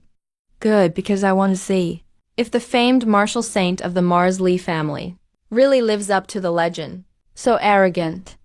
Libo's face darkens, and his wrinkled face suddenly chills over. I may be just an entry-level martial saint, allowing me to move heaven and earth, fiery energy that can burn everything. There's no way someone like you, who clawed your way up from a backwater on earth, can compare. Tonight, I'll show you what true heritage is, what true lineage means. Before he's even finished speaking, Libo's aura surges explosively. Energy from miles around seems to be summoned by a king, rushing wildly toward him. The once pitch-black night sky is suddenly dyed a strange blood red. Blazing flames spring from nothing, whirling around Libio in a frenzy, making him look like a fiery demon god emerging from magma. Libo's withered hand thrusts forward as he shouts, endless flames condensing in midair into a 100-meter-long crimson fire dragon. The fire dragon looks almost alive, each scale perfectly clear, radiating enough heat to boil sky and sea, and an overwhelming oppression. It comes crashing toward me, roaring. Where the fire dragon passes, the air is instantly incinerated, making a teeth-grinding hissing sound. The wasteland below is simply melted into flowing lava.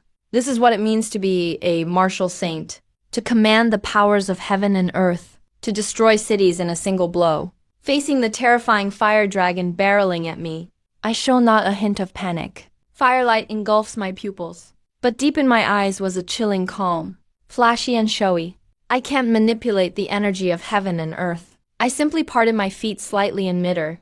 My spine shook violently like a great dragon. At that moment, every muscle in my body worked together like a precise machine. Vital energy surged, vital energy compressed. Python bull fist true meaning, mountain shatterer. I didn't dodge. Instead, I faced that massive dragon head and delivered a plain and simple punch. This punch had no dazzling effects, no earth-shaking surges of energy, only pure, ultimate strength of blood and ki. The instant my fist touched the fire dragon, time seemed to stop for a second. Then an overwhelming shockwave erupted, spreading from the point of impact, insanely radiating outward in all directions. That arrogant 100-meter-long fire dragon burst like a balloon pierced by a steel needle, cracking apart inch by inch from the dragon's head. Flames filled the sky, but in the face of my unrivaled will, they were forcefully shattered into countless tiny sparks. Dissipating in the night wind, the immense force, no longer contained, slammed directly onto the rocky wasteland below, blasting out a massive crater dozens of meters across. A cloud of dust rose to the sky. Libo's pupils contracted sharply, his face full of disbelief. Without using the energy of heaven and earth, he shattered my fire dragon using only his physical power. How is that possible? In the common knowledge of the martial world, martial saints are powerful because they can harness the force of nature. No matter how strong the body, it has limits. How can you contend with the vastness of heaven and earth? But he doesn't know. I'm not just a martial saint. I'm a martial saint with the supreme chaos body. My physical strength is more than 10 times higher than others at my level. This is what's called the orthodox way. I walked out from the sea of flames. Not even the hem of my clothes was burnt. I clapped my hands, my tone carrying a hint of disappointment. If that's the hottest you can do, It's just not enough. Bastard, don't be so arrogant. My contempt completely enraged Libio. He quickly formed hand seals with both hands. Whoosh, whoosh, whoosh. Even more violent energy gathered from the world. Behind Libio, A giant, flaming vortex over 100 meters in diameter formed. The vortex spun at high speed, emitting a piercing whistle. A terrifying suction force was generated, pulling even massive boulders off the ground into the sky, instantly melting into magma. Devour him for me, I shouted forcefully. The colossal fire vortex, like a doomsday storm, came crashing down towards me. Facing this even fiercer attack, I finally slowly drew from my waist that ordinary alloy longsword. The blade shimmered like water, with an icy, biting glare. The next moment, a terrifying sharpness that could seemingly slice space apart burst from within me, without any unnecessary movements. I just took a deep breath, gripped the sword with both hands, and gently slashed at the sky-darkening fire vortex. Void cut flow severing blade. A purple gold blade flash only 3 meters long shot out of my hands. That slash looked tiny before the 100-meter vortex, but it was incredibly sharp, too blinding to meet directly. It was like a red-hot butter knife, slicing into beef butter, effortlessly cutting through the outer wall of the fire vortex, severing the inner energy nodes. Then boom! The giant fire vortex split in half in midair. And then, as its structure collapsed, it exploded violently. A shower of fire rained down, as gorgeous as fireworks. I still stood there with my sword raised, my expression unshaken. Libio staggered out of the firelight, his complexion slightly pale, but the fury in his eyes only burned fiercer. I didn't expect a wild martial saint like you to have comprehended the essence to this level, Libio growled through gritted teeth. However, without empowering yourself with the world's energy, you're only burning through your own reserves. Let's see how long you can keep this up. As Libio let out a thunderous shout, energy flared around him, and the flames of battle converged again, forming into a brilliant crimson battle armor. It wrapped around his whole body, with magma-like patterns flowing over its surface, radiating temperatures of thousands of degrees. Libio then grasped at empty air, and a blazing red longsword appeared out of nowhere. The moment this blade appeared, the space around was scorched and warped out of shape. Making a sizzling sound, Libio moved, this time not casting spells from a distance, but choosing close combat. Even though he's a mage-type martial saint, with a divine weapon and battle armor, he's just as fearsome up close. Libio charged at me 7 times like a meteor, his long sword wielding the might to burn the sky and boil the seas, slashing fiercely toward my head. A strange smile flashed in my eyes. I flicked my wrist, and my ordinary alloy longsword met his. When the blade struck, a deafening metallic explosion resounded. Sparks flew everywhere, and Libio suddenly felt a bizarre force travel along his blade. It wasn't the ordinary recoil of brute impact, but an incredibly cunning rotational force. Nearly 70% of his sword's power was neutralized. How is that possible? Libio was shocked. He was wielding a grade 1 divine weapon, while my sword looked like worthless scrap metal. Logically, it should have snapped and melted on contact. Yet, despite being scorched red, my longsword never broke, because at the instant the blades met, my wrist vibrated at a frequency too fast for the eye to perceive, trembling over 1,000 times. My combat technique was that refined. I used high-frequency vibrations and clever energy deflection to distribute the terrifying impact throughout my body, and even channeled some into the air around us. Libio refused to believe it, swinging his blade wildly. clang, clang. In the night, our 2 figures became blurs of light, clashing furiously. Libio's attacks raged like a storm, every slash bursting with a sea of fire, bent on incinerating me, but I mostly defended, only counterattacking occasionally, striking at just the right moment at the weakness in Libio's force, forcing him to defend instead. After exchanging over 100 blows, Libio grew more shocked with each strike, and more frantic too. He realized I was like an unfathomable black hole. No matter how he attacked, I always parried effortlessly. And the alloy longsword in my hands, with my fine-tuned control, stood up to the onslaught of his divine weapon. I parried him with one blow, and Libio shook out his tired, aching wrist, saying calmly, "Your swordsmanship is too crude. You're just relying on divine gear and power to overwhelm. Looks like Martian martial arts really have gone astray." Shut up. Libio's mentality has collapsed. Let me show you what true despair is. Libio has completely lost his mind. He's no longer holding back the martial Senki and blood in his body. He's pushing himself to the extreme. He even starts burning his own essence blood. Boom! Boom! 9 massive fire dragons suddenly appear. They block off all my escape routes. Libio leaps high into the air. The drum in his hand bursts with blinding red light. The blade instantly grows to 10 meters long, carrying a destructive force that could annihilate everything. He brings it down straight at me, trapped in the center. This strike contains all the cultivation Libio has accumulated in his life. It's his strongest move. Die, facing this inescapable killing blow. I suddenly put away the long blade in my hand. I watch as Libio descends from the sky. A cold smile curves at the corner of my mouth. I've been waiting for you to go all out like this. If Libio kept dodging and playing dirty, it would take a lot more effort for me to take him down. I'd have to use more tricks. But now, he actually delivered all his ki and blood right to me. He handed everything over, so I won't hold back. In a flash, my body moves. Instead of retreating, I charge forward. I rush straight into that terrifying blade's light. Looking for death?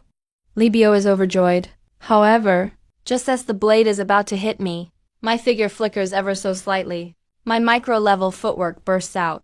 At the very last second, I dodge the blade.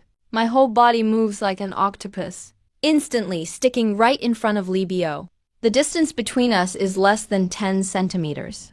I reach out with both hands, pressing them directly against Libio's flaming armor-covered chest. "Old man, let me borrow your ki and blood for a moment." Buzz Libio, who was laughing wildly just a second ago, suddenly freezes. He feels the spot of skin pressed against me, suddenly turning into the entrance to an abyss. All the overwhelming ki and blood in his body, which he was about to unleash in his killing move, suddenly bursts forth all at once. What? My ki and blood? My energy? Libio screams in terror. He tries to struggle, wants to back away, but finds himself completely unable to move. The suction is way too terrifying. In just the span of a single breath, the mighty flaming armor on Libio goes out with a poof. The 9 terrifying fire dragons in the sky, having lost their energy supply, instantly dissipate into nothingness. Even the glow on the drum in his hand fades away. Meanwhile, looking at myself, as endless high-quality martial Senki and blood pour into me. The purple gold glow all over my body soars. No, let go. I'm Ligia. At this moment, Libio was scared out of his wits. I looked at the old man in front of me. I let go of my hand. With a solid elbow strike, bam. This elbow landed squarely, slamming into Libio's chest, where his protective energy was gone. A sickening crunch of bones echoed. Libio's sternum was instantly shattered. His whole body shot out like a cannonball. Blood mixed with bits of internal organs spewed from his mouth. He was knocked back hundreds of meters and crashed into a rocky hill with a thunderous boom, taking down half the mountain in the process. Dust filled the air. I slowly landed on the ground, loosened up my neck a bit. Cracking sounds came from my joints. I walked to the front of the ruins, saw Libio lying among the rubble like a dead dog, barely clinging to life, with only breath leaving, none coming in. I shook my head. So much for a so-called orthodox martial saint. That's it? I reached out my hand and lifted Libio up like a little chick. At this point, Libio's face was covered in blood. His eyes were unfocused. No trace of the martial saint's dignity left. He looked at me. Only endless fear and despair left in his eyes. Please don't kill me. Libio begged weakly for mercy. Relax, I won't kill you right now. I grinned, revealing a mouthful of white teeth, glinting coldly under the moonlight. Your young master is still waiting for you back at the base, carrying Libio. I flashed and turned into a streak of light, flying toward Kanglin Base. Kanglin Base. Atop the steel walls, the night wind howled, carrying the wild chill characteristic of the wasteland. 3 Imperial inspectors from the Federation were standing atop the wall just then, eyes locked on a spot dozens of kilometers away, where the energy storm had just subsided on the plains.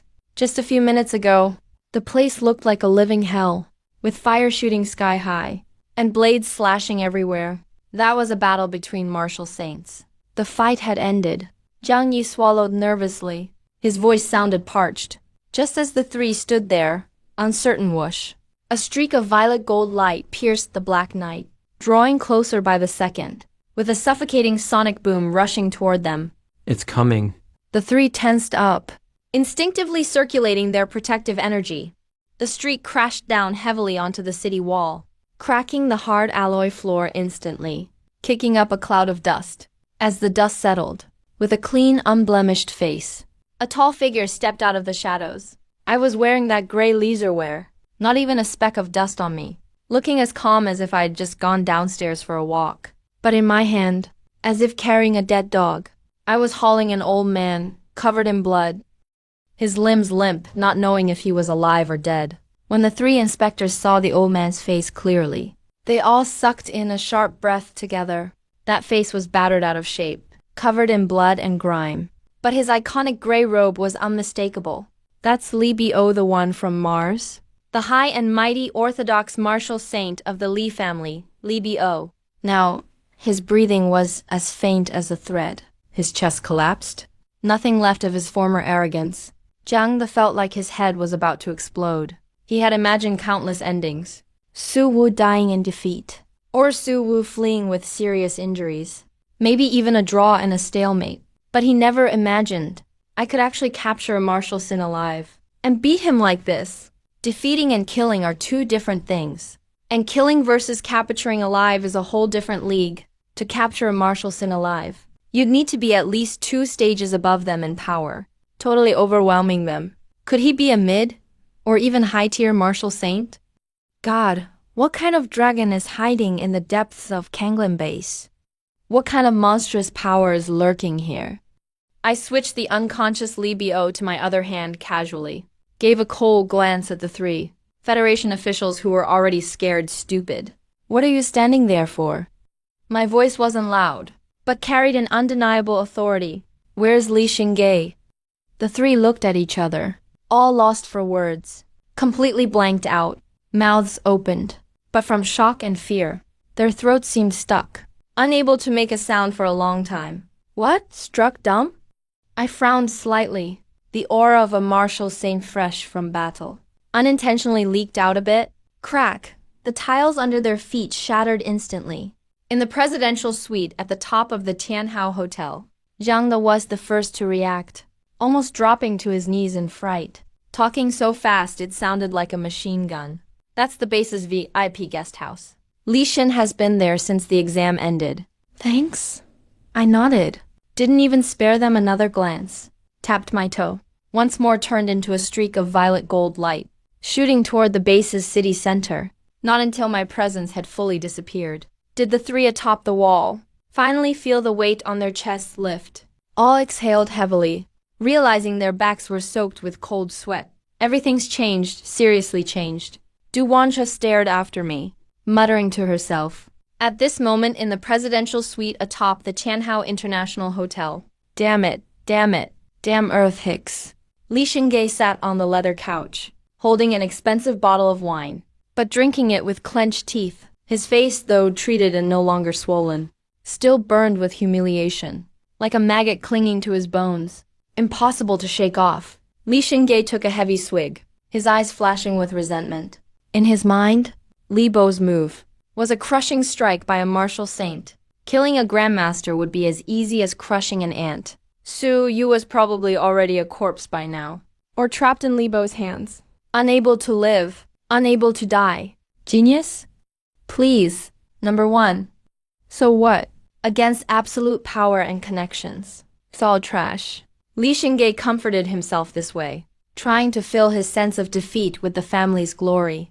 Right then, boom. A deafening explosion rocked the place without warning. The blast door of special alloy was kicked through like a sheet of paper, blown right off by a terrifying force. The twisted door flew halfway across the room, slammed into the floor-to-ceiling window, smashing the whole bulletproof glass to bits. Li Xing's hand trembled in shock, spilling wine all over himself. He jumped up from the sofa, staring at the doorway in terror. Who dares break into my room? As the dust settled, a middle-aged man stood in the doorway, and in his right hand hung a blood-soaked person.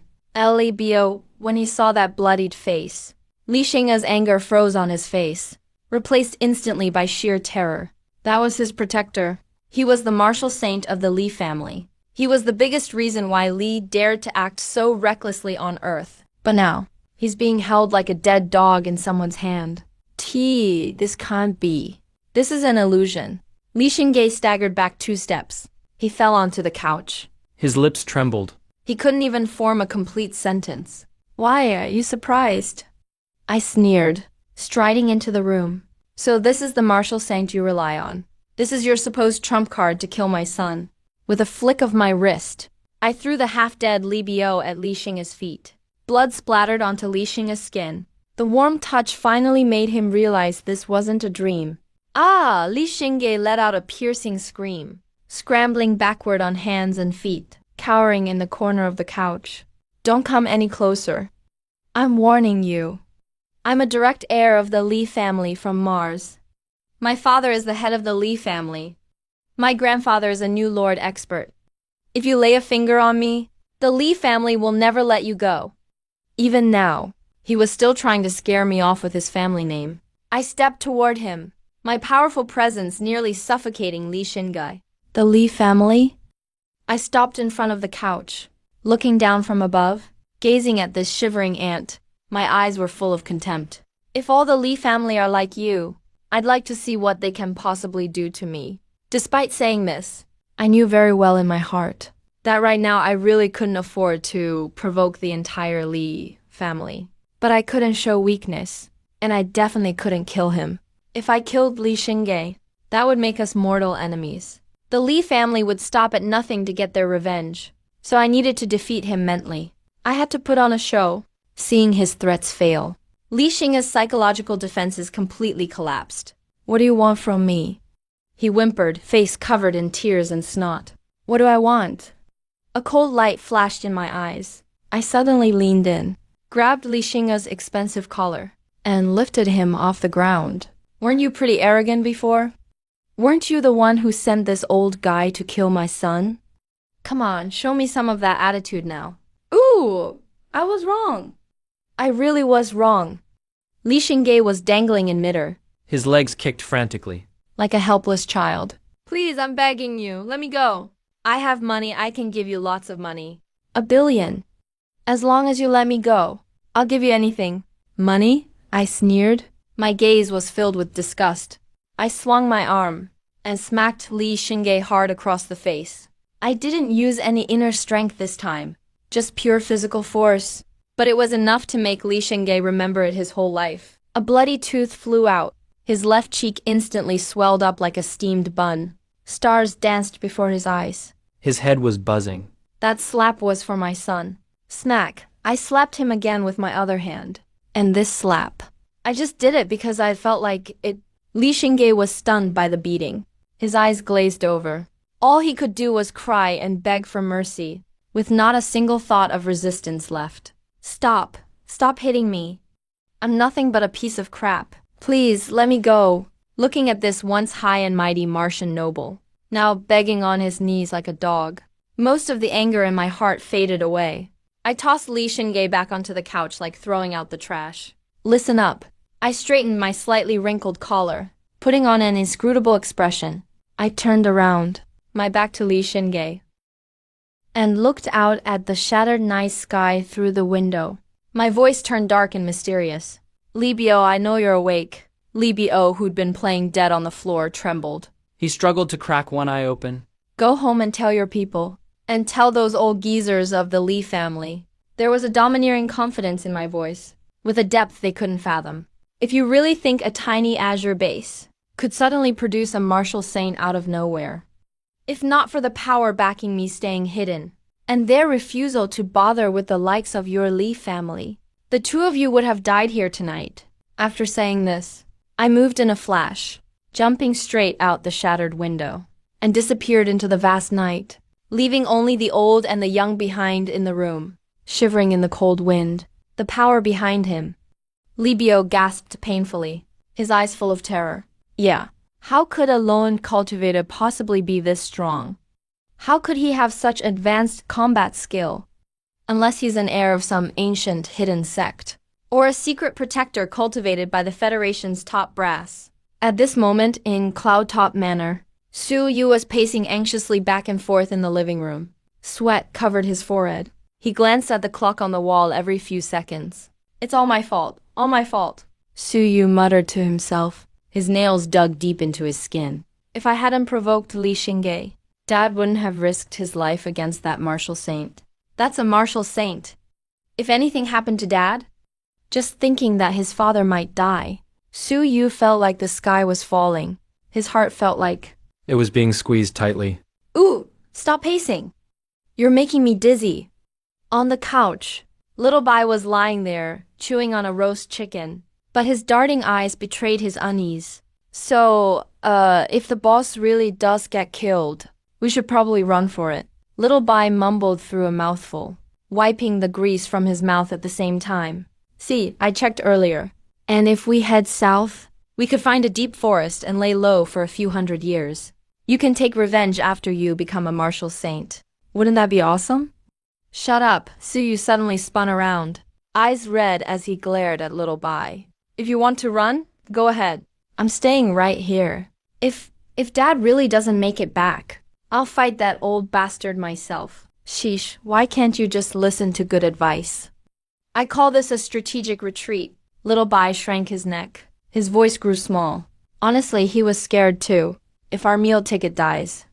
Just as man and beast fell into despair. Whoosh! A familiar sound broke the silence. The next moment, a figure shot through the sky like a meteor and landed steadily on the lawn. Su Yu and Little Bai rushed to the window. Beneath the moonlight, I had my hands in my pockets, looking relaxed, smiling as I looked at them in the house. There wasn't a single scratch on me, let alone any wounds. Not even your clothes got messed up. Su Yu let out a joyful shout. He rushed straight over and gave me a big hug. At this moment, any sense of being a grandmaster, any dignity of a strong man, was thrown straight out the window. He was just a kid worried about his dad. Dad, are you okay? Where's that old man? Are you hurt? Su Yu checked me up and down. My voice choked with emotion. What a silly kid. I felt warm inside.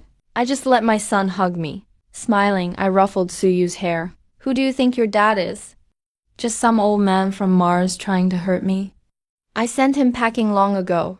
Boss, you finally made it back. At that moment, a white blur zipped over as well. Xiao Bai latched right onto my leg, rubbing his face furiously against my pant leg. He looked so fawning, it was almost unbearable to watch. Boo-hoo, boss. You really scared me this time. Just now that guy tried to drag me off to run away, but I refused him righteously. I said boss is invincible. Some martial saint is nothing. I swore to wait right here until you returned in triumph. Xiao Bai kept talking, while secretly winking at Su Yu. Su Yu was speechless. He's seen shameless people, but never anyone this shameless. I looked at the scene, amused. I gently kicked Xiao Bai. All right, enough with the act. With how cowardly you are, I bet you were already planning your escape route. Hey, even after being exposed, Xiao Bai wasn't embarrassed. He just rolled on the ground playfully. He said, acting cute, wasn't it just to keep the revolutionary flame alive? I shook my head, looking softly at Su Yu. This matter is resolved for now. The Li family probably won't dare make trouble again for a while. But then I changed the subject. My tone grew serious. I can only scare them for the moment, once they come to their senses. Or investigate my background thoroughly. A bigger storm may come, so we can't stop now. We have to make good use of the time to get stronger. I patted Su Yu on the shoulder. Mars, Yuyang Grand Base. Here is one of the largest human settlements on Mars. It's also the home base of the famous federal conglomerate, the Li family's core stronghold. Unlike Earth's blue and lively environment, the sky on Mars was a stifling dark red. A vast energy shield covered the entire city, and in the very center of the city stood a structure made entirely of a floating palace forged from black astral gold, is radiating an overwhelming, suffocating aura. Li family's ancestral hall, the Star Hall. The atmosphere inside the hall is frozen solid. On a throne carved from meteorite core, sits an elder draped in a royal purple gold robe. This is none other than Li Yuan, the Li family's patriarch. The new master has advanced to level 6. This is someone whose physical body alone can cross the stars, capable of destroying a small satellite with a single blow. At this moment, Li Yuan's face is so dark with anger that it seems water could drip from it. In 2 rows below the Great Hall, the Li family's top brass are all as silent as mice, not daring to breathe, afraid to provoke the patriarch's wrath. In the center of the hall, the once unbeatable Marshal Saint Li Bio is now kneeling on the floor, his presence utterly diminished. Patriarch, that's exactly how things went. Li Bo's voice trembled, filled with shame. That's Su Wu. He didn't use any elemental energy at all. He just relied on raw physical strength and bizarre techniques, and defeated this old servant. Li Yuan slammed the armrest of his throne, the supposedly unbreakable astral gold armrest, instantly turned to dust. He did not use any elemental energy. Li Yuan slowly rose to his feet. An ancient beast-like oppressive aura swept across the hall instantly. Just his body alone overwhelmed you. You, a true martial saint wielding a first-rank bolster. And all this happened in a small remote place like Kanglin. In the other's eyes, a dangerous glint flickered. With a shout from Li Yuan, the shadows in the corner began to twist and move. A woman in a skin-tight black nano-combat suit, with a cold and stunning face, appeared seemingly out of nowhere, kneeling on one knee. Shadowblade, head of the secret guards, awaits the Patriarch's orders. Mobilize every intelligence network the family has on Earth. Find everything about this Su Wu for me, and discover what power backs him. The woman named Shadowblade accepted the order, turned into a wisp of black smoke, and vanished from the hall instantly. Li Yuan sat back on his throne, his gaze once again falling upon the trembling Li Bio. As for you, Li Yuan snorted coldly. As a martial saint serving the family, you were captured alive by some nobody, and dragged in like a dead dog to see a junior. You've brought utter shame to the Li family.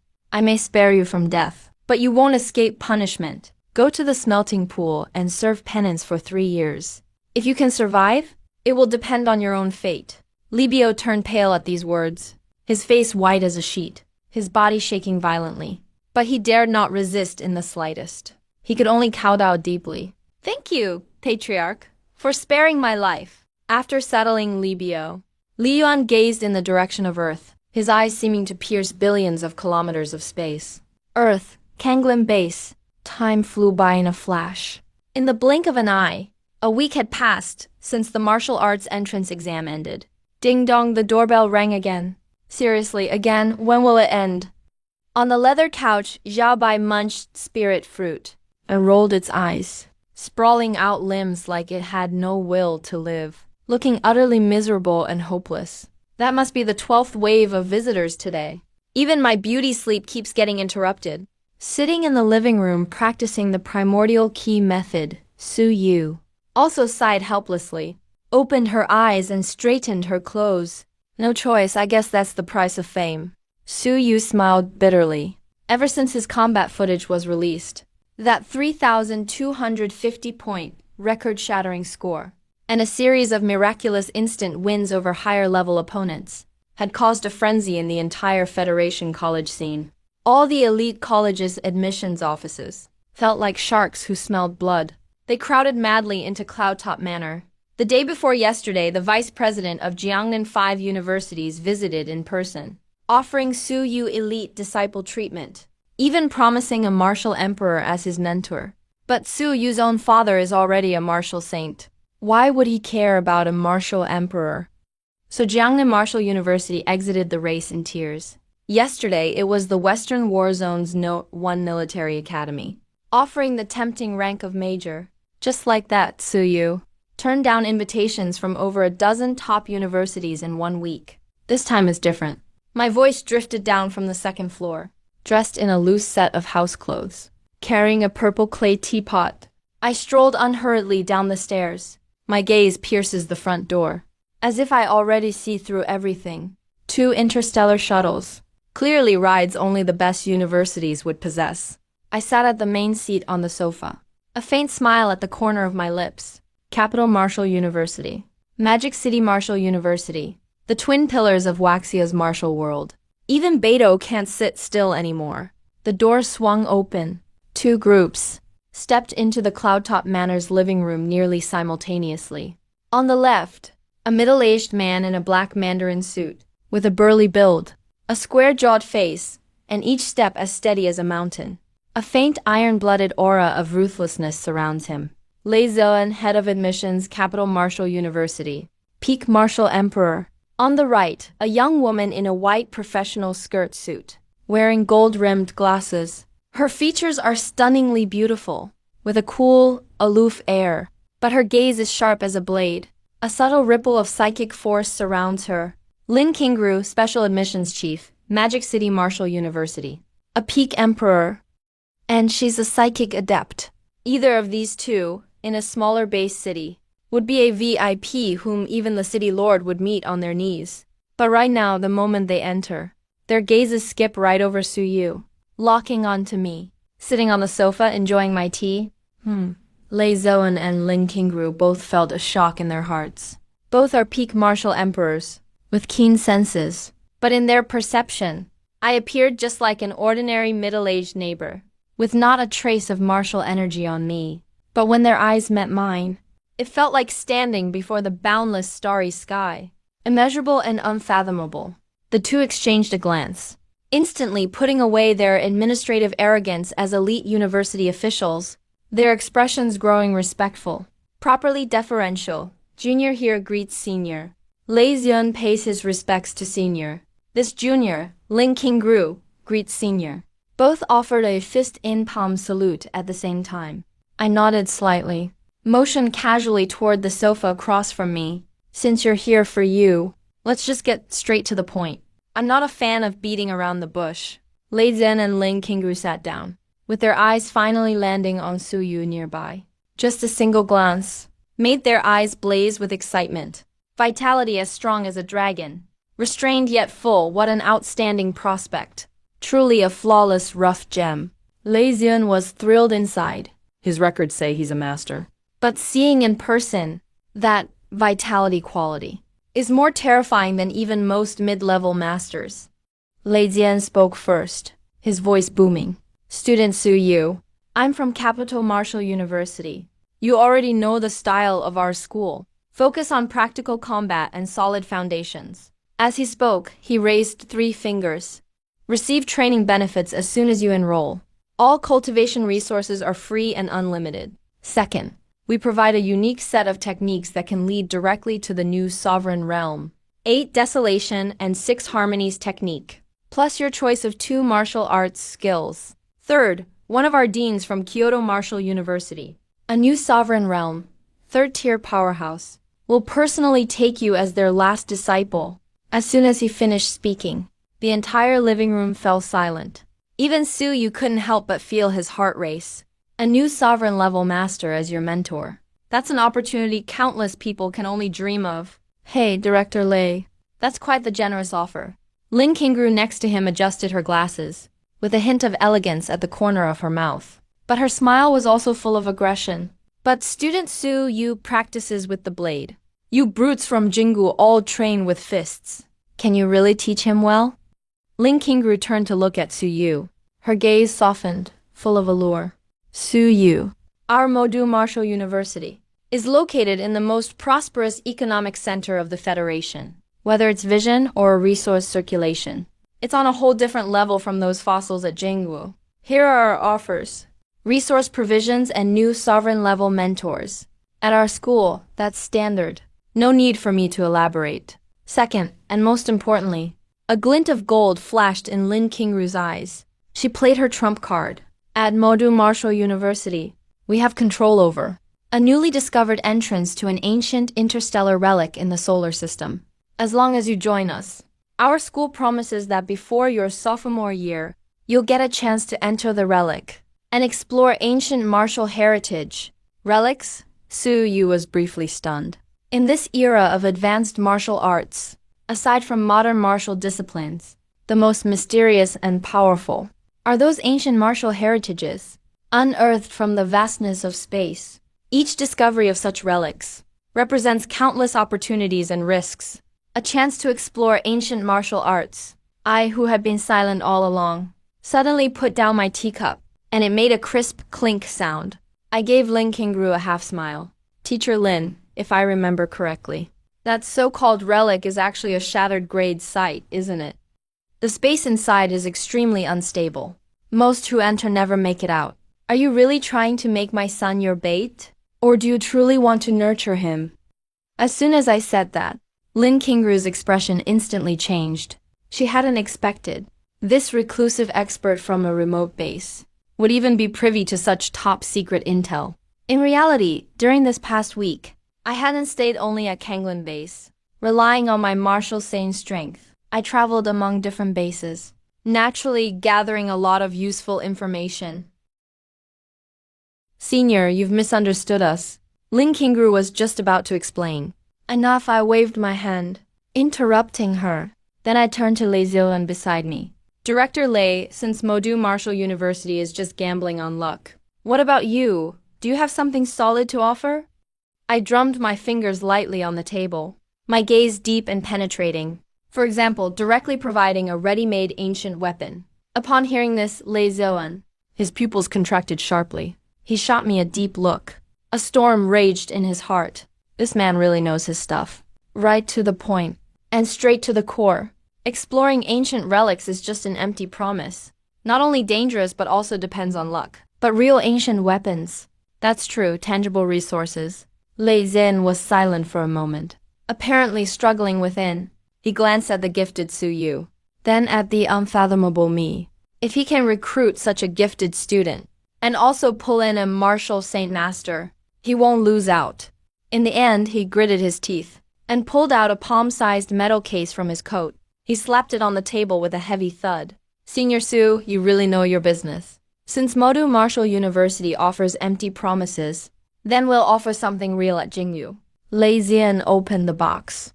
I chew A bone-chilling cold instantly swept through the living room. Even the moisture in the air condensed into frost. Lying quietly in the box was a flying knife. About the size of a dagger, entirely transparent and shining like moonlight. This made Su Yu stare in astonishment. Even the chaotic body trembled with a trace of longing.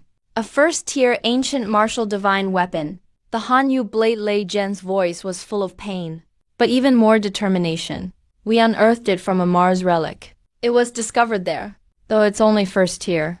It's forged from galactic shards. Unbreakable. It has both armor-piercing and ice-sealing properties. Most importantly, it's a telekinesis weapon. Once Su Yu awakens his martial emperor spirit, he'll be able to use it with his mind. As long as Su Yu signs, this blade will be yours right now. Lin Kingru, standing to the side, opened her mouth, but realized she had nothing comparable to offer. Modu Martial University may be rich, but weapons of this level are all in strategic reserve. As a head of recruitment, she has no authority over them.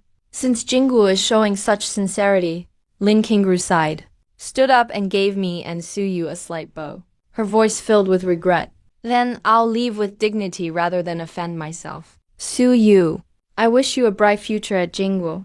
After saying that, she turned and left without hesitation. Only Lei Zhen remained in the living room, looking at Su Yu with great anticipation. Dad, Su Yu looked at me, his eyes full of questions. I glanced at the Hanyu blade and nodded in satisfaction. Before leaving, Lei Zhen was clearly in high spirits. His usually stern face even showed a rare, satisfied smile. He pulled out a pitch-black metal bracelet faintly glowing with a dark light and solemnly handed it to Su Yu. This is the exclusive smart terminal for Jinggu students. It's not just a symbol of your identity. It's also the key to vast Jinggu resources, Lei Zhen explained solemnly. The encrypted data for the 8 Desolation and 6 Harmonies technique has already been preloaded. As for the 2 extra martial skills, you can log into the depository now with the bracelet and make your selections. Once you choose, dense holographic content and training secrets will be transferred directly to your terminal. Su Yu took the bracelet and snapped it onto his wrist with a soft beep sound. A light blue holographic screen immediately unfolded before his eyes. Countless complex, profound options cascaded down like a waterfall. Su Yu, welcome to Jingwu. Leaving this statement, Lei Jian patted Su Yu on the shoulder, then turned and strode off, board the spaceship, turn into a shooting star and vanish into the sky. After dinner, Su Yu sat cross-legged on the genuine leather sofa. His expression was focused as he browsed the virtual projection from his wrist. It was the exclusive library of the Kyoto Wuda University. Next to the resource archive, I was holding the remote control, pretending to absent-mindedly watch the evening news. But my eyes kept darting to my son. I felt as restless as a cat. Hurry up, kid. If you don't choose well, how am I supposed to freeload? I urged him silently in my heart. Dad, Jingwu really does have deep roots. Su Yu's fingers moved across the screen. The dazzling array of martial arts made it hard for him to choose. Just the high-level blade techniques numbered in the thousands. Each one would have grandmasters outside fighting tooth and nail for it. That's for sure. I took a sip of tea, trying to appear calm and collected. Jingwu is the top university of the Federation, after all. If we didn't have some aces up our sleeve, how could we command respect? But don't bite off more than you can chew. Pick the one that suits you best. Su Yu nodded. Finally, his eyes locked onto a weapon called the Three-Flame Thunder Blade. Three-Flame Thunder Blade. Tier 2 superior grade. Su Yu softly read the introduction. This blade technique is fierce and dominant, using the body's energy to rub against the blade. Simulates the power of lightning and fire. The low martial saint. One can use it to gain insights into elemental power early. Upon reaching martial saint, you can summon true fire and heavenly thunder. The three flames are blazing fire, burns the body, soul fire, scorches the soul, and deadly fire, attacks the mind. The three thunders are yang thunder, breaks blood. Yin thunder, corrodes the bones, and water thunder explodes violently. The blade strikes like a hell of thunder and fire. Utterly dominant. Su Yu's eyes lit up. Although he had the void-cutting blade, that one focused on speed and sharpness. When facing a large group, or an opponent with strong defense, it lacked explosive power. But this three-flame thunder blade perfectly made up for that shortcoming. This is a good one. Let's go with this. Su Yu decisively tapped. Confirmed the successful exchange. Remaining available weapon choices. Su Yu didn't stop. Kept browsing. Now that he had an attack method. His father had taught him the step of night movement technique. The name might be lame, but it's pretty useful. For defense, he had the chaos body. So, Su Yu felt he still needed something for instant bursts. Maybe even a trump card to turn the tide in desperate moments. Suddenly, his gaze stopped at the corner of the screen. There was a manual with a dark red e-cover. Blood Fiend Transformation, a secret technique-type martial art. Su Yu carefully read the description. Blood Fiend Transformation, Tier 1, Supreme, incomplete scroll. An ancient martial art. Draws the world's fiendish energy into the body. Burns one's own blood energy. Temporarily boosts power. By 3 times. But the side effects are severe. Especially for those who lack blood energy. Less serious. Shattered meridians. Severe. Body explodes and dies. Note. Only for those with oceanic blood energy. If it were an ordinary martial artist, seeing body explodes and dies, they would have run away scared. But when Su Yu saw oceanic blood energy, he just couldn't suppress his smile. Not enough blood energy? What a joke. He was a man with a chaos body. As long as he had little by his power bank, or kept killing and absorbing on the battlefield, his blood energy was limitless. This high-risk, all-or-nothing skill was practically tailored for him. This is it? A bright gleam flashed in Su Yu's eyes. Click to confirm the exchange again. 8 Desolations and 6 Directions technique. 3 Flame Thunder Blade. Blood Fiend Transformation. Transferring data packets. As he watched the progress bar on his wristband finish loading, Su Yu let out a long breath. Felt like he was holding the key to becoming truly powerful. After he was done, I, who had been watching TV, immediately sensed my son's movement. Quickly turned my head and asked. All done, Su Yu said excitedly. Dad, I picked 3 Flame Thunderblade and Blood Fiend Whip. Alright. Figure out the specifics yourself. I waved my hand, cutting off my son's urge to share, and said seriously, martial techniques are superficial. It's cultivation methods that matter. That 8 desolations and 6 directions technique is actually a direct path to the Heart Lord realm. Your current technique is fine, but its ceiling is too low. Go to the training room and start on the new one. Switching cultivation techniques takes the most time. No dawdling, that's the truth. Of course, I wanted to sync up as soon as possible, but building Su Yu's foundation for the new realm was the top priority. Got it, Dad. Su Yu didn't doubt a thing. He got up immediately and rushed to the underground training room, full of fighting spirit, watching my son disappear. I couldn't hold back my widening grin. Hehe, nice. Son, Dad's hack depends on you to keep it going.